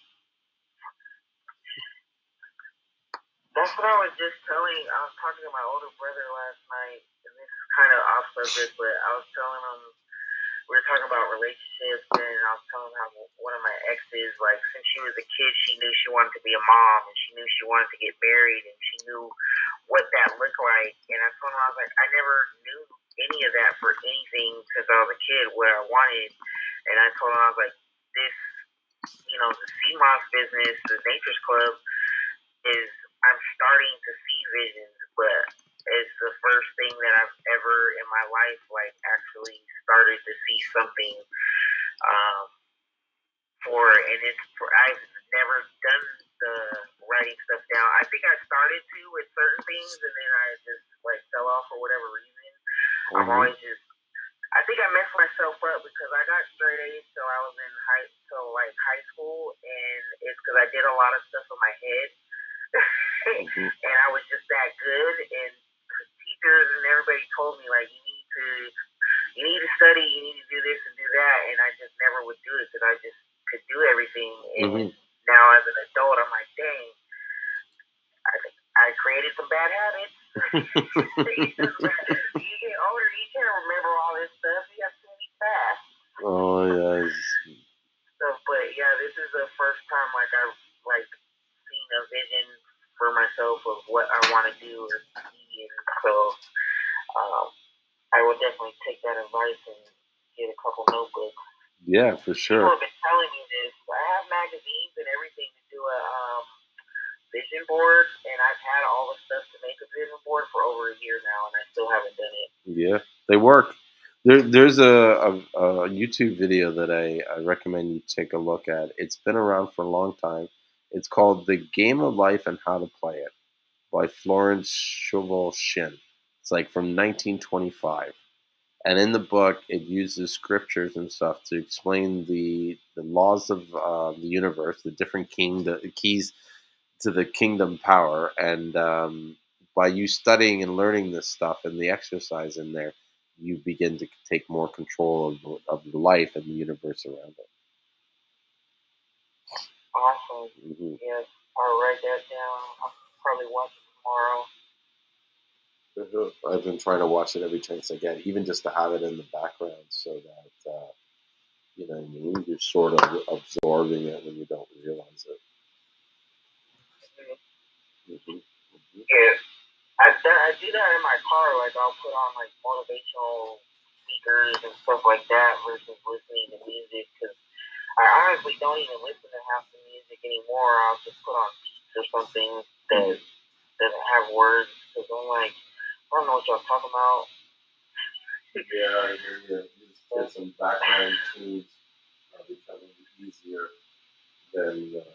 I don't know, man. The music today it's whack. It's not the same that it used to be. You know. Yeah. And I feel I was man, am I becoming my parents now, you know how like their generation would say the same music isn't the same these days, and I'm like, the only thing is like hip hop was so different from like the soul music and everything that came out. It was just a whole other wave of stuff, and so the stuff that is now that is supposed to hip hop is going back to more melodic tones and everything, but it's also like repetitive and the stuff kids are talking about. There's no alluring type of aspect to it. They're just telling you everything. Like there's no like back in the soul era where you want to take a girl to the bedroom or whatever. They didn't just say, "Oh, I'm gonna go smash" or whatever. Like there was a way to say it to make it a little bit more alluring. And then with hip hop, now everybody has the same cadence. Everybody sounds alike. With in the '90s, until this day, nobody sounds like Busta Rhymes. Nobody sounds like E40. Nobody sounds like Nas or Jay-Z. They all still have their own voice. Whereas music now, to me, everybody has the same voice. Yeah. And that's so weird. It's mainly because now commercialism or corporate like entities are controlling the narrative and the music, and so what they do is it's not so much about taking risks now. They have a formula in place, and you almost got to follow the formula, and the formula is predictable. You know what I mean? And so they run you through this machine, and it spits out the product. So it's almost like they don't take risks like they used to. You know what I mean? They don't take chances on groups or whatever. It's like you got to fit these. It's like, okay, you want a hit? The sound's got to be like this. It's got to have this. You got to talk about this, and this, and then it'll be popular. Yeah, it's pretty much it's a manufactured package like most other things. Mm-hmm. And unless you're a person that really, really stands out, like a Bruno Mars or somebody that has these great music capabilities and stuff, you're probably just going to fall in line with the rest of them. Yeah. And even them, they're regurgitating old music in a formula. You know what I mean? Yep. All that Bruno Mars stuff is all old stuff that he's just kind of rehashed and reprogrammed with the current sort of the new formula that they have. Yeah, because he's been singing the same exact vibe of music since he was a kid. Mm-hmm. I remember seeing videos of him singing as a kid. It's all like the same era. And so he's using the vibe from back then, but the manufacturing process from now. Yeah, exactly. And that's exactly that. Ooh, it's getting a little cold here in my place. I think I might have to turn up the heat. Yeah, it's starting to rain here. Probably gonna head on inside. I listen to when I'm on Zoom or anything. I do it in my car because I don't have headphones, mm-hmm. and I only have can hear out of my left ear. Oh no. So the neighbors, everybody else can probably hear everything, but I'm like, this only lasts a year right now. Oh, okay. Figure something else out. But yeah, that was a great conversation. Touched on many things, and I've taken notes yet again. So maybe I'll have something new to talk about on what is it, Sunday? Mm-hmm. Yeah, Sunday evenings. Yeah, actually, I just had Khaled. He's joining us from Instagram. Khaled, or is it Khaled or Khaled? How do I pronounce it? Hey, like DJ DJ Khaled said, some say Khaled, some say Khalid. It's true, because I had a buddy of mine from Syria that was Khalid. And so, yeah. Another one. Yes, another one. Khaled is, he's been making a lot of rounds, like trying everybody's Seamoss. Dude, you're going to be the Seamoss guru soon. That's what you're going to have to start calling yourself. Because it's like, he's not only like, he's got his Seamoss that he sells, but he's doing the smart thing where he's trying everybody else's Seamoss, so he knows the difference of what, like one quick way to become an expert is to taste everything. Absolutely. Mm-hmm. So you're trying just dry Seamoss or other like gummies and gels and everything? Oh, just the dry. Just the dry. When someone posts something intriguing, if I find it remotely intriguing, I go ahead and order a pound just to sample it, soak it, chill it, see how it turns out. Mm-hmm. Okay. Yeah, I guess I could try that out. Mm-hmm. Which is good. Yeah. And I'm looking forward to the game. Well, as you grow and you get more business, you know what I mean? You can sort of reinvest some of this profits into doing that. And I'm sure some of these, he's not paying full price because he's kind of like letting the people know that he's going to get feedback for it, or, he shows every product that he gets on the website. So I think some of these companies, especially these foreign suppliers, it's in their best interest to send them good quality Seamoss and maybe not charge him full price. I know I wouldn't charge him full price, knowing that that's what he's going to do. But 90% of them do charge me full price. Oh wow! I don't get over a kilo of each color or so. But Julien, I was wondering, why wouldn't everyone in the group love when I post those videos so they can see the texture, they can see an actual group member holding it, showing you the packaging? That's awesome. I didn't have that when I started. And I think it's a wonderful thing that you do. I love it. I encourage it. The one thing that I hate, that I was upset about, was seeing all those people say all that garbage when you're trying to be happy about what you're doing. Do you know what I mean? When they were saying like if I had the money, I would do this and I would do that. It's just like, no one asked you what you did. This is him.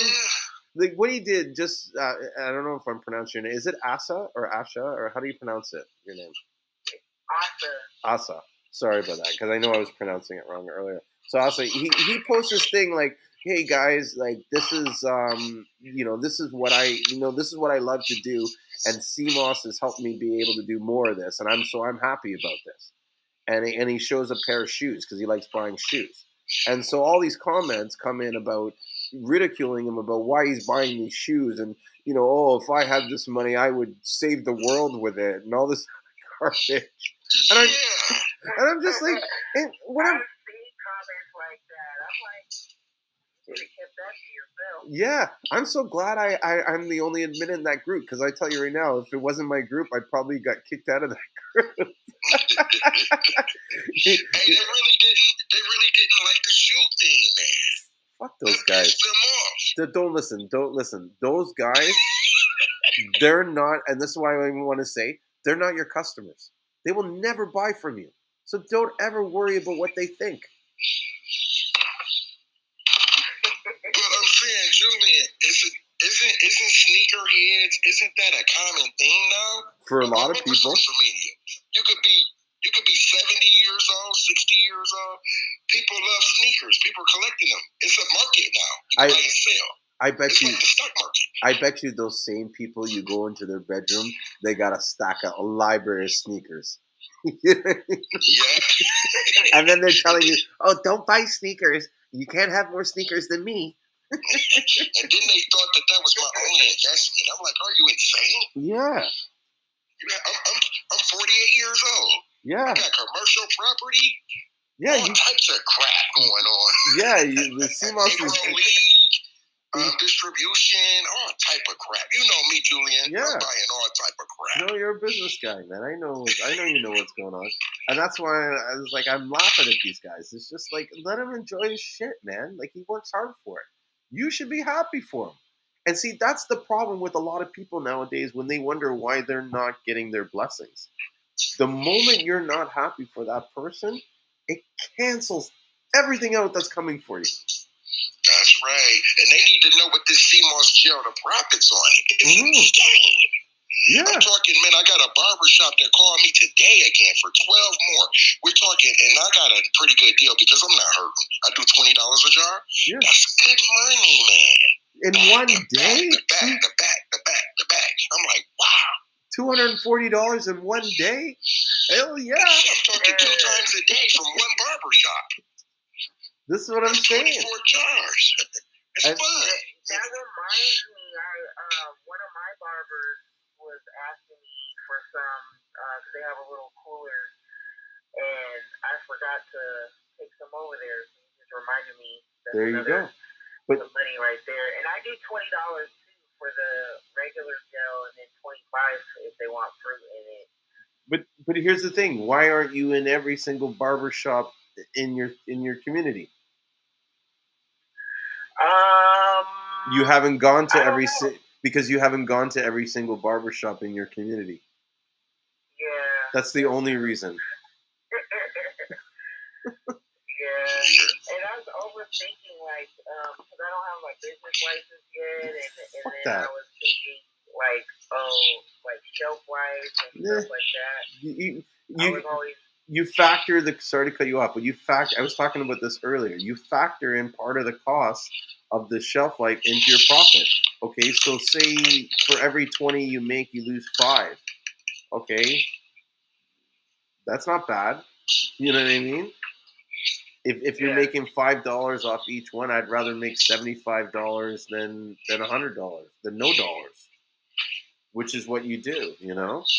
But I'm curious, Khaled, how did you get started in the wholesale thing now? Like, I don't know. We're kind of breaking up. Can you hear me, Julien? Yeah, I can hear you.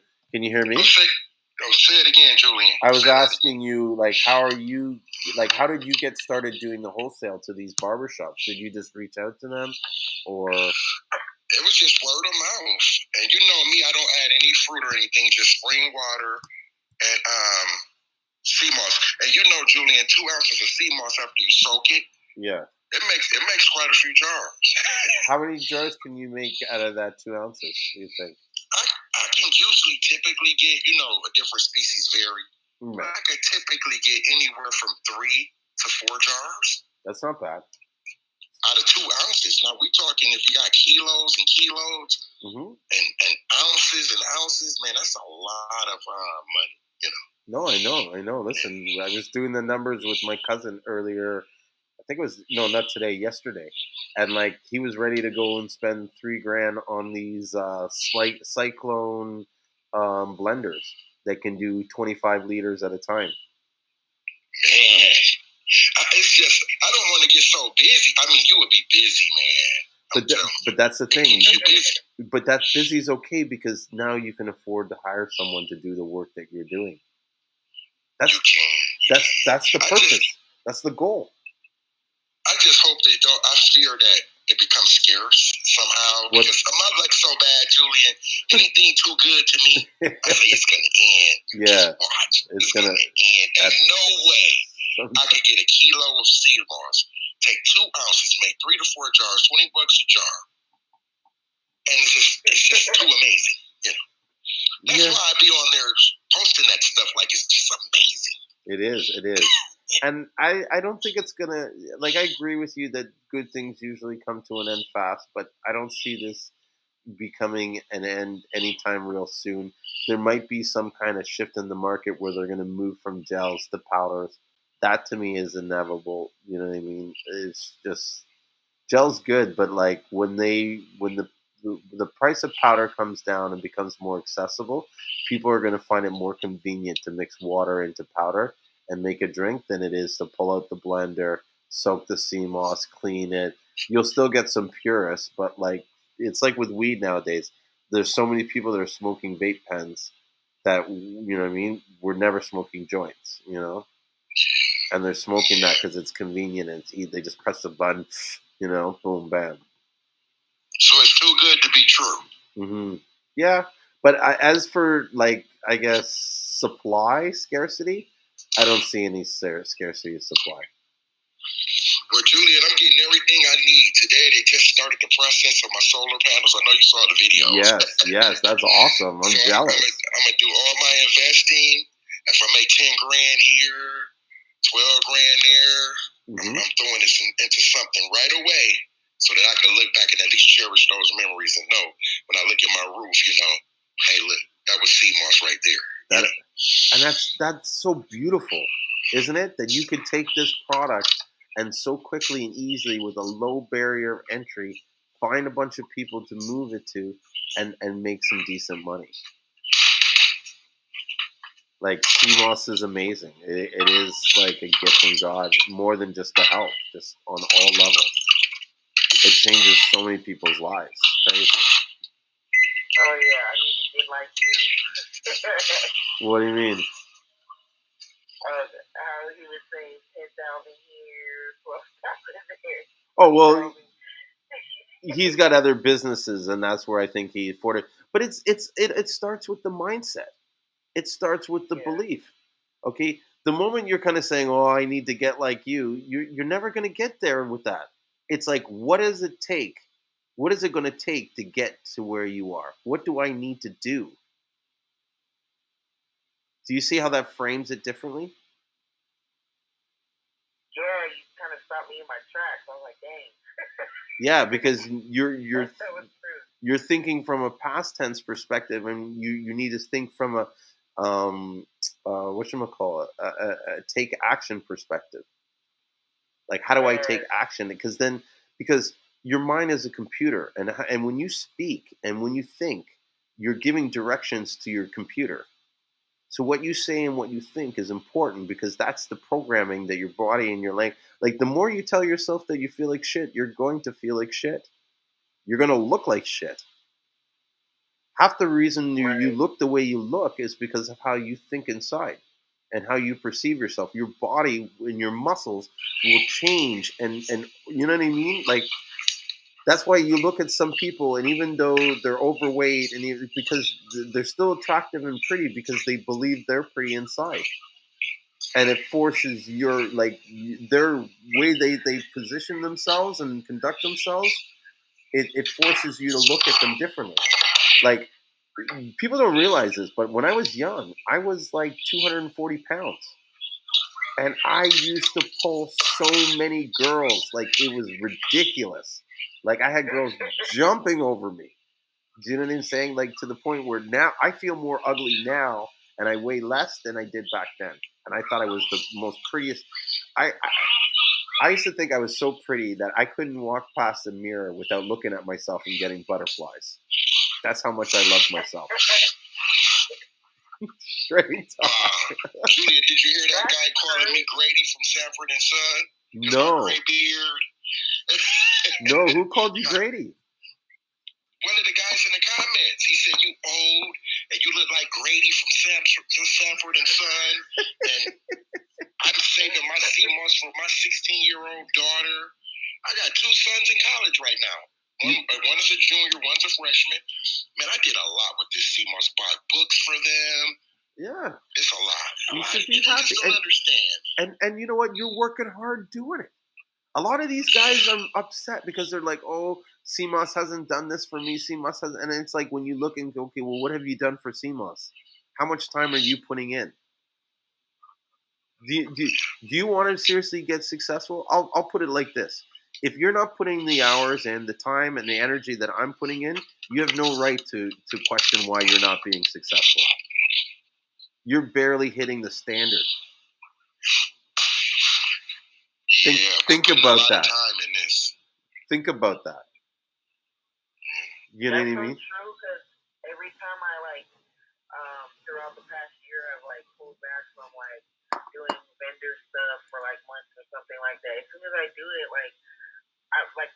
so when I left my job in January, a couple weeks later, I did my first kind of launch as was going to start doing juices once a week, and I sold, the gels daily. The first day that I kind of opened up shop, I made almost $1,000 within the first day or two off of gel and mostly the juices. Mm-hmm. And then whenever I would fall off, then it would be like a slow start back into it. But as soon as I really was giving it some energy, the money is there, and for whatever reason, I would just kind of pull back. Mostly, I think because it's just a lot of work that I would have to do, and I wasn't good at managing my time. But I'm getting better at that. Good way to say. Good save right there. Yeah. I'm getting better at it. But I always knew that was something that I needed to work on. And I never was shy about saying it. Mm-hmm. I knew one day I was going to need to get better time management. That was, That's my thing too. Time management. It's because once my brain starts going, I'm trying to do everything at one time. So it's I just need to get organized and. It's a work in progress. You know what I mean? And if you can't really see yourself getting organized, see what it would take, what you need to do to get yourself in a position where you can afford to pay someone to be organized for you. You know what I mean? Sometimes these small investments in these things free up so much time and stuff that it's like to give an example. So most of the shipping packaging is done by me, and I've been really saying to myself, okay, how much free time can I free up for myself and just be free in my mind if I wasn't doing the packing and I had paid someone to do packing? Can I make enough money in the time that they're working that I can afford to pay them and have money left over?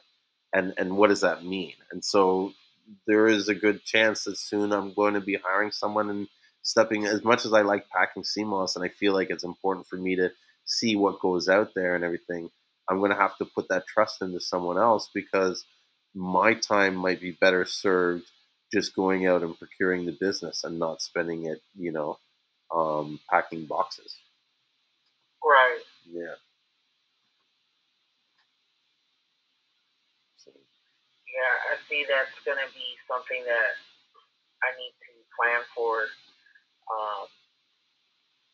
Because part of my vision is I definitely want to be able to travel more. I want to work less. So that's part of what I need to plan for. And I never knew what that would look like. And this is one of the ladies, my boss actually, my prior supervisor at my most recent job, she told me, you have to start thinking like the boss. She was like, one of the things that people struggle with when they start a business is they're used to being the employee. Mm-hmm. And I was like, you're right, because I do, thinking like that, and I'm like, at this point, I have to rely on myself because there's no format for myself just yet. I have to make my own, formula and everything. Of course, there's, other businesses out there like yourself and stuff where I can get tips and all this stuff, but I'm literally creating my business out of thin air. Mm-hmm. And so I have to become the boss and the owner and wear all these hats, and eventually I can kind of let go some of those hats and stuff. So it's exciting. Like I keep telling you, it's overwhelming, but it's exciting. Like I wish there was a word to put both those together. That's how I feel. Well, here's the thing. It's supposed to be overwhelming. You are supposed to be living in a state of uncomfortability. That's something that people fail to realize is that we've structured our lives, or we've been convinced or programmed into believing that everything needs to be convenient and everything needs to be easy and stuff like that. And the reality is, the easier it is, the weaker you become. Do you know what I mean? And so you need to do these things to put you in this state of uncomfortability so that you can get comfortable being uncomfortable, because the growth is in the uncomfortability. It's growth is uncomfortable. How a lobster knows how to molt is that it grows to the point to which it's trying to move past its shell, and then it gets constricted, and then it removes its shell and grows a new one, and it kind of like levels up. So you need to always keep pushing yourself into this area of uncomfortability so that you can be comfortable. And then once you're comfortable, then that's the sign that it tells you you need to get uncomfortable again, so that you're constantly pushing yourself into these states of growth, because it's in those growths, or those pains in the development, on which the breakthroughs happen and the doors open, and you move through through the purpose that you're meant to move through. I received that. Amen. I received it. Yes. Because that's what I have been experiencing over the past year with so many different things. And I kept thinking, like, oh, this is pulling me away from what I'm trying to do. Like, I just kept feeling like things were shifting in a way that was like, oh, this isn't how you're supposed to go. But that was my mindset that I had already had before I started trying to do Seamoss. That was something that already transpired in other areas of my life, and I had made that thinking a habit. And so when I started doing Seamoss and things were happening, I just automatically felt like, oh, it was like deterring me from it, and oh, maybe this may not be it. But that wasn't it. It was that those things were shifting to like kind of push me to like, hey, if you don't get this done, or handle these situations, things will be harder down the line. Yep. There's different little things. I'm not going to get into any of those, but just little life things that happen that you feel like are like setbacks, but really everything is setting you in alignment, getting you in alignment. And it just seems like old habits and things that you mentioned are like starting to fall away, but I'm creating new habits so I can make sure that I do well in this business. And I wanted to say something because he was talking about how much money you could make, and I don't know if I mentioned this on Sunday or not, but I'm like in between housing right now, and I'm kind of back in the hood area, and I remember going to a 7-Eleven, and I'm walking back to my car, and this guy is like, hey, I got this and that, and I'm like, what? Basically, he was trying to sell me some weed, and I was like, oh, no, I don't smoke. He's like, oh, I got pills, I got this and that. He's like telling me all these things he has. I was like, I got Seamoss. Hey, Julien, is she breaking up really bad? Or is it just me? I think it's just you. Oh, sorry, guys. That's all right. She was telling a story though about how she was in the hood, and these guys are all asking, like, trying to get her to cop stuff on her, like, oh, I got pills, oh, I got weed, oh, I got this, and she's like, well, I got Seamoss. Yeah, and then they were like, what's that? And so I started telling them, I was like, you should get in the Seamoss business. And I started breaking it down to them. They're like, oh, I'm going to look it up. And they probably didn't. But anytime somebody like that comes at me, like, I break that down to them. Like, you could be doing this and be safe. But wait. But there's your thing right there. Why are you not going to these guys and it's okay? So you're teaching them the thing, but now you need to follow up and say, hey, if you want, I can sell this to you at this price if you're interested. If they're not, they're not. You know what I mean? They can go and look on your own. You already told them the game. So now whether or not they want to play with you or not, that's or play their own game, that's up to them. But give them the call to action. It's like you gave them the keys, and you didn't tell them, okay, but here's a door over here if you want to put the key in. You know what I mean? Yeah. So that's one way you could be selling, and you could start slinging to all these guys, and you could get them off selling weed and get them into understanding business and numbers and stuff like that, and that would be a blessing. That's your service right there.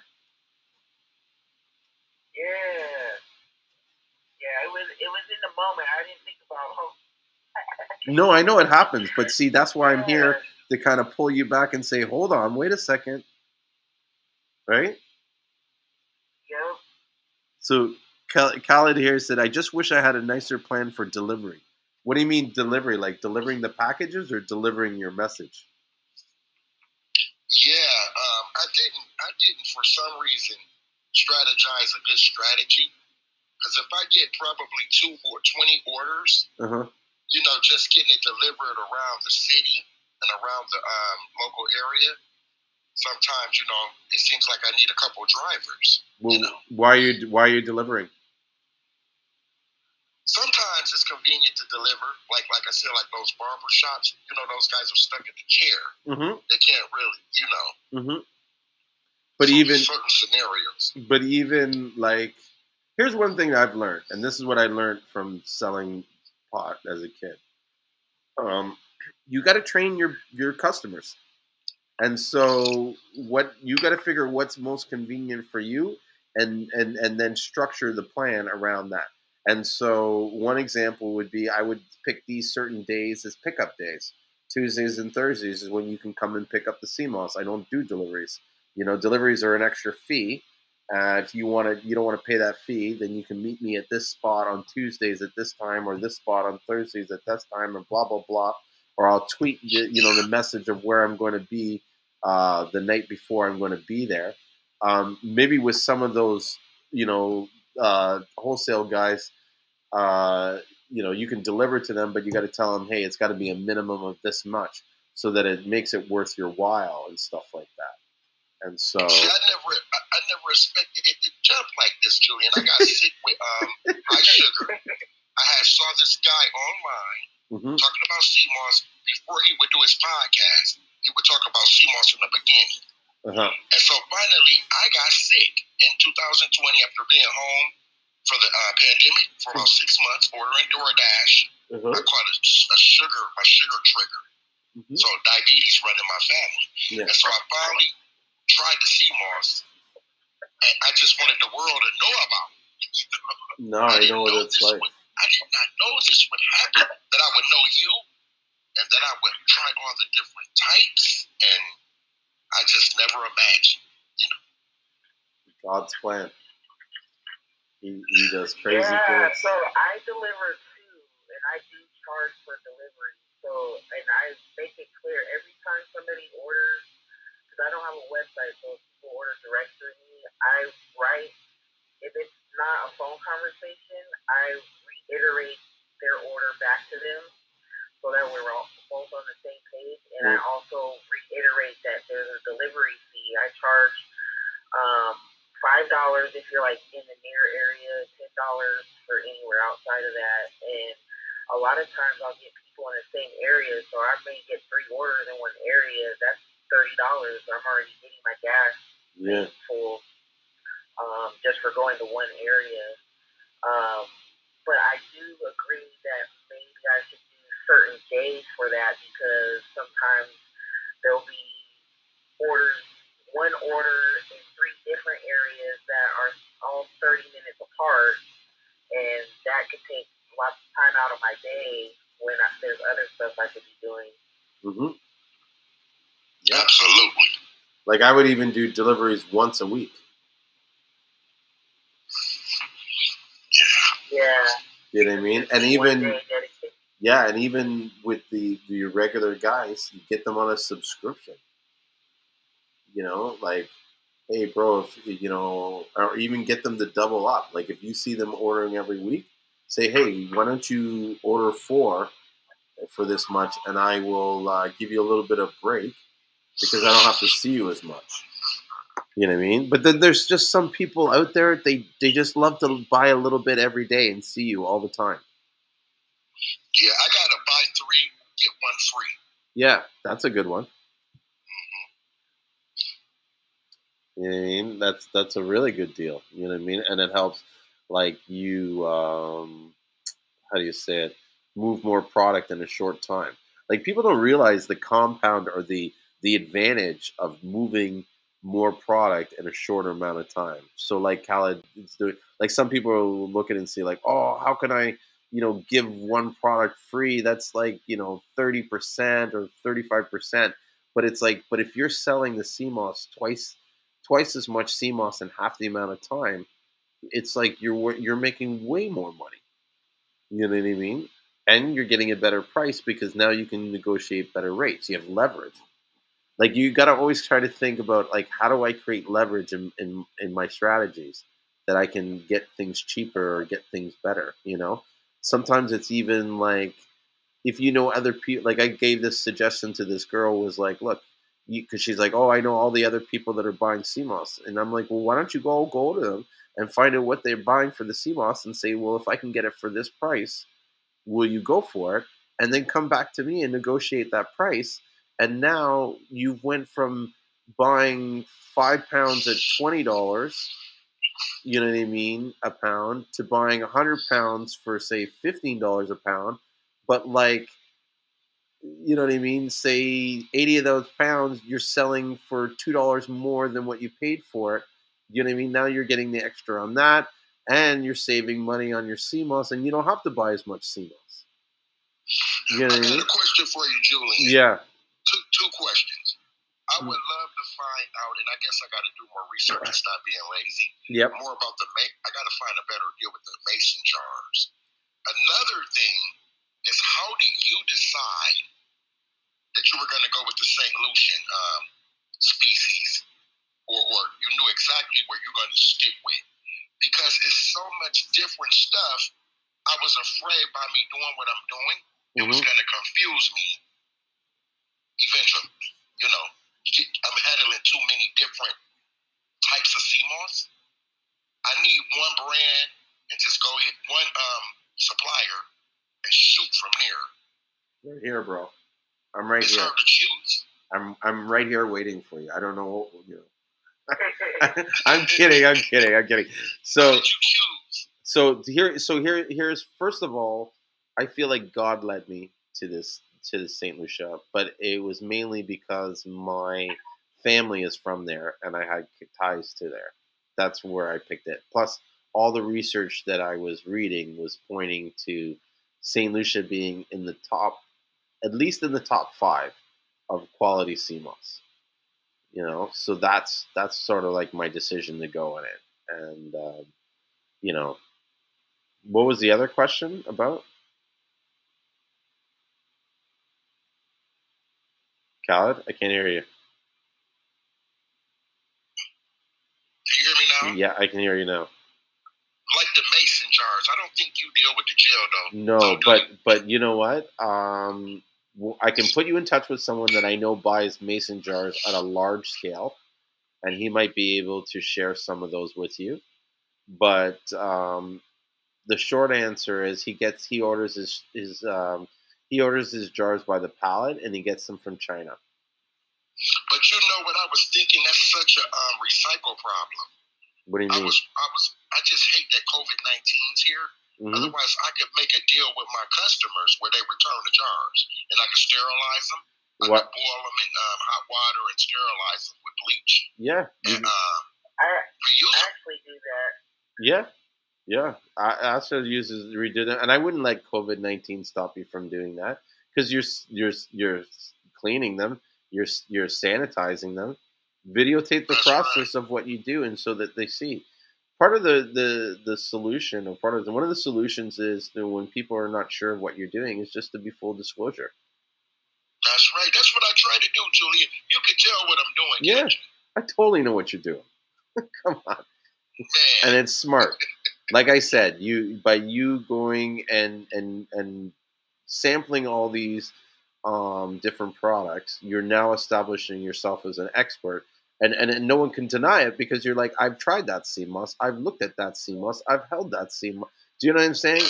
Yeah, there's difference when you're able to sort of back it up with proof of what you've done, rather because a lot of these people just talk. You know what I mean? And they don't know what they're talking about. So that's true. And my customers give me feedback. Like my really close customers I trust, I'll let them try it.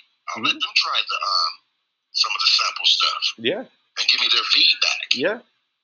And I think it's. I have a point for the jars.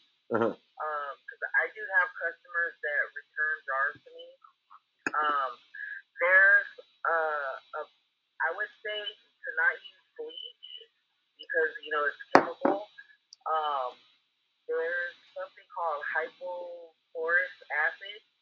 there's cleaning solutions with that. That's actually something that's in the human body, and they make cleaning solutions out of it that like purify the air, and you can clean, hydrochloric acid. Absolutely. Actually, so something more organic, something more in the line of our Seamoss natural. More of a natural. Yeah. Yeah, and it's safe. Like at my job during COVID, they got this sprayer thing, and we cleaned our office like 3 times a day, and we got the sprayer and had put the solution in it, and you spray the air, and it cleans the air, and it was hypochlorous acid solution, and if you got it in your mouth or anything, it doesn't matter because it's not harmful to you. So it's without any chemicals, but it disinfects and all of that stuff. So this is why we're here. This is why we're here. To help each other.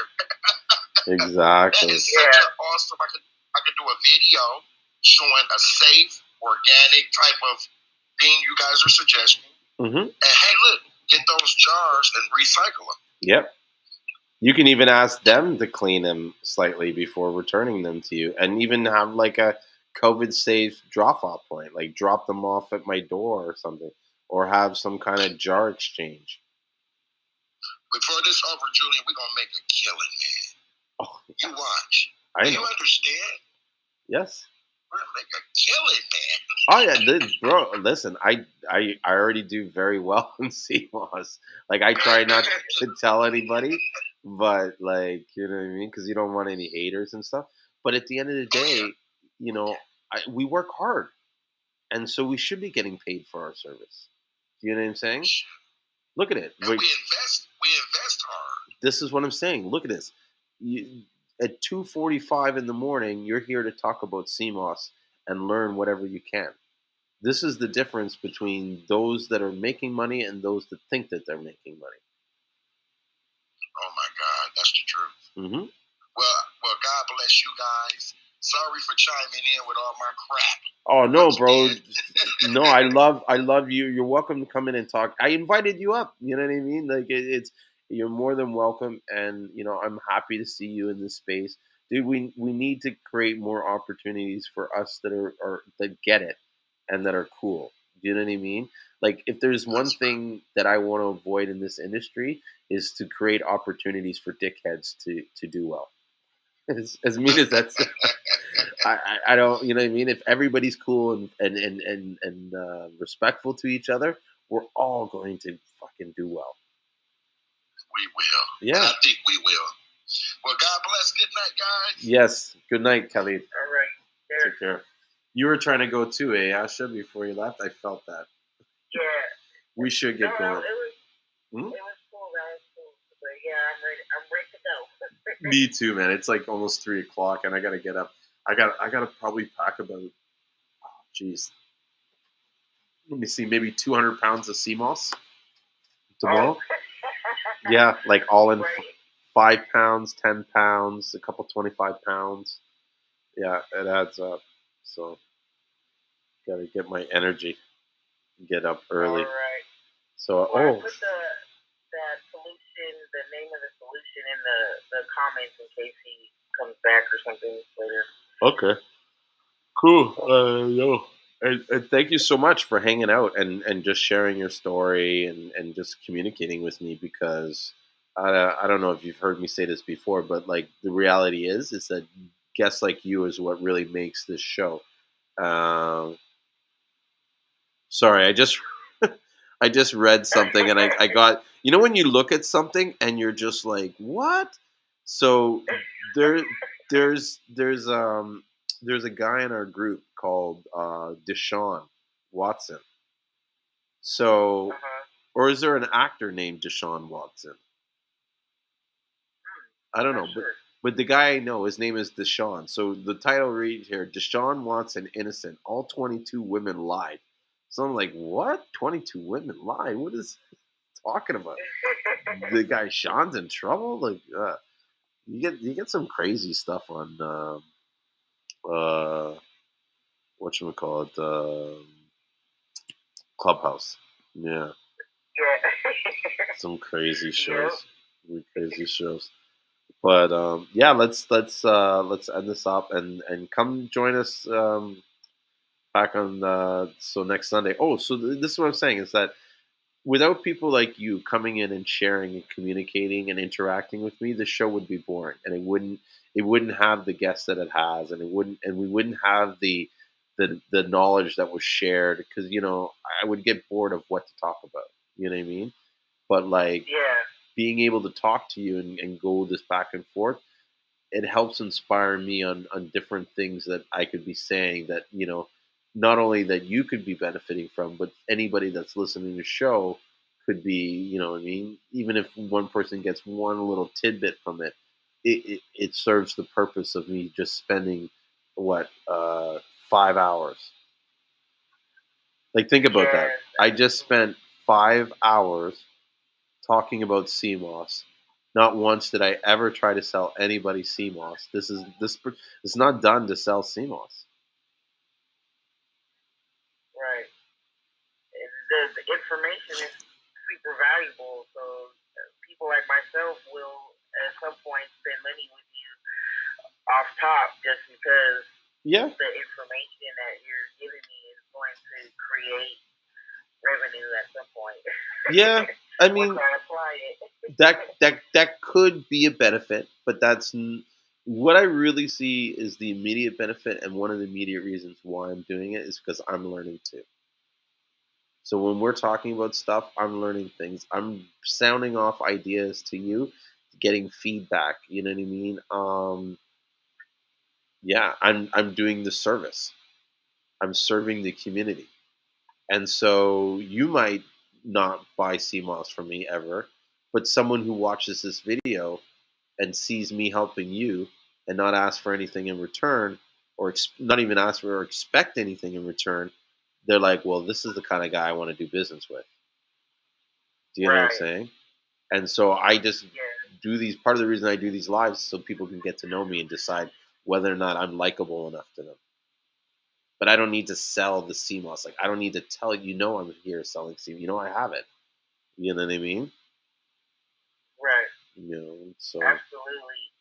It's amazing. I appreciate your time and energy, and I'll definitely be back Sunday and most likely weekly from now on because it's already given me a boost and things to work on and write down and plan for. So yeah, and please, I think there was a reason why you met me, and I encourage you to. I always use the word use me, but I want to just say utilize me. Utilize me in the best way possible that you can get the most value from it. Because at the end of the day, for me, like people ask, "What's your why?" My why is to bring more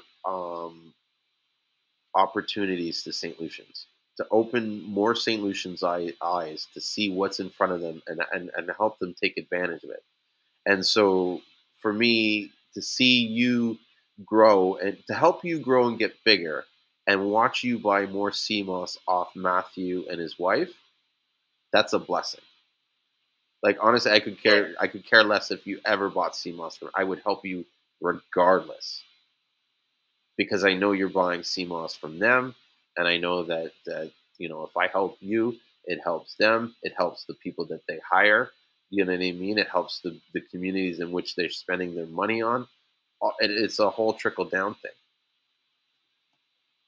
Absolutely. Yeah. Yes, and then one day I'm going to be doing the same thing. Yes, for sure. No, and that's the thing. And I see you as that kind of person that, given the chance, you would take the knowledge and the information I share with you, and you will share it with someone else. Yes, because we all got to win. Yes. And you don't have that scarcity mindset. You get it. You know what I mean? Yes. Absolutely. Yeah. So, keep me on your speed dial whenever you need me. Like put out I was actually going to do this commercial if someone steals my idea, but I wanted to do something like, how Batman puts out the bat signal? I want to put out like the CMOS signal. like Seamoss, Super Moss, or something like that to the rescue. Yeah. I have a commercial idea. I'll tell you about it next time, though. Okay. That'll be something additional we can talk about. Is maybe like that type of marketing ideas and stuff. Yeah, let's do that. Let's talk about marketing ideas and Facebook audience strategies. Because see, the marketing and content is one thing, but understanding and knowing how to develop audiences, I think, is key. Because you could have the worst ad ever, but if you have a good audience and you're targeting them right, not only will you get results, but the cost of the results are going to be less than if you had a good ad and a bad audience. Yes, true, so true. Yeah. All right. I've experienced that back when I was doing music, so I see that. I can picture that. Yep. And so, I'm the type of guy, I will keep finding ways to bring the conversation back so we're talking again. So I'm going to do a hard cutoff right now, and it's not because I want to get off the phone. I just know that if I don't do it now, it's going to be 4 o'clock, and we'll be like, what happened? Likewise. Yes. So, all right, take care, and I'll see you on Sunday, hopefully. Sounds good. All right, take care. Bye. Oh, what a night. Look at that, 5 hours. And with that, I'm going to end the live stream, and I hope to see you guys on Sunday.